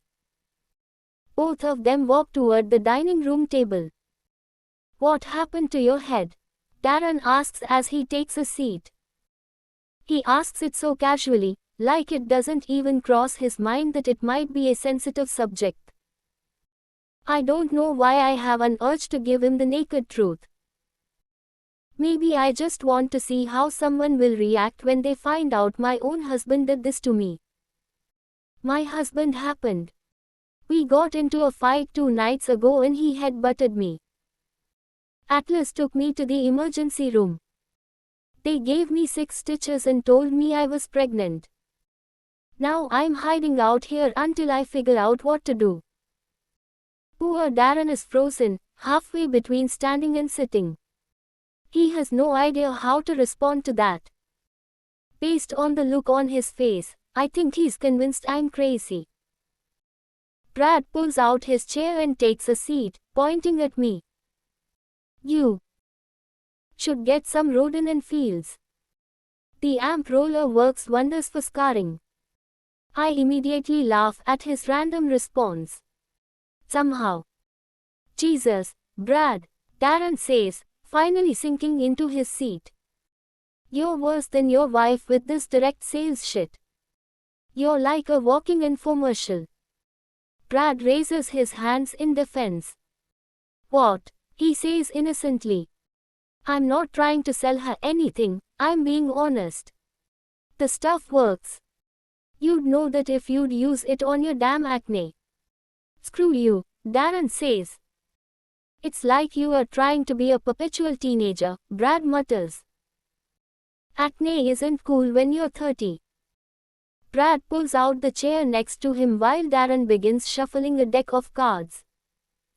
Have a seat, Lily. One of our friends decided to be an idiot and get married last week, and now his wife won't let him come to poker night anymore. You can be his fill-in until he gets a divorce. I had every intention of hiding out in my room tonight, but these two make it hard to walk away. I take a seat next to Brad and reach across the table. Hand me those, I say to Darren. He's shuffling the cards like a one-armed infant. He raises an eyebrow and pushes the deck of cards across the table. I don't know much about card games, but I can shuffle cards like a pro. I separate the cards into 2 piles and scoot them together, pressing my thumbs to the ends, watching as they beautifully intertwine. Darren and Brad are staring at the deck of cards, when there's another knock on the door. This time the door swings open without pause and a guy walks in dressed in what looks like a very expensive tweed jacket. There's a scarf wrapped around his neck, and he begins to unwind it as soon as he slams the door behind him. He nudges his head in my direction as he walks toward the kitchen. "Who are you?" He's older than the other two, probably in his mid-40s. Atlas definitely has an interesting mix of friends. "This is Lily," Brad says. "She's married to an asshole and just found out she's pregnant with the asshole's baby." "Lily, this is Jimmy. He's pompous and arrogant." "Pompous and arrogant are the same thing, idiot," Jimmy says. He pulls out the chair next to Darren and nudges his head at the cards in my hands. "Did Atlas plant you here to hustle us?" "What kind of average person knows how to shuffle cards like that?" I smile and begin to pass cards out to each of them. "I guess we'll have to play a round to find out." We're on our third round of bets when Atlas finally walks in. He closes the door behind him and looks around at the four of us. Brad said something funny right before Atlas opened the door, so I'm in the middle of a fit of laughter when Atlas locks eyes with me. He nods his head toward the kitchen and begins walking in that direction. "Fold," I say, laying my cards flat on the table as I stand up to follow him. When I get to the kitchen, he's standing where he isn't visible to the guys at the table. I walk over to him and lean against the counter. "You want me to ask them to leave?" I shake my head. "No, don't do that. I'm actually enjoying it. It's keeping my mind off things." He nods and I can't help but notice how he smells like herbs. Rosemary, specifically. It makes me wish I could see him in action at his restaurant. "You hungry?" he asks. I shake my head. "Not really. I ate some leftover pasta a couple hours ago." My hands are pressed into the counter on either side of me. He takes a step closer and puts one of his hands over mine, brushing his thumb across the top of it. I know he doesn't mean for it to be anything more than a comforting gesture, but when he touches me, it feels like a whole lot more. A rush of warmth moves up my chest and I immediately drop my eyes to our hands. Atlas pauses his thumb for a second, like he feels it, too. He pulls his hand away and backs up a step. "Sorry," he mutters, turning toward the refrigerator, pretending to look for something. It's obvious he's trying to spare me from the awkwardness of what just happened. I walk back to the table and pick up my cards for the next round. A couple of minutes later, Atlas walks over and takes the seat next to me. Jimmy shuffles out a round of new cards to everyone. "So, Atlas, how do you and Lily know each other?" Atlas picks up his cards one at a time. "Lily saved my life when we were kids," he says, matter of fact. He glances over at me and winks, and I drown in guilt for the way that wink makes me feel. Especially at a time like this. Why is my heart doing this to me? "Oh, that's sweet," Brad says. "Lily saved your life, now you are saving hers." Atlas lowers his cards and glares at Brad. "Excuse me." "Relax," Brad says. "Me and Lily are tight, she knows I'm kidding." Brad looks at me.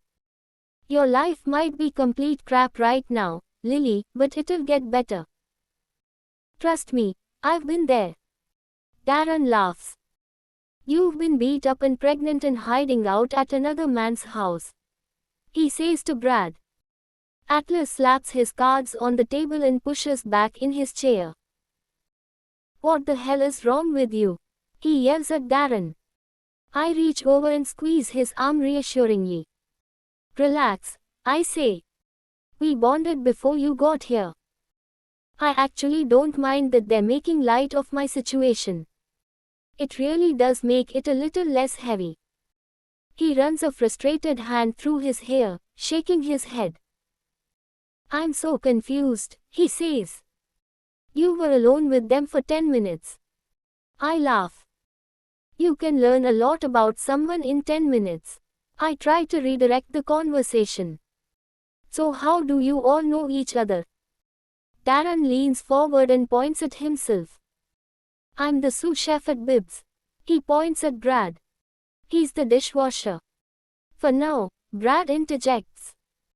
I'm working my way up. What about you? I say to Jimmy. He smirks and says, take a guess. Based on the way he dresses and the fact that he's been called arrogant and pompous, I'd have to assume. Tot. Maitre d'.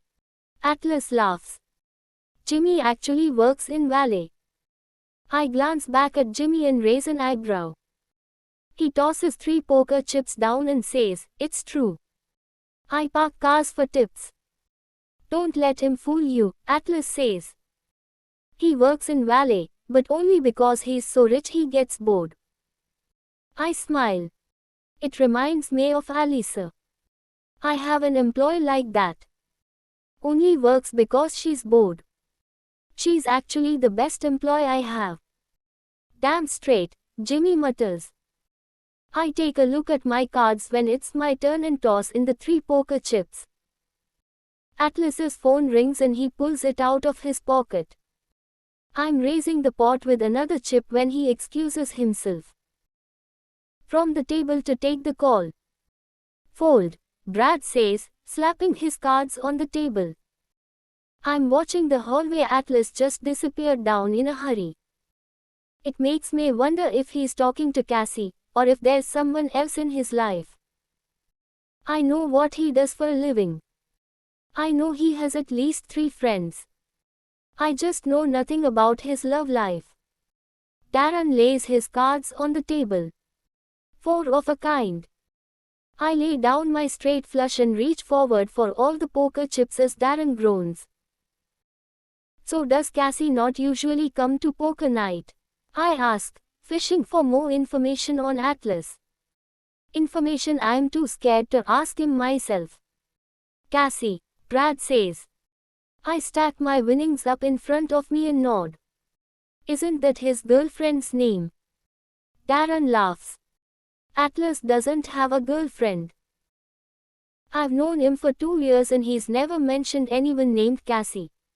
He begins passing out new cards, but I'm trying to absorb the information he just gave me. I pick up my first 2 cards when Atlas walks back into the room. Hey, Atlas, Jimmy says. Who the hell is Cassie and how come we've never heard you talk about her? Oh, shit. I'm completely mortified. I tighten my grip around the cards in my hands and try to avoid looking up at Atlas, but the room grows so quiet, it would be more obvious if I didn't look at him. He's staring at Jimmy. Jimmy is staring at him. Brad and Darren are staring at me. Atlas folds his lips together for a moment and then says, there is no Cassie. His eyes meet mine, but only for a brief second. But in that brief second, I can see it written all over his face. There never was a Cassie. He lied to me. Atlas clears his throat and then says, listen, guys. I should have cancelled tonight. This week has been kind of. Quote. He rubs his hand over his mouth and Jimmy stands up. He squeezes Atlas on the shoulder and says, next week. My place. Atlas nods appreciatively. The 3 of them begin to gather their cards and poker chips. Brad pries my cards from my fingers apologetically because I'm unable to move as I clutch them tightly.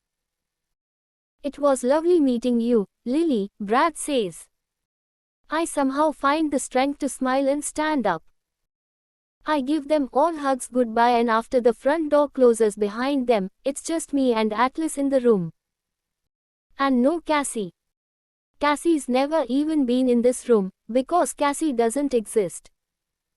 What the hell? Atlas hasn't moved from his spot near the table. Neither have I. He's standing firm with his arms folded across his chest. His head is slightly tilted down, but his eyes are boring into me from across the table. Why would he lie to me? Ryle and I weren't even an official couple yet when I ran into Atlas at that restaurant the first time.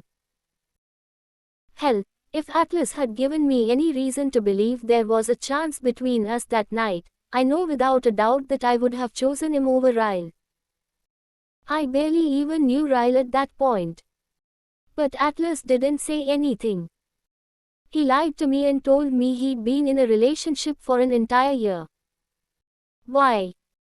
Why would he do that unless he didn't want me to think I had a chance with him?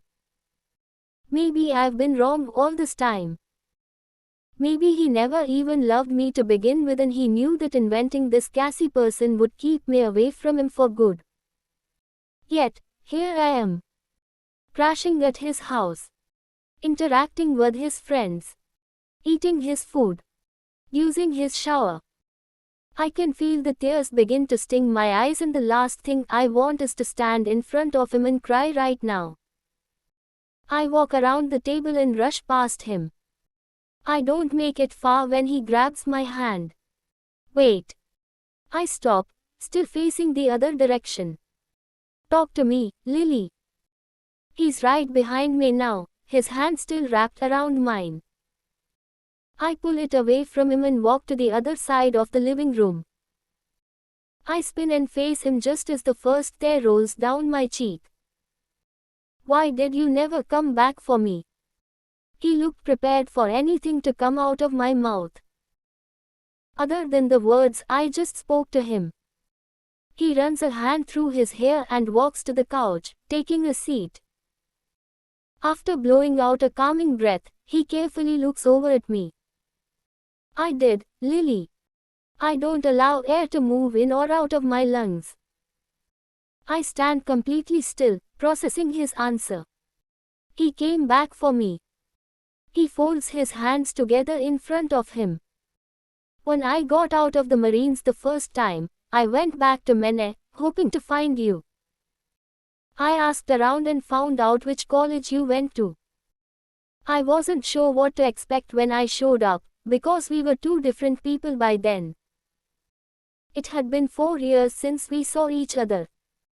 I knew a lot about both of us had probably changed in those 4 years. My knees feel weak, so I walk to the chair next to him and lower myself. He came back for me. I walked around your campus the whole day looking for you.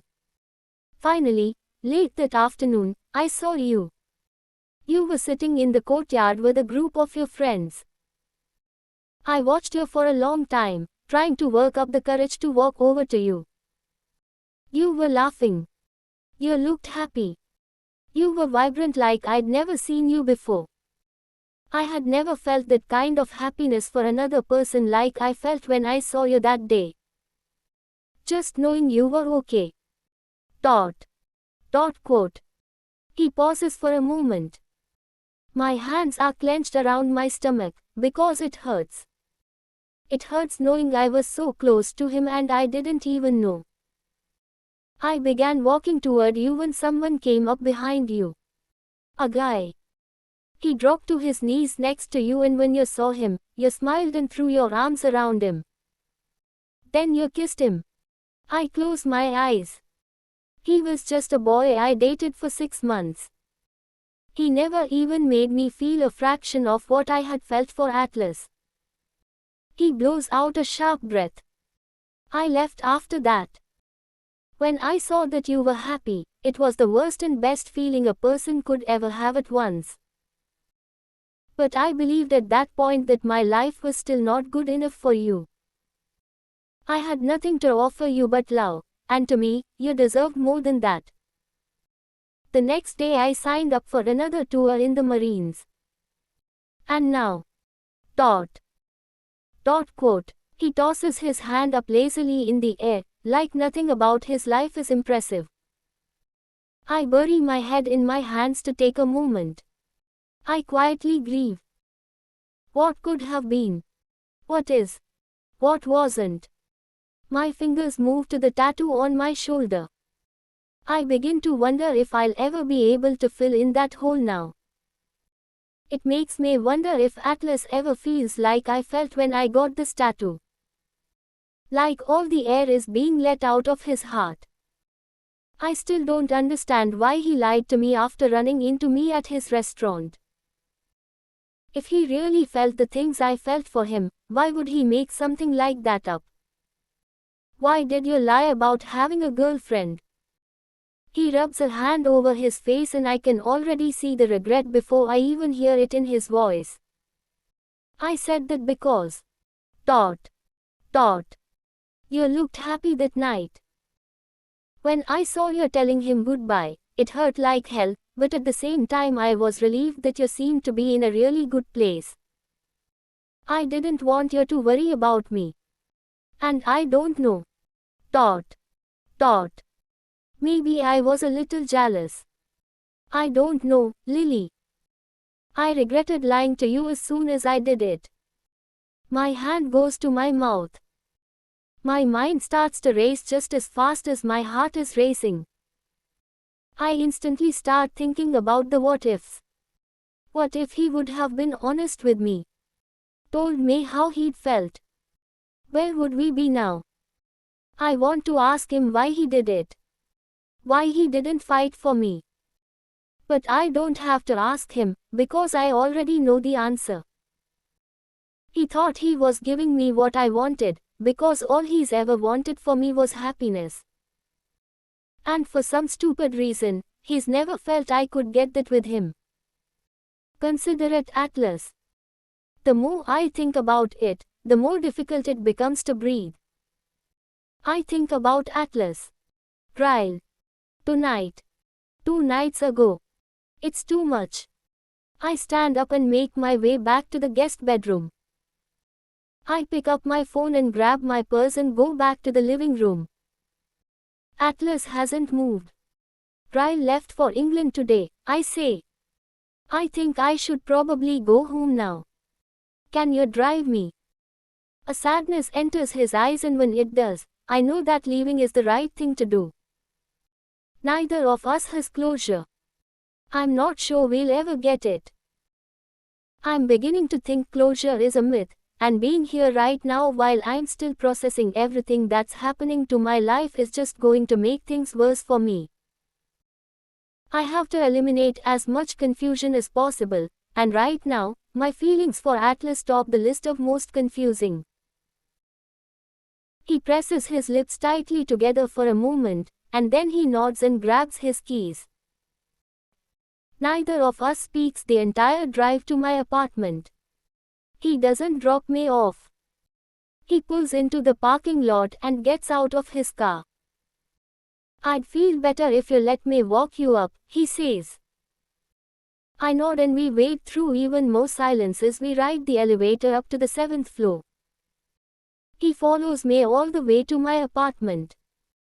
I fish around in my purse for the keys and don't even realize my hands are shaking until my third failed attempt to open the door. Atlas calmly takes the keys from me and I step aside as he opens the door for me. Do you want me to make sure no one's here? He asks. I nod. I know Ryle isn't here because he's on his way to England, but I'm honestly still a little scared to walk into the apartment by myself. Atlas walks in before me and flips on the lights. He continues walking through the apartment, flipping on all the lights and walking into each of the rooms. When he makes it back to the living room, he slides his hands in his jacket pockets. He takes a deep breath and then says, I don't know what happens next, Lily. He does. He knows. He just doesn't want it to happen, because we both know how much it hurts to say goodbye to each other. I look away from him because seeing the look on his face right now cuts straight to my heart. I fold my arms over my chest and stare at the floor. I have a lot to work through, Atlas. A lot. And I'm scared I won't be able to do it with you in my life. I lift my eyes back to his. I hope you don't take offense to that, because if anything, it's a compliment. He regards me silently for a moment, not at all surprised by what I'm saying. But I can see there's so much he wants to say. There's a lot I wish I could say to him, too, but we both know discussing the two of us isn't appropriate at this point. I'm married. I'm pregnant with another man's baby. And he's standing in the living room of an apartment that another man bought for me. I'd say these aren't very good conditions in which to bring up all the things we should have said to each other a long time ago. He looks at the door momentarily as if he's trying to decide to leave or speak. I can see the twitch in his jaw right before he locks eyes with me. If you ever need me, I want you to call me, he says. But only if it's an emergency. I'm not capable of being casual with you, Lily. I'm taken aback by his words, but only momentarily. As much as I wasn't expecting him to admit it, he's absolutely right. Since the day we met, there has been nothing casual about our relationship. It's either all in or not in at all. That's why he separated ties when he left for the military. He knew that a casual friendship would never work between us. It would have been too painful. Apparently, that hasn't changed. Goodbye, Atlas. Saying those words again tears me up almost as much as the first time I had to say them. He winces and then turns and walks to the door like he can't leave fast enough. When the door closes behind him, I walk over and lock it, then press my head against it. 2 days ago I was asking myself how my life could possibly get any better. Today I'm asking myself how it could possibly get any worse. I jump back with the sudden knock at the door. It's only been 10 seconds since he walked out, so I know it's Atlas. I unlock it and open it and I'm suddenly pressed against something soft. Atlas's arms wrap tightly around me, desperately, and his lips are pressed against the side of my head. I squeeze my eyes shut and finally let the tears fall. I've cried so many tears for Ryle over the past 2 days, I have no idea how I still have any left for Atlas. But I do, because they're falling down my cheeks like rain. Lily, he whispers, still holding me tightly. I know this is the last thing you need to hear right now. But I have to say it because I've walked away from you too many times without saying what I really want to say. He pulls back to look down at me and when he sees my tears, he brings his hands up to my cheeks. In the future. Dot. If by some miracle you ever find yourself in the position to fall in love again. Fall in love with me. He presses his lips against my forehead. You're still my favorite person, Lily. Always will be. He releases me and walks away, not even needing a response. When I close the door again, I slide to the floor. My heart feels like it wants to give up. I don't blame it. It's suffered through 2 separate heartaches in the course of 2 days. And I have a feeling it's going to be a long time before either of those heartaches can even begin to heal. Chapter 29. Alisa drops onto the couch beside me and Riley. I miss you so much, Lily, she says. I'm thinking about coming back to work a day or 2 a week. I laugh, a little shocked by her comment. I live downstairs and I visit almost every day. How can you possibly miss me? She pouts as she pulls her legs up beneath her. Fine, it's not you I miss. I miss work. And sometimes I just want out of this house. It's been 6 weeks since she had Riley, so I'm sure she would be cleared to come back to work. But I honestly didn't think she'd even want to come back now that she has Riley. I bend forward and give Riley a kiss on her nose.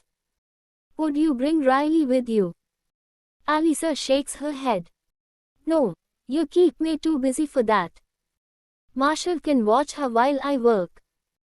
You mean you don't have people for that? Marshall is passing through the living room when he hears me say that. Shush, Lily. Don't speak like a rich girl in front of my daughter. Blasphemy. I laugh. That's why I come over here a few nights a week, because it's the only time I laugh. It's been 6 weeks since Ryle left for England, and no one knows what happened between us. Ryle hasn't told anyone, and neither have I. Everyone, my mother included, believes he simply left for the study at Cambridge and that nothing has changed between us. I also still haven't told anyone about the pregnancy. I've been to the doctor twice. It turns out I was already 12 weeks along the night I found out I was pregnant, which makes me 18 weeks along now. I'm still trying to wrap my head around it. I've been on the pill since I was 18. Apparently being forgetful a few times caught up with me. I'm beginning to show, but it's cold out so it's been easy to hide. No one suspects a thing when you have on a baggy sweater and a jacket. I know I need to tell someone soon, but I feel like Ryle should be the first one I tell, and I don't want to do that over a long distance phone conversation. He'll be back in 6 weeks. If I can somehow keep things quiet until then, I'll decide where to go from there. I look down at Riley and she's smiling up at me. I make silly faces at her to make her smile more. There have been so many times I've wanted to tell Alyssa about the pregnancy, but it makes it hard when the secret I'm keeping is being kept from her own brother. I don't want to put her in that kind of situation, no matter how much it kills me that I can't talk to her about it. How are you holding up without Ryle? Alyssa asks.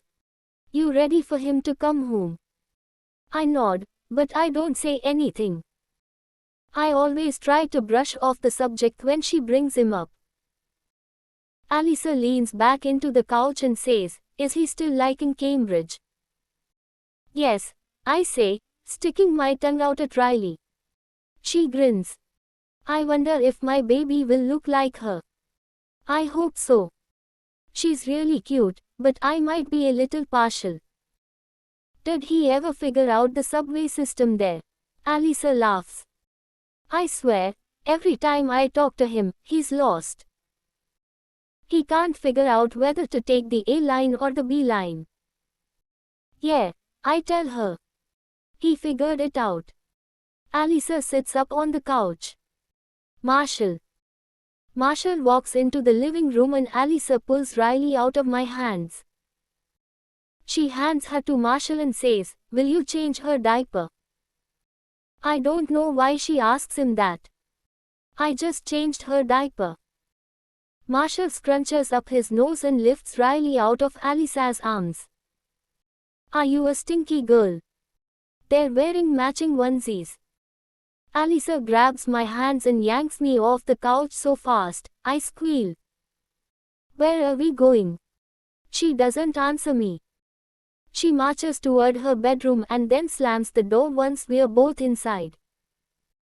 She paces back and forth a few times and then she stops and faces me. You better tell me what the hell is going on right now, Lily. I pull back in shock. What is she talking about? My hands instantly go to my stomach, because I think maybe she's noticed, but she doesn't look at my stomach. She takes a step forward and pokes a finger in my chest. There is no subway system in Cambridge, England, you idiot. What? I am so confused. I made that up, she says. Something hasn't been right with you for a long time. You're my best friend, Lily. And I know my brother.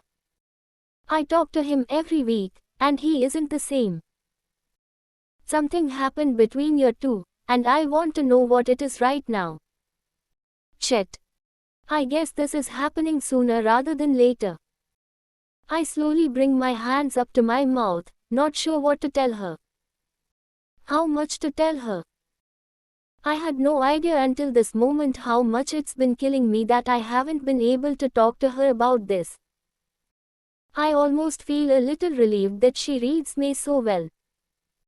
I walk to her bed and take a seat on it. Alisa, I whisper. Sit down. I know this is going to hurt her almost as much as it hurt me. She walks over to her bed and sits down next to me, pulling my hands to hers. I don't even know where to start. She squeezes my hands, but says nothing. For the next 15 minutes, I tell her everything. I tell her about the fight. I tell her about Atlas picking me up. I tell her about the hospital. I tell her about the pregnancy. I tell her about how, for the last 6 weeks, I cry myself to sleep every night because I have never felt so alone and so scared. When I'm finished telling her everything, we're both crying. She hasn't responded to what I've told her with anything other than the occasional, "Oh, Lily." She doesn't have to respond, though. Ryle is her brother. I know she wants me to take his past into consideration just like the last time it happened. I know she'll want me to work things out with him because he's her brother. We're supposed to be one big, happy family. I know exactly what she's thinking. She's quiet for a long time as she struggles through everything I've told her. She finally lifts her eyes to mine and squeezes my hands. My brother loves you, Lily. He loves you so much. You have changed his entire life and have made him someone that I never thought he could be. As his sister, I wish more than anything that you could find a way to forgive him. But as your best friend, I have to tell you that if you take him back, I will never speak to you again. It takes a moment for her words to register, but when they do, I start sobbing. She starts sobbing. She wraps her arms around me and we cry over the mutual love we have for Ryle. We cry over how much we hate him right now. After several minutes of us sobbing pathetically on her bed, she releases me and walks over to her dresser to retrieve a box of tissues. We are both wiping our eyes and sniffling when I say, "You are the best friend I've ever had." She nods. I know. And now I'm gonna be the best aunt. She wipes her nose and sniffles again, but she's smiling. Lily. You are having a baby. She says it with excitement, and it's the first moment I've been able to share any sense of joy over my pregnancy. I hate to say it, but I noticed you put on weight. I thought you were just depressed and eating a lot since Ryle left. She walks to the back of her closet and starts pulling things out for me. I have so many maternity clothes to give you. We start going through clothes and she pulls down a suitcase and opens it. She begins to throw things toward the suitcase until it starts to overflow. I could never wear these, I tell her, holding up a shirt that still has the tag on it. They're all designer. I'll get them dirty. She laughs and shoves them into the suitcase anyway. I won't need them back. If I get pregnant again, I'll just have my people buy me more. She pulls a shirt off a hanger and hands it to me. Here, try this one on. I take my shirt off and then pull the maternity shirt over my head. When I get it into place, I look in the mirror. I look. Taut. Pregnant. Like you can't hide this shit pregnant. She puts a hand on my stomach and stares in the mirror with me. Have you found out if it's a boy or a girl? I shake my head. I don't really want to know. I hope it's a girl, she says. Our daughters can be besties. Lily. We both spin around to find Marshall standing in the doorway. His eyes are on my stomach. On Alisa's hand still on my stomach. He tilts his head. He points at me. You. Dot. He says, confused. Lily, there's a. Dot. Dot. Do you realize you're pregnant? Alisa calmly walks to the door and puts her hand on the doorknob. There are some things you are never, ever to repeat if you want to keep me as your wife. This is one of those things. Understood. Marshall raises his eyebrows and takes a step back. Yes. Okay. Got it. Lily is not pregnant. He kisses Alisa on the forehead and looks back at me. I am not telling you congratulations, Lily. For absolutely nothing. Alisa shoves him all the way out the door and closes it, then turns back to me. We need to plan a baby shower, she says. No. I need to tell Ryle first. She waves her hand dismissively. We don't need him to plan a shower. We'll just keep it between the two of us until then. She pulls out her laptop, and for the first time since I found out I was pregnant, I feel happy about it. Chapter 30. It's rather convenient only having to take an elevator to get home from Alisa's, as much as I want to move out of my own apartment at times. It's still strange living there. We only lived there a week before we split up and Ryle left for England. It never even had the chance to feel like home, and now it feels a little tainted. I haven't even been able to sleep in our bedroom since that night, so I've been sleeping in the guest room on my old bed. Alisa and Marshall are still the only ones who know about the pregnancy. It's only been 2 weeks since I told them, which makes me 20 weeks along now. I know I should tell my mother, but Ryle will be back in a few weeks. I feel like I should tell him first before anyone else finds out. If I can just somehow hide my baby bump from her until he gets back to the States. I should probably just accept the fact that I'm more than likely going to have to call him and tell him long distance. I haven't seen my mother face to face in 2 weeks. It's the longest we've gone without seeing each other since she moved to Boston, so if something doesn't happen soon she'll show up at my front door when I'm not prepared. I swear my stomach has doubled in size these last 2 weeks alone.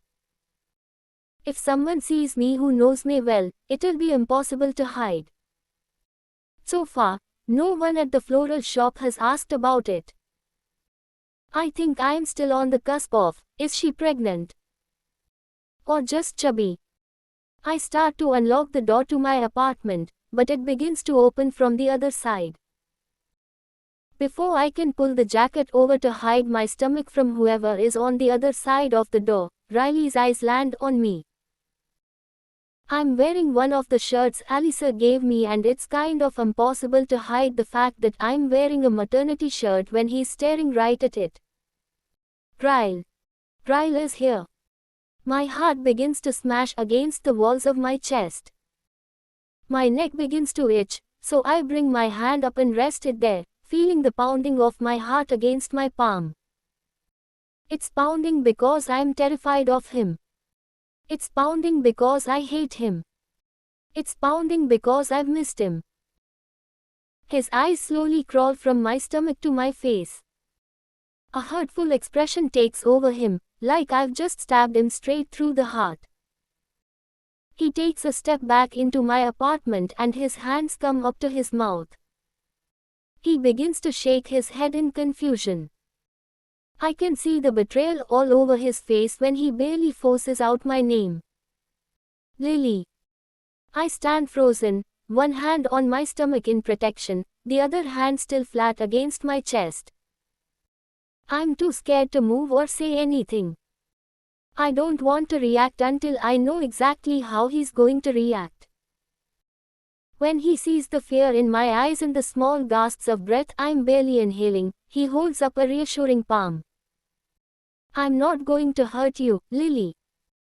I'm just here to talk to you. He swings the door open wider and points into the living room. Look, He steps aside and my eyes fall to someone standing behind him. Now I'm the one who feels betrayed. Marshall. Marshall immediately holds up his hands in defense. I had no idea he was coming home early, Lily. Ryle texted and asked for my help. He specifically told me not to say anything to you or Issa. Please don't let her divorce me, I'm simply an innocent bystander. I shake my head, trying to understand what I'm seeing.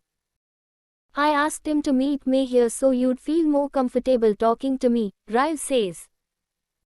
He's here for you, he's not here for me. I glance back at Marshall and he nods. It gives me enough reassurance to enter the apartment. Ryle is still somewhat in shock, which is understandable. His eyes keep meeting my stomach and then flicking away like it hurts to look at me. He runs 2 hands through his hair and then points down the hallway while looking at Marshall. We'll be in the bedroom. If you hear me get. Dot. Dot. If I start to yell. Dot. Dot quote. Marshall knows what Ryle is asking him. I'm not going anywhere. As I follow Ryle into my bedroom, I wonder what that must be like. To have no idea what might set you off or how bad your reaction will be. To have absolutely no control over your own emotions. For a brief moment, I feel a minuscule amount of sorrow for him. But when my eyes fall to our bed and I remember that night, my sorrow diminishes completely. Ryle pushes the door shut, but doesn't close it all the way. He looks like he's aged an entire year in the 2 months it's been since I've seen him. The bags under his eyes, the furrowed brow, the sunken posture. If regret took human form, it would look identical to Ryle. His eyes fall to my stomach again and he takes a slow step forward. Then another. He's cautious, as he should be. He reaches out a timid hand, asking for permission to touch me. I nod softly. He takes one more step forward and then places a steady palm against my stomach. I can feel the warmth of his hand through my shirt, and my eyes snap shut. Despite the resentment I've built up in my heart toward him, it doesn't mean the emotions aren't still there. Just because someone hurts you doesn't mean you can simply stop loving them. It's not a person's actions that hurt the most. It's the love. If there was no love attached to the action, the pain would be a little easier to bear.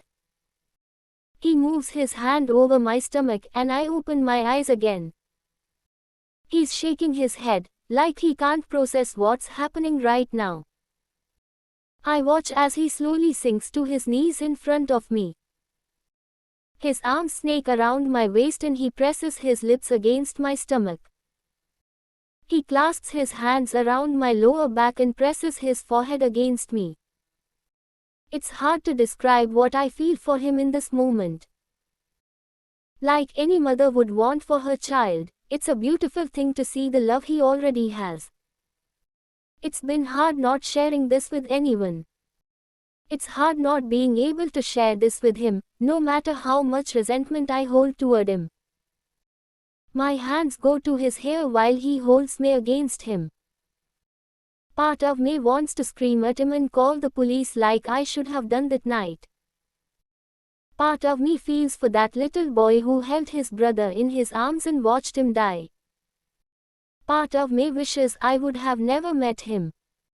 Part of me wishes I could forgive him. He unwraps his arms from around my waist and presses a hand into the mattress next to us. He pulls himself up and then sits on the bed. His elbows rest on his knees and his hands are drawn up to his mouth. I sit next to him, knowing we have to have this conversation, but not wanting to.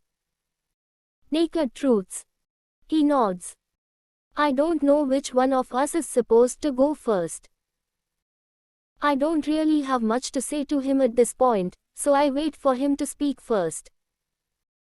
I don't even know where to start, Lily. He rubs his hands down his face. How about you start with, "I'm sorry I attacked you." Quote. His eyes meet mine, wide with certainty. "Lily, you have no idea. I am so sorry. You have no idea what I've been through these past 2 months knowing what I've done to you." I clench my teeth together. I can feel my fingers as they fist around the blanket beside me. I have no idea what he's been through. I shake my head, slowly. "You have no idea, Ryle." I stand up, the anger and hatred spilling out of me. I spin, pointing at him. "You have no idea. You have no idea what it's like to go through what you've put me through. To fear for your life at the hands of the man you love. To get physically sick just thinking about what he's done to you. You have no idea, Ryle. None. Fuck you. Fuck you for doing this to me." I suck in a huge breath, shocked at myself. The anger just came like a wave. I swipe at my tears and spin around, unable to look at him. "Lily," he says. "I don't." Dot. Quote. "No," I yell, spinning around again. "I am not finished. You don't get to say your truth until I've said mine." He's grabbing at his jaw, squeezing the stress out of it. He drops his eyes to the floor, unable to look at the rage in mine. I take 3 steps toward him and drop to my knees. I place my hands on his legs, forcing him to look me straight in the eyes while I speak to him. "Yes. I kept the magnet Atlas gave me when we were kids. Yes. I kept the journals. No, I didn't tell you about my tattoo. Yes, I probably should have. And yes, I still love him. And I'll love him until I die, because he was a huge part of my life. And yes, I'm sure that hurts you. But none of that gave you the right to do what you did to me. Even if you would have walked into my bedroom and caught us in bed together, you still would not have the right to lay a hand on me, you goddamn son of a bitch." I push off his knees and stand up again. "Now it's your turn," I yell. I continue pacing the room. My heart is pounding like it wants out. I wish I could give it a way out. I'd set the motherfucker free right now if I could. Several minutes pass as I continue to pace. Riley's silence and my anger eventually just fold together into pain. My tears have exhausted me. I am so tired of feeling. I fall desperately onto my bed and cry into my pillow. I press my face so hard against my pillow, I can barely breathe. I feel Ryle lie down next to me. He places a gentle hand on the back of my head, attempting to soothe away the pain he's causing me. My eyes are closed, still pressed into the pillow, but I feel him gently rest his head against mine. "My truth is that I have absolutely nothing to say," he says quietly. "I'll never be able to take back what I did to you. And you'll never believe me if I promise it won't happen again." He presses a kiss against my head. "You are my world, Lily. My world. When I woke up on this bed that night and you were gone, I knew I would never get you back. I came here to tell you how incredibly sorry I am. I came to tell you I was taking that job offer in Minnesota. I came to tell you goodbye. But Lily." Dot. Quote. His lips press against my head again and he exhales sharply. "Lily, I can't do that now. You have a part of me inside of you. And I already love this baby more than I've ever loved anything in my whole life." His voice cracks and he grips me even harder. "Please don't take this away from me, Lily. Please." The pain in his voice ripples through me, and when I lift my tear-soaked face to look at him, he presses his lips desperately to mine and then pulls back. "Please, Lily. I love you. Help me." His lips briefly meet mine again. When I don't push him away, his mouth comes back a third time. A fourth. When his lips meet mine the fifth time, they don't leave. He wraps his arms around me and pulls me to him. My body is tired and weak, but it remembers him. My body remembers how his body can soothe everything I'm feeling. How his has a gentleness in it that my body has been craving for 2 months now. I love you, he whispers against my mouth. His tongue sweeps softly against mine, and it's so wrong and so good and so painful. Before I know it, I'm on my back and he's crawling on top of me. His touch is everything I need and everything I shouldn't. His hand wraps in my hair and in an instant, I'm transferred back to that night. I'm in the kitchen, and his hand is tugging my hair so hard it hurts. He brushes the hair from my face and in an instant, I'm transferred back to that night. I'm standing in the doorway, and his hand is trailing across my shoulder, right before he bites into me with all the strength in his jaw. His forehead rests gently against mine, and in an instant, I'm transferred back to that night. I'm on the same bed beneath him when he slams his head against mine so hard I have to get 6 stitches. My body becomes unresponsive to his. The anger begins to roll back over me. His mouth stops moving against mine when he feels me freeze. When he pulls back and looks down on me, I don't even have to say anything. Our eyes, locked together, speak more naked truths than our mouths ever have. My eyes are telling his that I can no longer stand being touched by him. His eyes are telling mine that he already knows. He begins to nod, slowly. He backs away from me, crawling down my body until he's at the edge of the bed with his back to me. He's still nodding as he comes to a slow stand, fully aware that he's not getting my forgiveness tonight. He begins heading toward my bedroom door. Wait, I say to him. He half turns, looking back at me from the doorway. I lift my chin, looking at him with finality. I wish this baby wasn't yours, Ryle.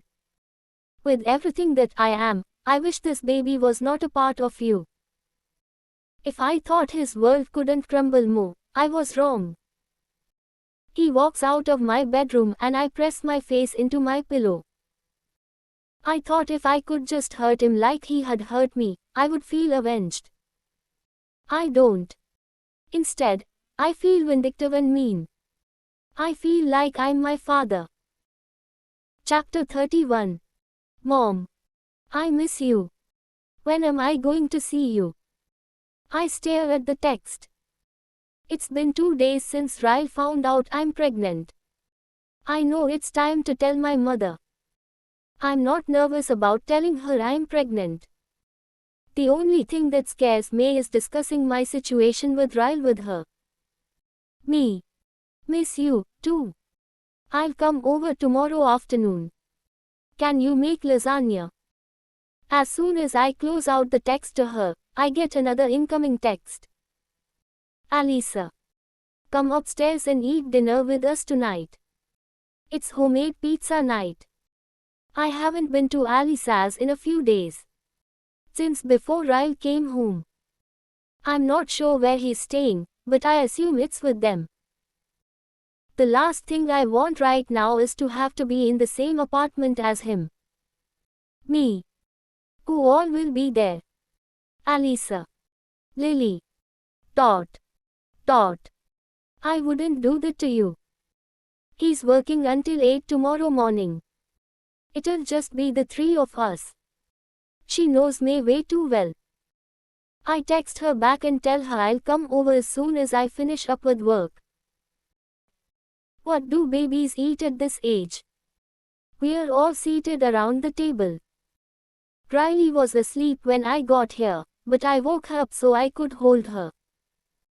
Alisa didn't mind. She said she doesn't want her wide awake when she's ready to go to bed. Breast milk, Marsha says with a mouthful. But sometimes I stick my finger in my soda and put it in her mouth so she can taste it. Marshall, Alisa yells. You better be kidding. Totally kidding, he says, although I can't tell if he really is. But when do they start eating baby food? I ask. I figure I need to learn this stuff before giving birth. Around 4 months, Alisa says with a yawn. She drops her fork and leans back in her chair, rubbing her eyes. You want me to keep her at my place tonight so your guys can get a full night of sleep? Alisa says, no, it's fine. At the same time Marshall says, that would be awesome. I laugh. Really? I live right downstairs. I don't work tomorrow, so if I don't get any sleep tonight I can just sleep in tomorrow. Alisa looks like she's contemplating it for a moment. I could leave my cell phone on in case you need me. I look back down at Riley and grin. Did you hear that? You get to have a sleepover with Aunt Lily. With everything Alisa is throwing in her diaper bag, it looks like I'm about to take Riley on a trip across the country. She'll let you know when she's hungry. Don't use the microwave to heat the milk, just put it in. Quote. I know, I interrupt. I've made her like 50 bottles since she's been alive. Alisa nods and then walks over to her bed. She drops the diaper bag down beside me. Marshall is in the living room feeding Riley one last time, so Alisa lies down beside me on the bed while we wait. She props her head up on her hand. Do you know what this means? She asks. No. What? I get to have sex tonight. It's been 4 months. I crinkle up my nose. I didn't need to know that. She laughs and falls down on her pillow, but then sits straight up. Shit, she says. I should probably shave my legs. I think it's been 4 months since I did that too. I laugh, but then I gasp. My hands move quickly to my stomach. Oh my god. I just felt something. Really? Alisa puts her hand on my stomach and we're both quiet for the next 5 minutes as we wait for it to happen again. It does, but it's so soft, it's almost unnoticeable. I laugh again as soon as it happens. I didn't feel anything, Alisa says, pouting. I guess it'll be a few more weeks before you can feel it from the outside, though. Is this the first time you felt it move? Yeah. I've been scared I was growing the laziest baby in history. I keep my hands on my stomach, hoping to feel it again. We sit quietly for a few more minutes, and I can't help but wish my circumstances were different. Ryle should be here. He should be the one sitting beside me with his hand on my stomach. Not Alisa. The thought almost takes away all the joy I'm feeling. Alisa must notice because she puts one of her hands on mine and squeezes. When I look at her, she isn't smiling anymore. Lily, she says. I've been wanting to say something to you. Oh, God. I don't like the sound of her voice. What is it? She sighs and then forces a gloomy smile. I know you're sad that you are going through this without my brother. No matter how involved he is, I just want you to know that this is going to be the best thing you've ever experienced in your life. You are gonna be a great mom, Lily. This baby is really lucky. I'm glad Alisa is the only one in here right now, because her words make me laugh, cry, and snort like a hormonal teenager. I hug her and tell her thank you. It's amazing how hearing those words gives me back the joy I was feeling. She smiles and then says, now go get my baby and take her away from here so I can have some sex with my filthy rich husband. I roll off the bed and stand up. You sure know how to bring levity into a situation. I'd say it's your strong point. She smiles. That's what I'm here for. Now go away. Chapter 32. Of all the secrets I've held over the last few months, I'm the saddest about keeping everything from my mother. I don't know how she'll take it.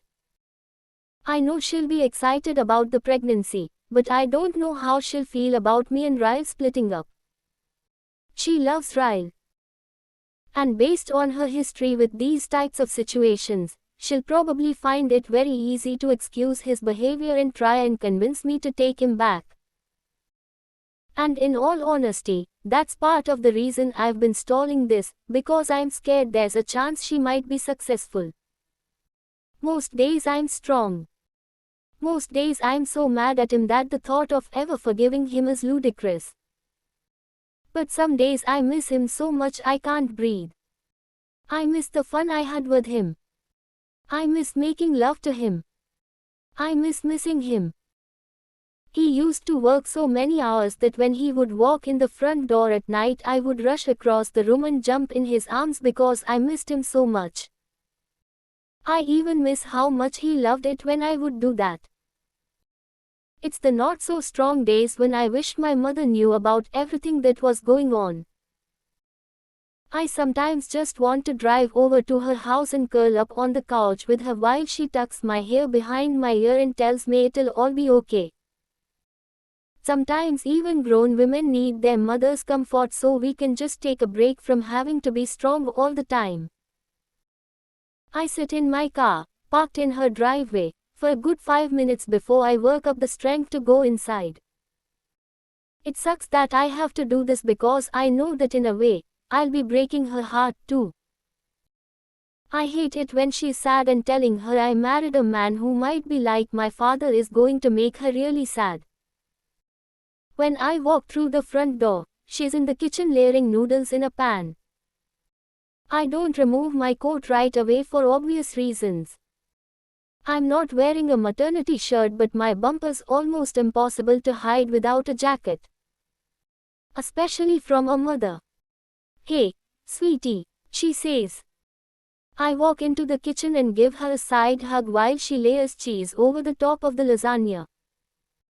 Once the lasagna is in the oven, we walk over to the dining room table and take a seat. She leans back in her chair and takes a sip from a glass of tea. She's smiling. I hate it even more that she looks so happy right now. Lily, she says. There's something I need to tell you. I don't like this. I was coming over here to talk to her. I'm not prepared to receive a talk. What is it? I ask hesitantly. She grips her glass of tea with both hands. I'm seeing someone. My mouth drops open. Really? I ask, shaking my head. That's dot. Quote. I'm about to say good, but then I grow instantly worried that she's just put herself in a similar situation she was in with my father. She can see the worry on my face, so she grabs my hands in both of hers. He's good, Lily. He's so good. I promise. Relief washes over me in an instant, because I can see she's telling the truth. I can see the happiness in her eyes. Wow, I say, not expecting this at all. I'm happy for you. When can I meet him? Tonight, if you want, she says. I can invite him over to eat with us. I shake my head. No, I whisper. Now's not a good time. Her hands squeeze around mine as soon as she realizes I'm here to tell her something important. I start with the better part of the news first. I stand up and remove my jacket. At first, she doesn't think anything of it. She just assumes I'm making myself comfortable. But then I take one of her hands and I press it against my stomach. You're gonna be a grandma. Her eyes widen and for several seconds, she's stunned speechless. But then tears begin to form. She jumps up and pulls me into a hug. Lily, she says. Oh my God, she pulls back, smiling. That was so fast. Were you trying? You haven't even been married for very long. I shake my head. No. It was a shock. Believe me. She laughs, and after another hug, we both sit down again. I try to keep up my smile, but it's not the smile of an elated, expectant mother. She sees that almost immediately. She slides a hand over her mouth. Sweetie, she whispers. What's the matter? Until this moment, I fought to remain strong. I fought to not feel too sorry for myself when I'm around other people. But sitting here with my mother, I crave weakness. I just want to be able to give up for a little while. I want her to take over and hug me and tell me it'll all be okay. And for the next 15 minutes while I cry in her arms, that's exactly what happens. I just stop fighting for myself because I need someone else to do it for me. I spare her most of the details of our relationship, but I do tell her the most important things. That he's hurt me on more than one occasion, and I don't know what to do. That I'm scared to have this baby alone. That I'm scared I might make the wrong decision. That I'm scared I'm being too weak and that I should have had him arrested. That I'm scared I'm being too sensitive and I don't know if I'm overreacting. Basically, I tell her everything I haven't even been brave enough to fully admit to myself.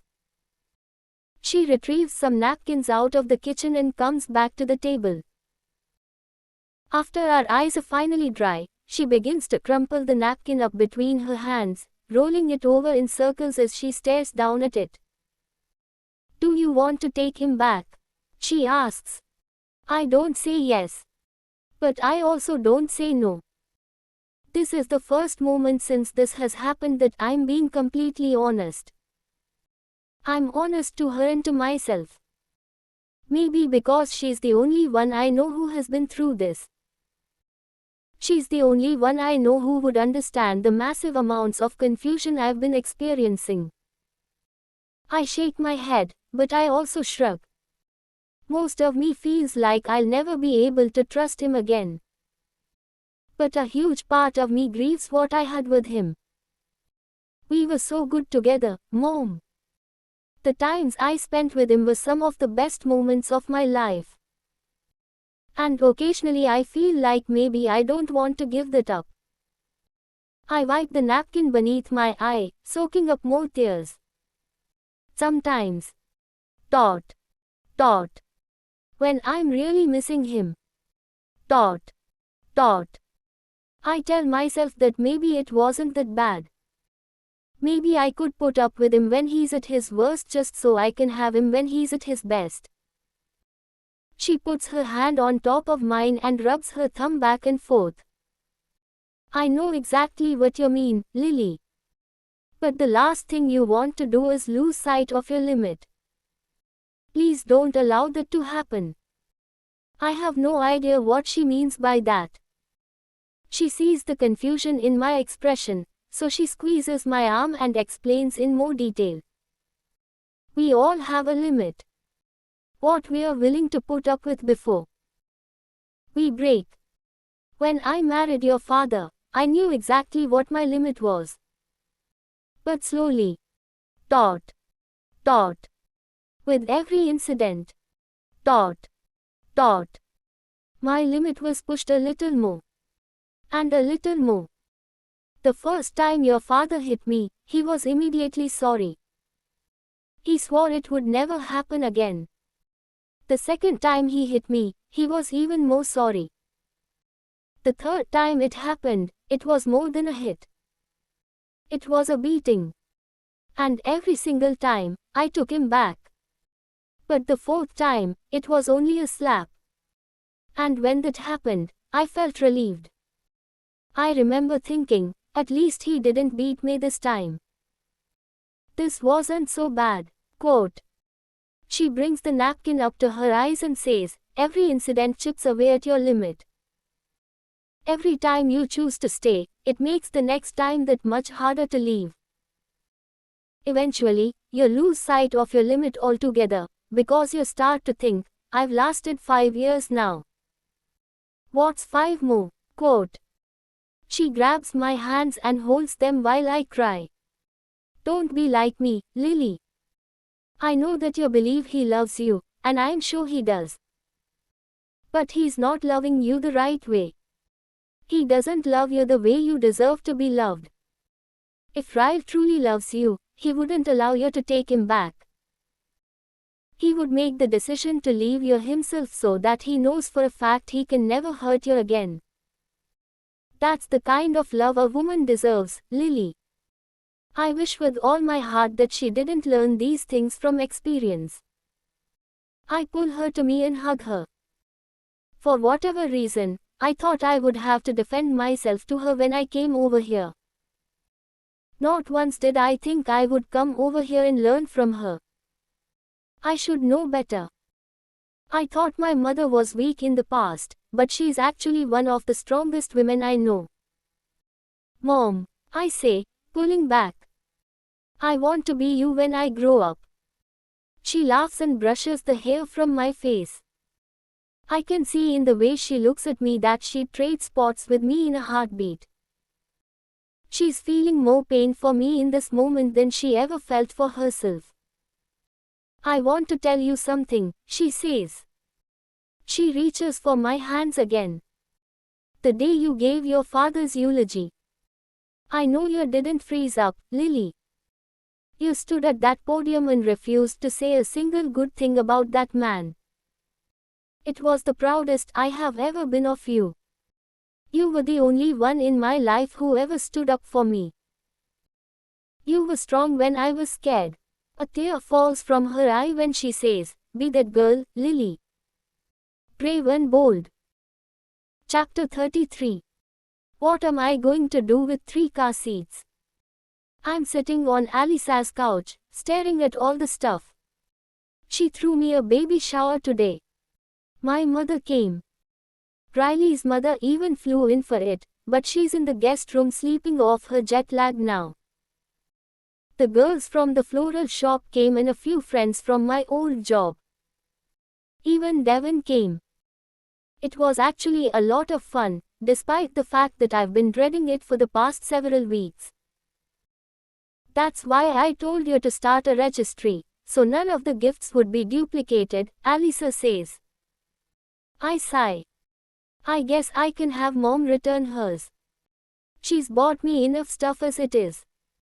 I stand up and start gathering all the gifts. Marshall already said he'd help me carry them down to my apartment, so Alisa helps me throw everything inside trash bags. I hold them open while she picks everything up from the floor. I'm almost 30 weeks pregnant now, so she doesn't get the easier job of holding open the trash. We have everything bagged up and Marshall is on his second trip down to my apartment when I open Alisa's front door, prepared to drag a trash bag full of gifts to the elevator. What I'm not prepared for is Ryle, who is standing on the other side of the door looking back at me. We both look equally as shocked to see each other, considering we haven't spoken since our fight 3 months ago. This encounter was bound to happen, though. I can't be best friends with my husband's sister and live in the same building as him without eventually running into him. I'm sure he knew I was having the shower today since his mother flew in for it, but he still looks a little surprised when he sees all the stuff behind me. It makes me wonder if him showing up just as I'm leaving is a coincidence or a suitable convenience. He looks down at the trash bag I'm holding and he takes it from my hands. Let me get this. I let him. He takes that bag and another one down to the apartment while I gather my things. He and Marshall are walking back inside the apartment as I'm preparing to walk out. Ryle grabs the last bag of stuff and begins to head toward the front door again. I'm following behind him when Marshall gives me a silent look, asking me if I'm okay with Ryle going downstairs with me. I nod. I can't keep avoiding Ryle forever, so now is as good a time as any to discuss where we go from here. It's only a few floors between their apartment and mine, but the elevator ride down with Ryle feels like the longest it's ever taken. I catch him staring at my stomach a couple of times and it makes me wonder how it must feel, going 3 months without seeing me pregnant. My apartment door is unlocked, so I push it open and he follows me inside. He takes the last of the stuff to the nursery and I can hear him moving things around, opening boxes. I stay in the kitchen and clean things that don't even need cleaning. My heart is in my throat, knowing he's in my apartment. I don't feel scared of him in this moment. I just feel nervous. I wanted to be more prepared for this conversation because I absolutely hate confrontation. But I know we need to discuss the baby and our future. I just don't want to. Not yet, anyway. He walks down the hallway and into the kitchen. I catch him looking at my stomach again.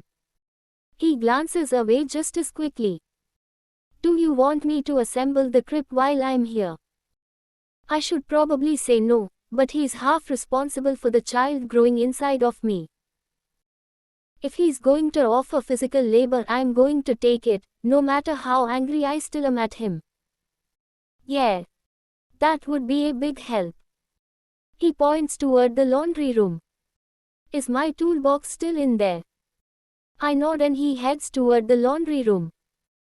I open the refrigerator and face it so I don't have to watch him walk back through the kitchen. When he's finally in the nursery again, I close the refrigerator and press my forehead against it as I grip the handle. I breathe in and out as I try to process everything that's happening inside of me right now. He looks really good. It's been so long since I've seen him, I forgot how beautiful he is. I have an urge to run down the hallway and jump into his arms. I want to feel his mouth on mine. I want to hear him tell me how much he loves me. I want him to lie down next to me and put his hand on my stomach like I've imagined him doing so many times. It would be so easy. My life would be so much easier right now if I would just forgive him and take him back. I close my eyes and repeat the words my mother said to me. If Ryle truly loves you, he wouldn't allow you to take him back. That reminder is the only thing that prevents me from running down the hallway. I keep myself busy in the kitchen for the next hour as he remains in the nursery. I eventually have to walk past it to grab my phone charger from my room. On my way back down the hallway, I pause at the door of the nursery. The crib is assembled. He even put the bedding on. He's standing over it, gripping the railing, staring inside the empty crib.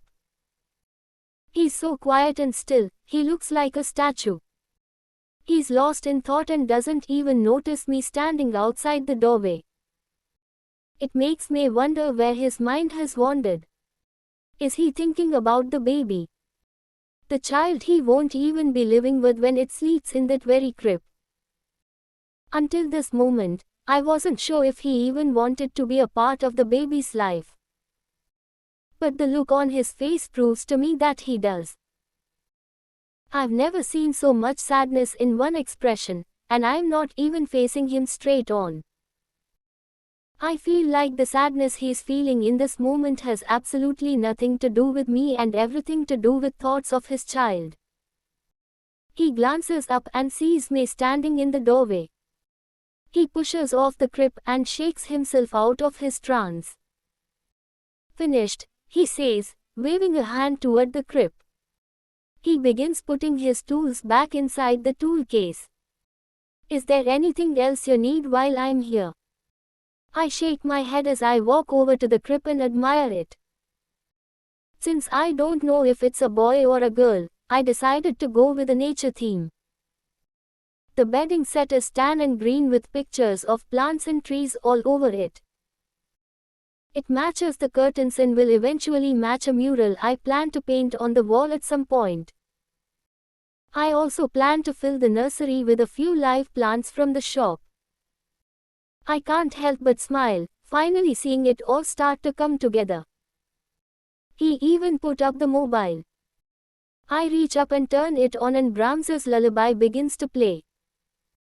I stare at it as it makes a full spin and then I glance back at Ryle. He's standing a few feet away, just watching me. As I stare back at him, I think about how easy it is for humans to make judgments when we're standing on the outside of a situation. I spent years judging my mother's situation. It's easy when we're on the outside to believe that we would walk away without a second thought if a person mistreated us.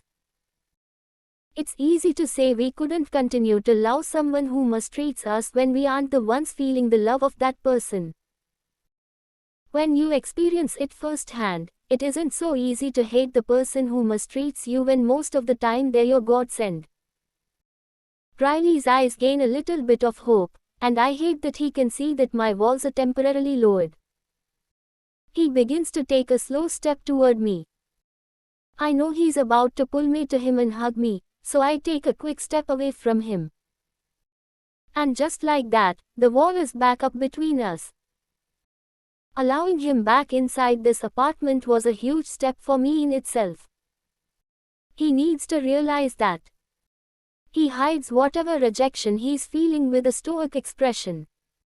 He tucks the toolbox under his arm and then grabs the box the crib came in. It's filled with all the trash from everything he opened and put together. "I'll take this to the dumpster," he says, walking toward the door. "If you need help with anything else, just let me know, okay?" I nod and somehow mutter, "Thank you." When I hear the front door close, I turn back and face the crib. My eyes fill with tears, and not for myself this time. Not for the baby. I cry for Ryle. Because even though he's responsible for the situation he's in, I know how sad he is about it. And when you love someone, seeing them sad also makes you sad. Neither of us brought up our separation or even a chance at reconciliation. We didn't even talk about what's going to happen when this baby is born in 10 weeks. I'm just not ready for that conversation yet, and the least he can do for me right now is show me patience. The patience he still owes me from all the times he had none. Chapter 34. I finish rinsing the paint out of the brushes and then walk back to the nursery to admire the mural. I spent most of yesterday and all of today painting it. It's been 2 weeks since Ryle came over and put the crib together. Now that the mural is finished and I brought in a few plants from the store, I feel like the nursery is finally complete. I look around and feel a little sad that no one is here to admire the room with me. I grab my phone and text Alisa. "Me. Mural is finished. You should come down and look at it." Alisa. "I'm not home. Running errands. I'll come look at it tomorrow, though." I frown and decide to text my mother. She has to work tomorrow, but I know she'll be just as excited to see it as I was to finish it. Me. Feel like driving into town tonight. The nursery is finally finished. Mom. Can't. Recital night at school. I'll be here late. I can't wait to see it. I'll come by tomorrow. I sit down in the rocking chair and know that I shouldn't do what I'm about to do, but I do it anyway. Me. The nursery is finished. Do you want to come look at it? Every nerve in my body springs to life as soon as I hit send. I stare at my phone until his reply comes through. Ryle. Of course. On my way down now. I immediately stand up and begin making last-minute touches. I fluff the pillows on the lower seat and straighten one of the wall hangings. I'm barely to the front door when I hear his knock. I open it and damn it. He's wearing scrubs. I step aside as he makes his way in. Alisa said you were painting a mural. I follow him down the hallway toward the nursery. It's taken 2 days to finish, I tell him. My body feels like I ran a marathon and all I did was walk up and down a stepladder a few times. He glances over his shoulder and I can see the concern in his expression. He's worried that I was here doing it all on my own. He shouldn't worry. I've got this. When we make it to the nursery, he stops in the doorway. On the opposite wall, I painted a garden. It's complete with almost every fruit and vegetable I could think of that grows in a garden. I'm not a painter, but it's amazing what you can do with a projector and transparent paper. Wow, Ryle says. I grin, because I recognize the surprise in his voice and I know it's genuine. He walks into the room and looks around, shaking his head the whole time. Lily. It's. Dot. Dot. Wow. If he were Alisa, I'd clap and jump up and down. But he's Ryle and with the way things have been between us, that would be a little awkward. He walks over to the window where I set up a swing.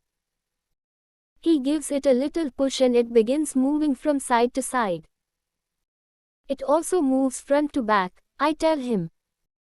I don't know if he even knows anything about baby swings, but I was pretty impressed by that feature. He walks over to the changing table and pulls one of the diapers out of the holder. He unfolds it and holds it up in front of him. It's so tiny, he says. I don't remember Riley being this tiny. Hearing him mention Riley makes me a little sad. We've been living apart since the night she was born, so I've never been able to see him interact with her. Ryle folds up the diaper and puts it back in the holder. When he turns to face me, he smiles, lifting his hands to motion around the room. It's really great, Lily, he says. All of it. You're really doing. Dot. Dot quote. His hands drop to his hips and his smile falters. You are doing really well. A thickness seems to form in the air around me. It's suddenly difficult to take in a full breath because for whatever reason, I feel like I need to cry. I just really like this moment and it saddens me that we couldn't spend the entire pregnancy full of moments like these. It feels good sharing this with him, but I'm also scared I might be giving him false hope. Now that he's here and he saw the nursery, I'm not sure what to do next. It's glaringly obvious that we need to discuss a lot of things, but I have no idea where to start. Or how. I walk over to the rocking chair and take a seat. Naked truth, I say, looking up at him. He exhales a huge breath and nods, then takes a seat on the sofa. Please. Lily, please tell me you're ready to talk about this.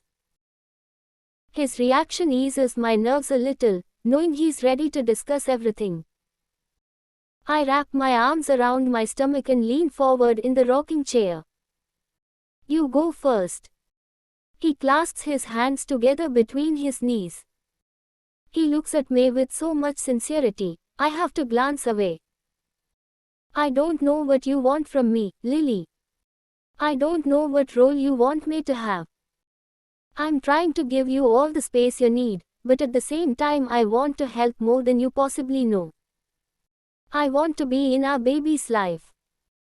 I want to be your husband and I want to be good at it. But I have no idea what's going through your head. His words fill me with guilt. Despite what has happened between us in the past, he's still this baby's father. He has the legal right to be a father, no matter how I feel about it. And I want him to be a father. I want him to be a good father. But deep down, I'm still holding on to one of my biggest fears, and I know I need to talk to him about it. I would never keep you from your child, Ryle. I'm happy you want to be involved. But. Quote. He leans forward and buries his face in his hands with that last word.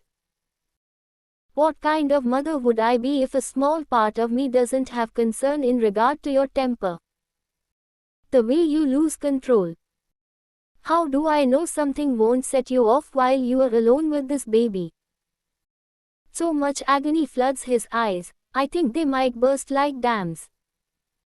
He begins to shake his head adamantly. Lily, I would never. Quote. I know, Ryle. You would never intentionally hurt your own child. I don't even believe it was intentional when you hurt me, but you did. And trust me, I want to believe that you would never do something like that. My father was only abusive toward my mother. There are many men, women even, who abuse their significant others without ever losing their temper with anyone else. I want to believe your words with all my heart, but you have to understand where my hesitation comes in. I'll never deny you a relationship with your child. But I'm going to need you to be really patient with me while you rebuild all the trust you've broken. He nods in agreement. He has to know that I'm giving him much more than he deserves. Absolutely, he says. This is on your terms. Everything is on your terms, okay. Riley's hands come together again and he begins to chew nervously on his bottom lip. I sense he has more to say, but he's doubting whether or not he should say it. Go ahead and say whatever you are thinking while I'm in the mood to talk about it. He tilts his head back and looks up at the ceiling. Whatever it is, it's hard for him. I don't know if it's because the question is hard to ask or because he's scared of the answer I might give him. What about us? He whispers. I lean my head back and sigh. I knew this question would come, but it's really difficult to give him an answer I don't have.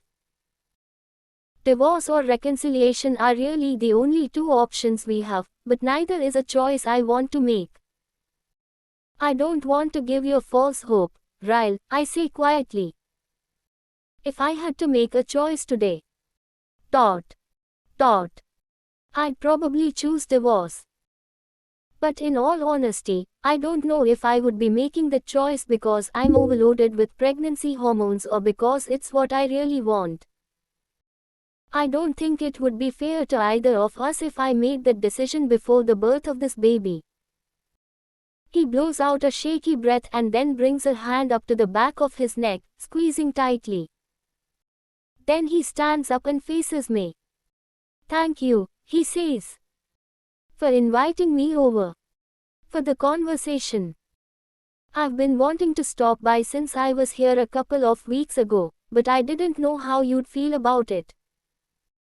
I don't know how I would have felt about it, either, I say with complete honesty.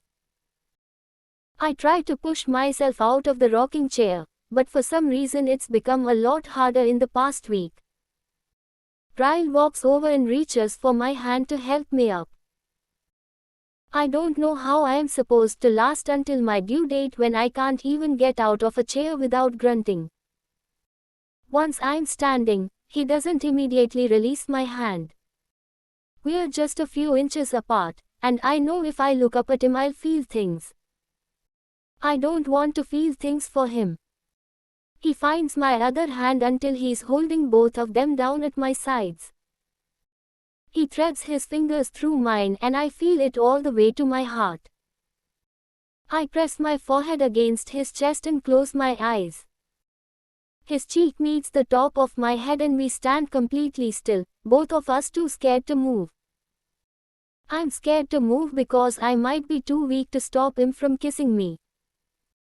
He's scared to move because he's afraid if he does, I'll pull away.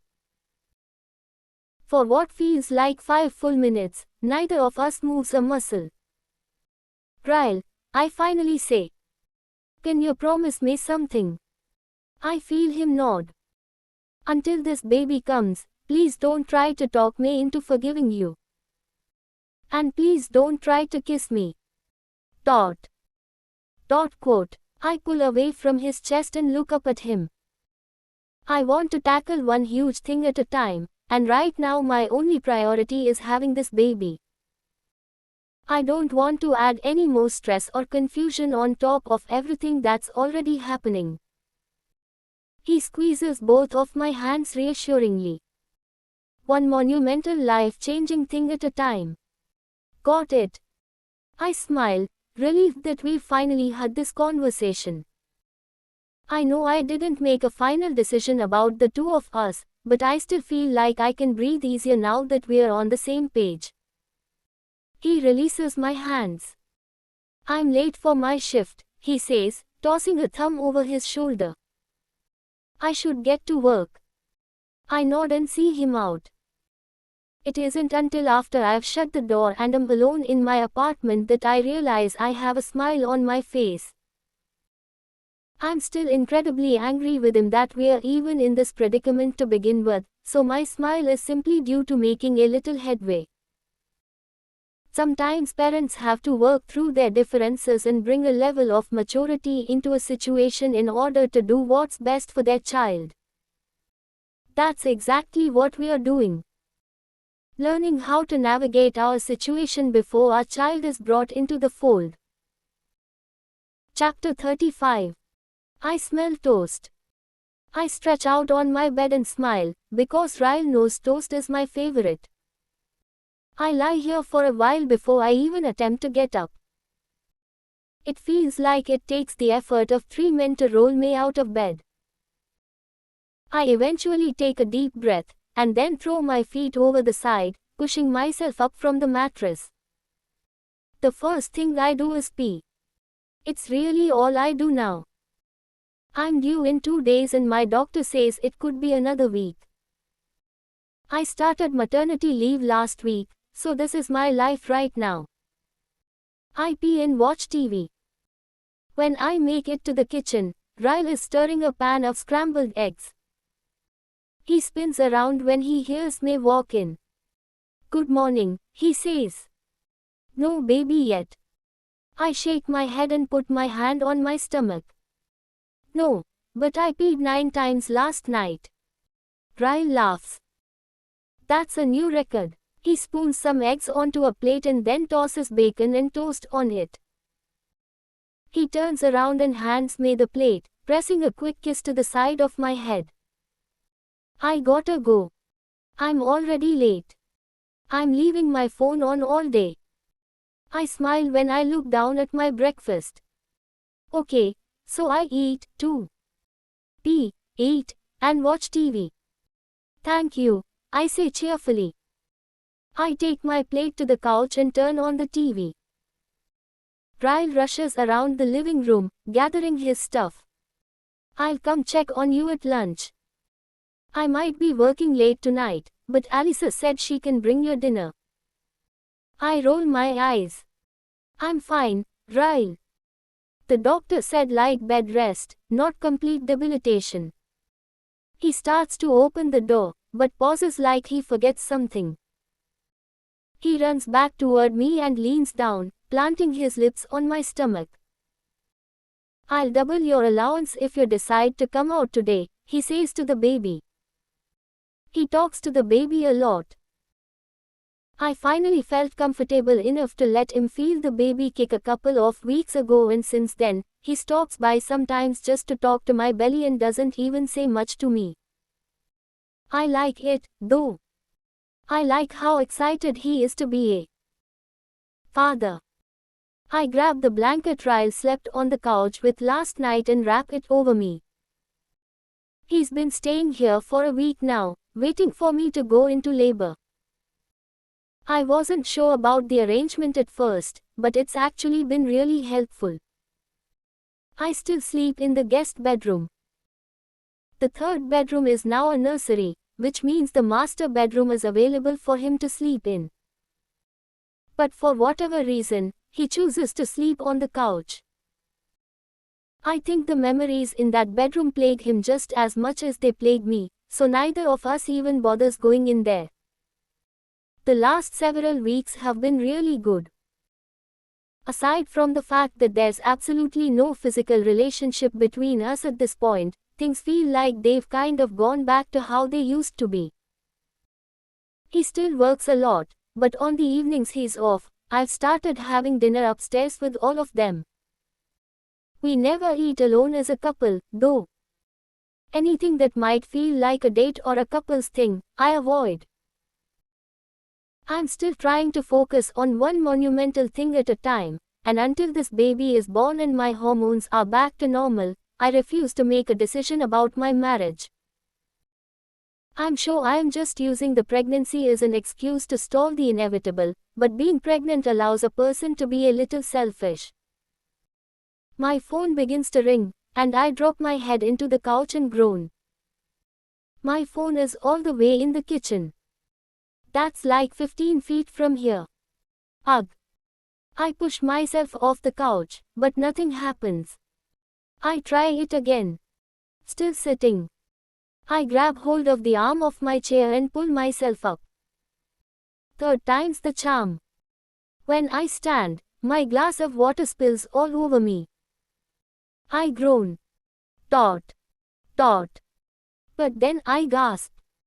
I wasn't holding a glass of water. Holy shit. I look down and water is trickling down my leg. My phone is still ringing on the kitchen counter. I walk, or waddle, to the kitchen and answer it. Hello. Hey, it's Lucy. Quick question. Our order of red roses was damaged in shipment, but we've got the Levenberg funeral today and they specifically wanted red roses for the casket spray. Do we have a backup plan?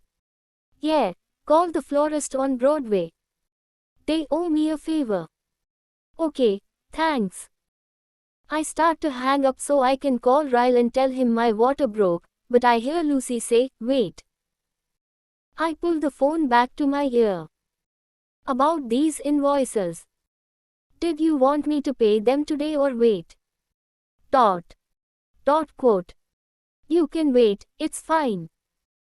Again, I start to hang up but she yells my name and starts firing off another question. Lucy, I say calmly, interrupting her. I'll have to call you about all this tomorrow. I think my water just broke. There's a pause. Oh. Oh. Go. I hang up right when the first sign of pain shoots through my stomach. I wince and start dialing Riley's number. He picks up on the first ring. Do I need to turn around? Yes. Oh, God. Really? It's happening. Yes. Lily, he says, excited. And then the phone goes dead. I spend the next few minutes gathering everything I'll need. I already have a hospital bag, but I feel kind of gross, so I jump in the shower to rinse off. The second burst of pain comes about 10 minutes after the first.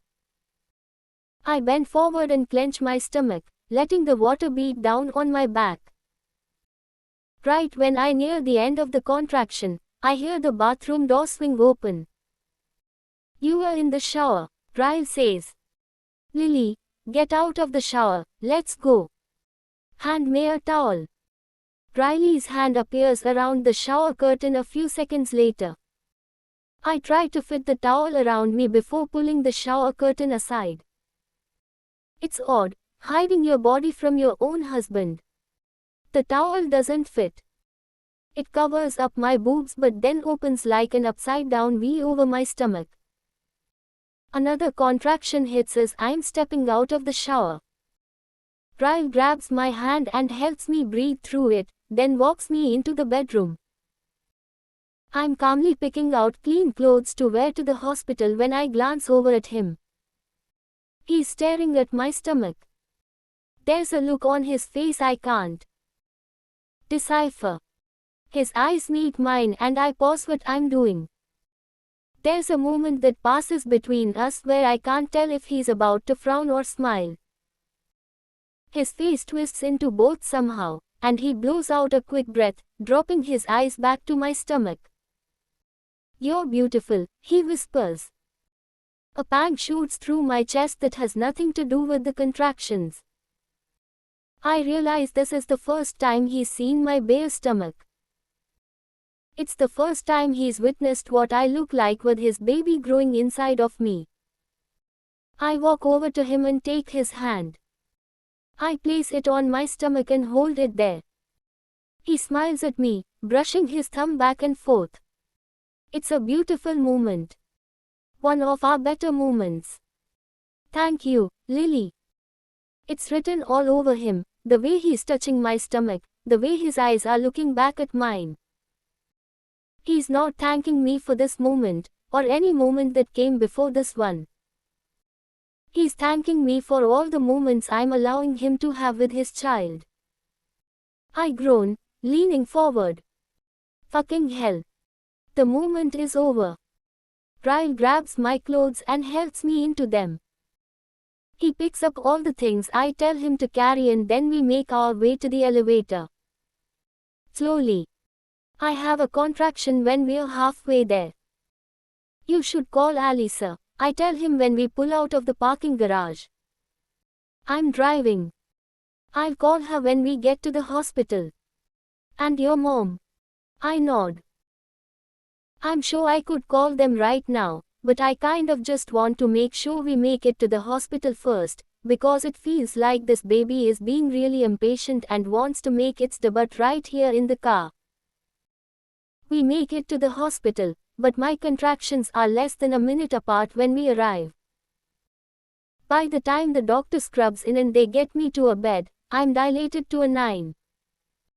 It's only 5 minutes later when I'm being told to push. Ryle doesn't even have a chance to call anyone, it all happens so fast. I squeeze Riley's hand with every push. At one point, I think about how important the hand I'm squeezing is to his career, but he says nothing. He just allows me to squeeze it as hard as I possibly can, and that's exactly what I do. The head is almost out, the doctor says. Just a few more pushes. I can't even describe the next few minutes. It's a blur of pain and heavy breathing and anxiety and pure, unequivocal elation. And pressure. Such an enormous pressure, like I'm about to implode, and then, it's a girl. Ryle says. Lily, we have a daughter. I open my eyes and the doctor is holding her up. I can only make out the outline of her, because my eyes are full of too many tears. When they lay her on my chest, it's the absolute greatest moment of my life. I immediately touch her red lips and cheeks and fingers. Ryle cuts the umbilical cord, and when they take her from me to clean her up, I feel empty. A few minutes later she's back on my chest again, swaddled in a blanket. I can do nothing but stare at her. Ryle sits on the bed next to me and pulls the blanket down around her chin so we can get a better look at her face. We count her fingers and her toes. She tries to open her eyes and we think it's the funniest thing in the world. She yawns and we both smile and fall even more in love with her.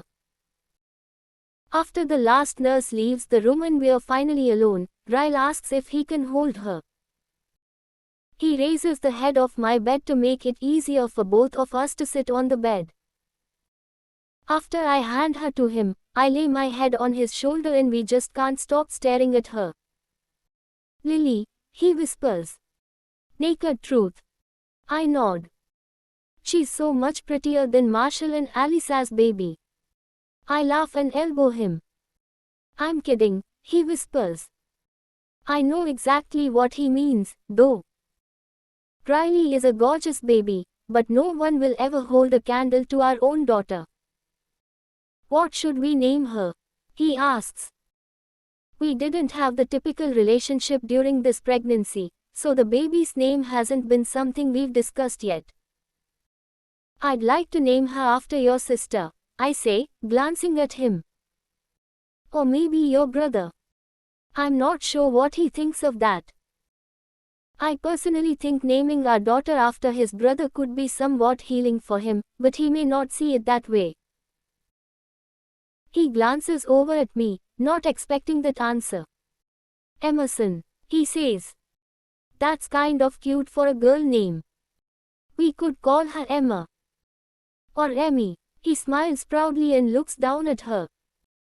It's perfect, actually. He leans down and kisses Emerson on her forehead. After a while, I pull away from his shoulder so I can watch him hold her. It's a beautiful thing, seeing him interact with her like this. I can already see how much love he has for her just from the little time he's known her. I can see that he would do anything to protect her. Anything in the world. It isn't until this moment that I finally make a decision about him. About us. About what's best for our family. Ryle is amazing in so many ways. He's compassionate. He's caring. He's smart. He's charismatic. He's driven. My father was some of these things, too. He wasn't very compassionate toward others, but there were times we spent together that I knew he loved me. He was smart. He was charismatic. He was driven. But I hated him so much more than I loved him. I was blinded to all the best things about him thanks to all the glimpses I got of him when he was at his worst. 5 minutes of witnessing him at his worst couldn't make up for even 5 years of him at his best. I look at Emerson and I look at Ryle. And I know that I have to do what's best for her. For the relationship I hope she builds with her father. I don't make this decision for me and I don't make it for Ryle. I make it for her. Ryle. When he glances at me, he's smiling. But when he assesses the look on my face, he stops. I want a divorce. He blinks twice. My words hit him like voltage. He winces and looks back down at our daughter, his shoulders hunched forward. Lily, he says, shaking his head back and forth. Please don't do this. His voice is pleading, and I hate that he's been holding on to hope that I would eventually take him back. That's partly my fault, I know, but I don't think I realized what choice I was going to make until I held my daughter for the first time. Just one more chance, Lily. Please. His voice cracks with tears when he speaks. I know I'm hurting him at the worst possible time. I'm breaking his heart when this should be the best moment of his life. But I know if I don't do it in this moment, I might never be able to convince him of why I can't risk taking him back. I begin to cry because this is hurting me as much as it's hurting him. Ryle, I say gently. What would you do? If one of these days, this little girl looked up at you and she said, Daddy, my boyfriend hit me, what would you say to her, Ryle? He pulls Emerson to his chest and buries his face against the top of her blanket. Stop, Lily, he begs. I push myself up straighter on the bed. I place my hand on Emerson's back and try to get Ryle to look me in the eyes. What if she came to you and said, Daddy, my husband pushed me down the stairs. He said it was an accident. What should I do? Quote. His shoulders begin to shake, and for the first time since the day I met him, he has tears. Real tears that rush down his cheeks as he holds his daughter tightly against him. I'm crying, too, but I keep going. For her sake. What if? Quote. My voice breaks. What if she came to you and said, my husband tried to rape me, Daddy? He held me down while I begged him to stop. But he swears he'll never do it again. What should I do, Daddy? Quote. He's kissing her forehead, over and over, tears spilling down his face. What would you say to her, Ryle? Tell me. I need to know what you would say to our daughter if the man she loves with all her heart ever hurts her. A sob breaks from his chest. He leans toward me and wraps an arm around me. I would beg her to leave him, he says through his tears. His lips press desperately against my forehead and I can feel some of his tears as they fall onto my cheeks. He moves his mouth to my ear and cradles both of us against him. I would tell her that she is worth so much more. And I would beg her not to go back, no matter how much he loves her. She's worth so much more. We become a sobbing mess of tears and broken hearts and shattered dreams. We hold each other. We hold our daughter. And as hard as this choice is, we break the pattern before the pattern breaks us. He hands her back to me and wipes his eyes. He stands up, still crying. Still trying to catch his breath. In the last 15 minutes, he lost the love of his life. In the last 15 minutes, he became a father to a beautiful little girl. That's what 15 minutes can do to a person. It can destroy them. It can save them.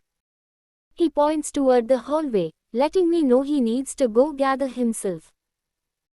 He's sadder than I've ever seen him as he walks toward the door. But I know he'll thank me for this one day. I know the day will come when he'll understand that I made the right choice by his daughter. When the door closes behind him, I look down at her. I know I'm not giving her the life I dreamed for her. A home where she lives with both parents who can love her and raise her together. But I don't want her to live like I lived. I don't want her to see her father at his worst. I don't want her to see him when he loses his temper with me to the point that she no longer recognizes him as her father. Because no matter how many good moments she might share with Ryle throughout her lifetime, I know from experience that it would only be the worst ones that stuck with her. Cycles exist because they are excruciating to break. It takes an astronomical amount of pain and courage to disrupt a familiar pattern. Sometimes it seems easier to just keep running in the same familiar circles, rather than facing the fear of jumping and possibly not landing on your feet. My mother went through it. I went through it. I'll be damned if I allow my daughter to go through it. I kiss her on the forehead and make her a promise. It stops here. With me and you. It ends with us. Epilogue. I push through the crowds of Boylston Street until I get to the cross street. I pull the stroller to a crawl and then stop at the edge of the curb. I pull the top of it back and look down at Emmy. She's kicking her feet and smiling like usual. She's a very happy baby. She has a calm energy about her and it's addictive. How old is she? A woman asks. She's standing at the crosswalk with us, staring down at Emerson appreciatively. 11 months. She's gorgeous, she says. Looks just like you. Identical mouths. I smile. Thank you. But you should see her father. She definitely has his eyes. The sign flashes to walk, and I try to beat the crowd as we rush across the street. I'm already half an hour late and Ryle has texted me twice. He hasn't experienced the joy of carrots yet, though. He'll find out today just how messy they are, because I packed plenty in her bag. I moved out of the apartment Ryle bought when Emerson was 3 months old. I got my own place closer to my work so I'm within walking distance, which is great. Ryle moved back into the apartment he bought, but between visiting Alisa's place and Riley's days with Emerson, I feel like I'm still at their apartment building almost as much as I'm at mine. Almost there, Emmy. We make a right around the corner and I'm in such a rush. A man has to step out of our way and into the wall just to avoid being plowed over. Sorry, I mutter, ducking my head and making my way around him. Lily. I stop. I turn slowly, because I felt that voice all the way to my toes. There are only two voices that have ever done that to me, and Riley's doesn't reach that far anymore. When I look back at him, his blue eyes are squinting against the sun. He lifts a hand to shield it and he grins. Hey. Hi, I say, my frenzied brain trying to slow down and allow me to play catch up. He glances at the stroller and points at it. Is that? Dot. Dot. Is this your baby? I nod and he walks around to the front of the stroller. He kneels down and smiles widely at her. Wow. She's gorgeous, Lily, he says. What's her name? Emerson. We call her Amy sometimes. He puts his finger in her hand and she starts kicking, shaking his finger back and forth. He stares at her appreciatively for a moment and then stands back up again. You look great, he says. I try not to give him an obvious once-over, but it's hard. He looks as good as ever, but this is the first time seeing him that I'm not trying to deny how gorgeous he turned out to be. A far cry from that homeless boy in my bedroom. Yet. Dot. Dot. Somehow still exactly the same. I can feel the buzz of my text message going off in my pocket again. Ryle. I point down the street.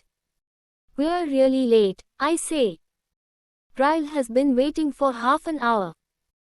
When I say Riley's name, there's a sadness that reaches Atlas's eyes, but he tries to disguise it. He nods and slowly steps aside for us to pass. It's his day to have her, I clarify, saying more in those 6 words than I could in most full conversations. I see the relief flash in his eyes.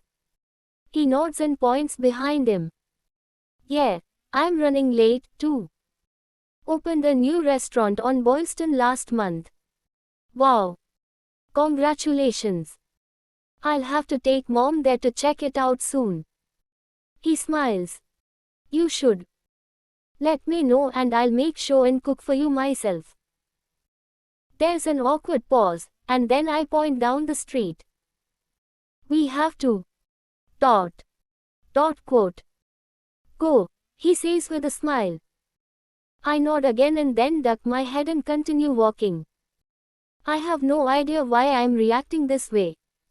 Like I don't know how to hold a normal conversation. When I'm several yards away, I glance back over my shoulder. He hasn't moved. He's still watching me as I walk away. We round the corner and I see Ryle waiting beside his car outside the floral shop. His face lights up when he sees us approaching. Did you get my email?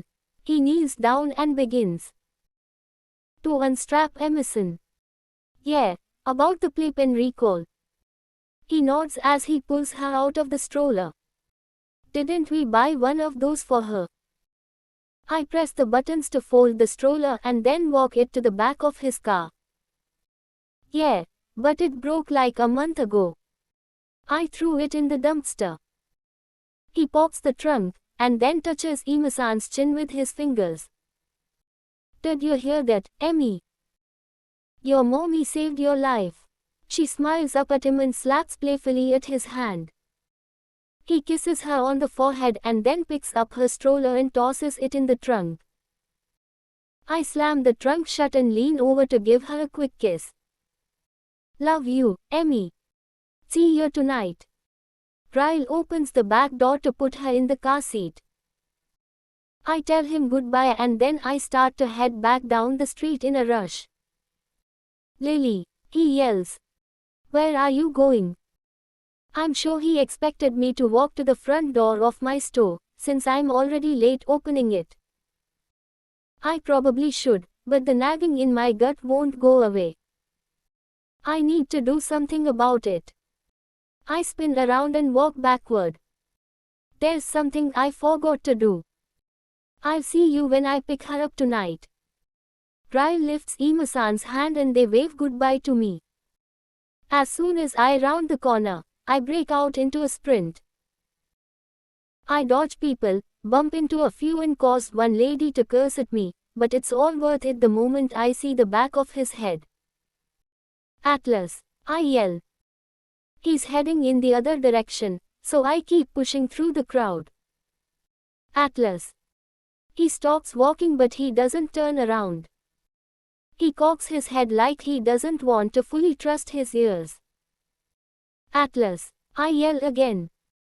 This time when he turns with purpose. His eyes meet mine and there's a 3-second pause while we both stare at each other. But then we both start walking toward each other, determination in every step. 20 steps separate us. 10. 5. 1. Neither of us takes that final step. I'm out of breath, panting and nervous. I forgot to tell you Ima-san's middle name. I put my hands on my hips and exhale. It's Dory. He doesn't immediately react, but then his eyes crinkle a little in the corners. His mouth twitches like he's forcing back a smile. What a perfect name for her. I nod, and smile, and then stop. I'm not sure what to do now. I just needed him to know that, but now that I've told him, I didn't really think of what I'd do or say next. I nod again, and then glance around me, throwing a thumb over my shoulder. Well. Dot. Dot. I guess I'll. Dot. Dot quote. Atlas steps forward, grabs me, and pulls me hard against his chest. I immediately close my eyes when he wraps his arms around me. His hand goes up to the back of my head and he holds me still against him as we stand, surrounded by busy streets, blasts of horns, people brushing us as they pass in a hurry. He presses a gentle kiss into my hair, and all of that fades away. Lily, he says quietly. I feel like my life is good enough for you now. So whenever you're ready. Dot. Dot quote. I clench his jacket in my hands and keep my face pressed tight against his chest. I suddenly feel like I'm 15 again. My neck and cheeks flush from his words. But I'm not 15. I'm an adult with responsibilities and a child. I can't just allow my teenage feelings to take over. Not without a little reassurance, at least. I pull back and look up at him. Do you donate to charity? Atlas laughs with confusion. Several. Why? Do you want kids someday? He nods. Of course I do. Do you think you'll ever want to leave Boston? He shakes his head. No. Never. Everything is better here, remember. His answers give me the reassurance I need. I smile up at him.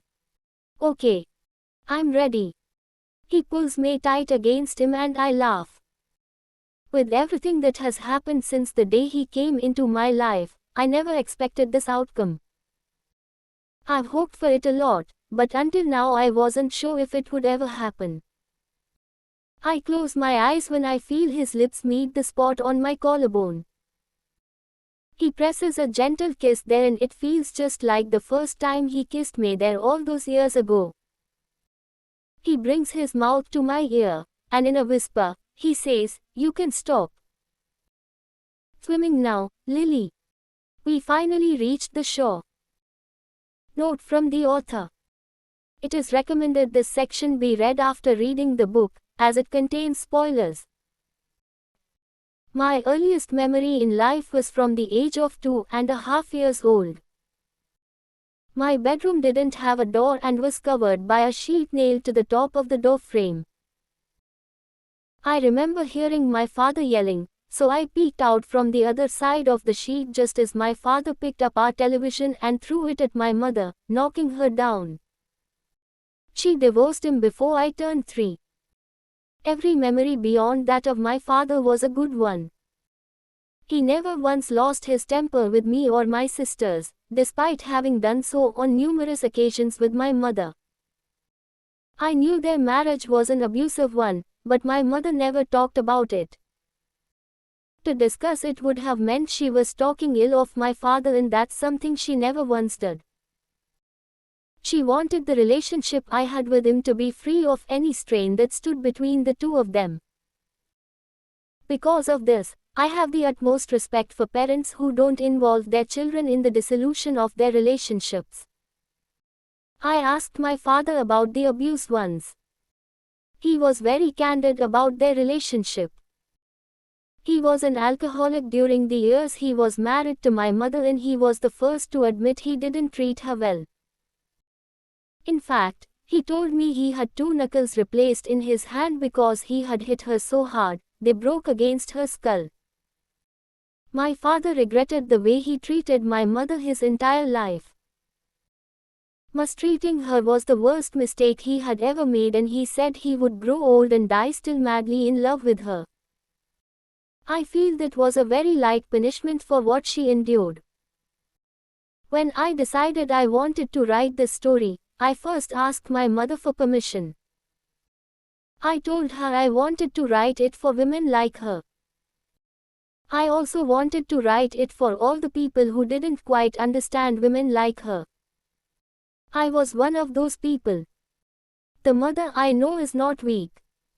She was not someone I could envision forgiving a man for mistreating her on multiple occasions. But while writing this book and getting into the mindset of Lily, I quickly realized that it's not as black and white as it seems from the outside. On more than one occasion while writing this, I wanted to change the plotline. I didn't want Ryle to be who he was going to be because I had fallen in love with him in those first several chapters, just as Lily had fallen in love with him.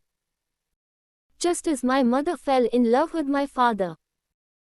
The first incident between Ryle and Lily in the kitchen is what happened the first time my father ever hit my mother.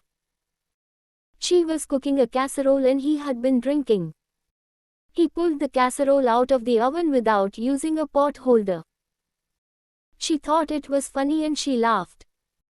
The next thing she knew, he had hit her so hard she flew across the kitchen floor.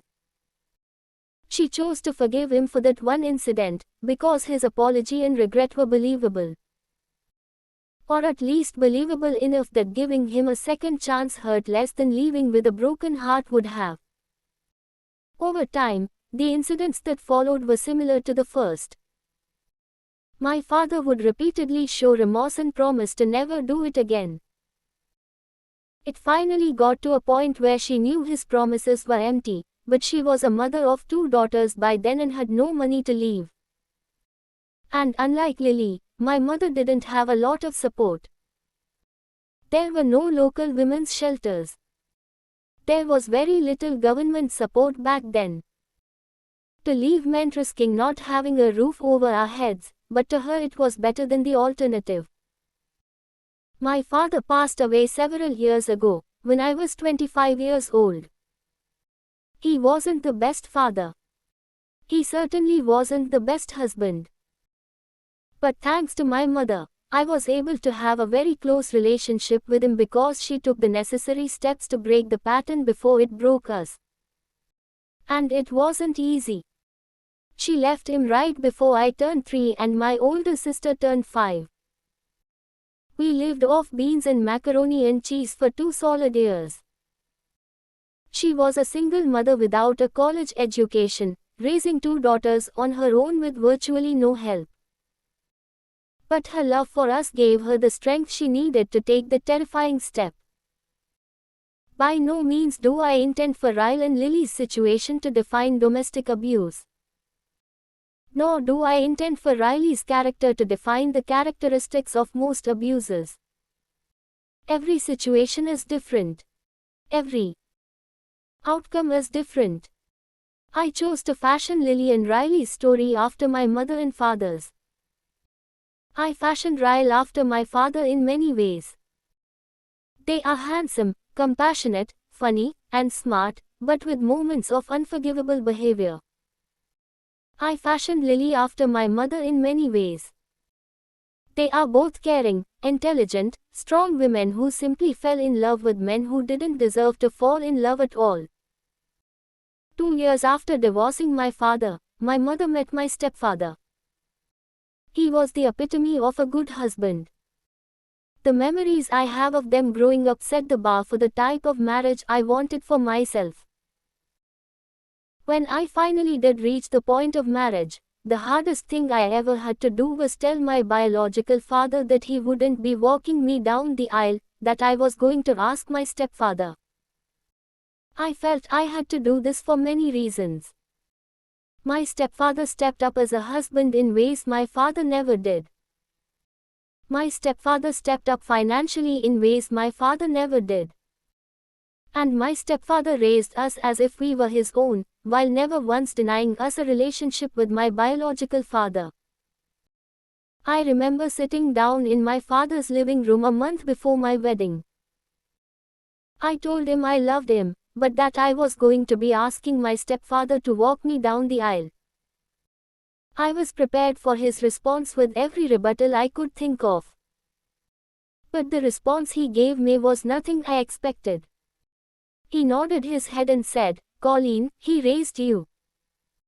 He deserves to give you away at your wedding. And you shouldn't feel guilty about it, because it's the right thing to do." I knew my decision absolutely gutted my father. But he was selfless enough as a father to not only respect my decision, but he wanted me to respect it too. My father sat in the audience at my wedding and watched another man walk me down the aisle. I knew people were wondering why I didn't just have both of them walk me down the aisle, but looking back on it, I realize I made the choice out of respect for my mother. Who I chose to walk me down the aisle wasn't really about my father, and it wasn't even really about my stepfather. It was about her. I wanted the man who treated her how she deserved to be treated to be given the honor of giving away her daughter. In the past, I've always said I write for entertainment purposes only. I don't write to educate, persuade, or inform. This book is different. This was not entertainment for me. It was the most grueling thing I have ever written. At times, I wanted to hit the delete button and take back the way Ryle had treated Lily. I wanted to rewrite the scenes where she forgave him, and I wanted to replace those scenes with a more resilient woman, a character who made all the right decisions at all the right times. But those weren't the characters I was writing. That wasn't the story I was telling. I wanted to write something realistic to the situation my mother was in, a situation a lot of women find themselves in. I wanted to explore the love between Lily and Ryle so that I would feel what my mother felt when she had to make the decision to leave my father, a man she loved with all her heart. I sometimes wonder how different my life would have been if my mother had not made the choice she did. She left someone she loved so that her daughters would never think that kind of relationship was okay. She wasn't rescued by another man, a knight in shining armor. She took the initiative to leave my father on her own, knowing she was about to embark on a completely different kind of struggle with added stress as a single mother. It was important to me that Lily's character embody this same empowerment. Lily made the ultimate decision to leave Ryle for the sake of their daughter. Even though there was a slight possibility that Ryle could have eventually changed for the better, some risks are never worth taking. Especially when those risks have failed you in the past. Before I wrote this book, I had a lot of respect for my mother. Now that I've finished it and was able to explore a tiny fraction of the pain and struggle she went through to get to where she is today, I only have one thing to say to her. I want to be you when I grow up. Resources. If you are a victim of domestic violence or know someone who could use assistance in leaving a dangerous situation, please visit www.thehotline.org. For a list of resources for homeless individuals, please visit www.homelessresourcenetwork.org. Acknowledgements. There may only be one name listed as the author of this book, but I couldn't have written it without the following people. My sisters. I would love you both just as much if you weren't my sisters. Sharing a parent with you is just an added bonus. My children. You are my biggest accomplishment in life. Please never make me regret saying that. To Weblage, cohorts, TL discussion group, book swap, and all the other groups I can turn to online when I need some positive energy. You guys are a huge part of the reason I can do this for a living, so thank you. The entire team at Distal and Goderich Literary Management. Thank you for your continued support and encouragement. Everyone at Atria Books. Thank you for making my release days memorable and some of the best days of my life. Joanna Castillo, my editor. Thank you for supporting this book. Thank you for supporting me. Thank you for being the biggest supporter of my dream job. To Ellen DeGeneres, one of only 4 people I hope I never meet. You are light where there is darkness. Lily and Atlas are grateful for your shine. My beta readers and early supporters of each and every book. Your feedback, support, and constant friendship are more than I deserve. I love you all. To my niece. I will get to meet you any day now, and I've never been so excited. I'm going to be your favorite aunt. To Lindy. Thank you for the life lessons and the examples of what it is to be a selfless human. And thank you for one of the most profound quotes that will stick with me forever. There is no such thing as bad people.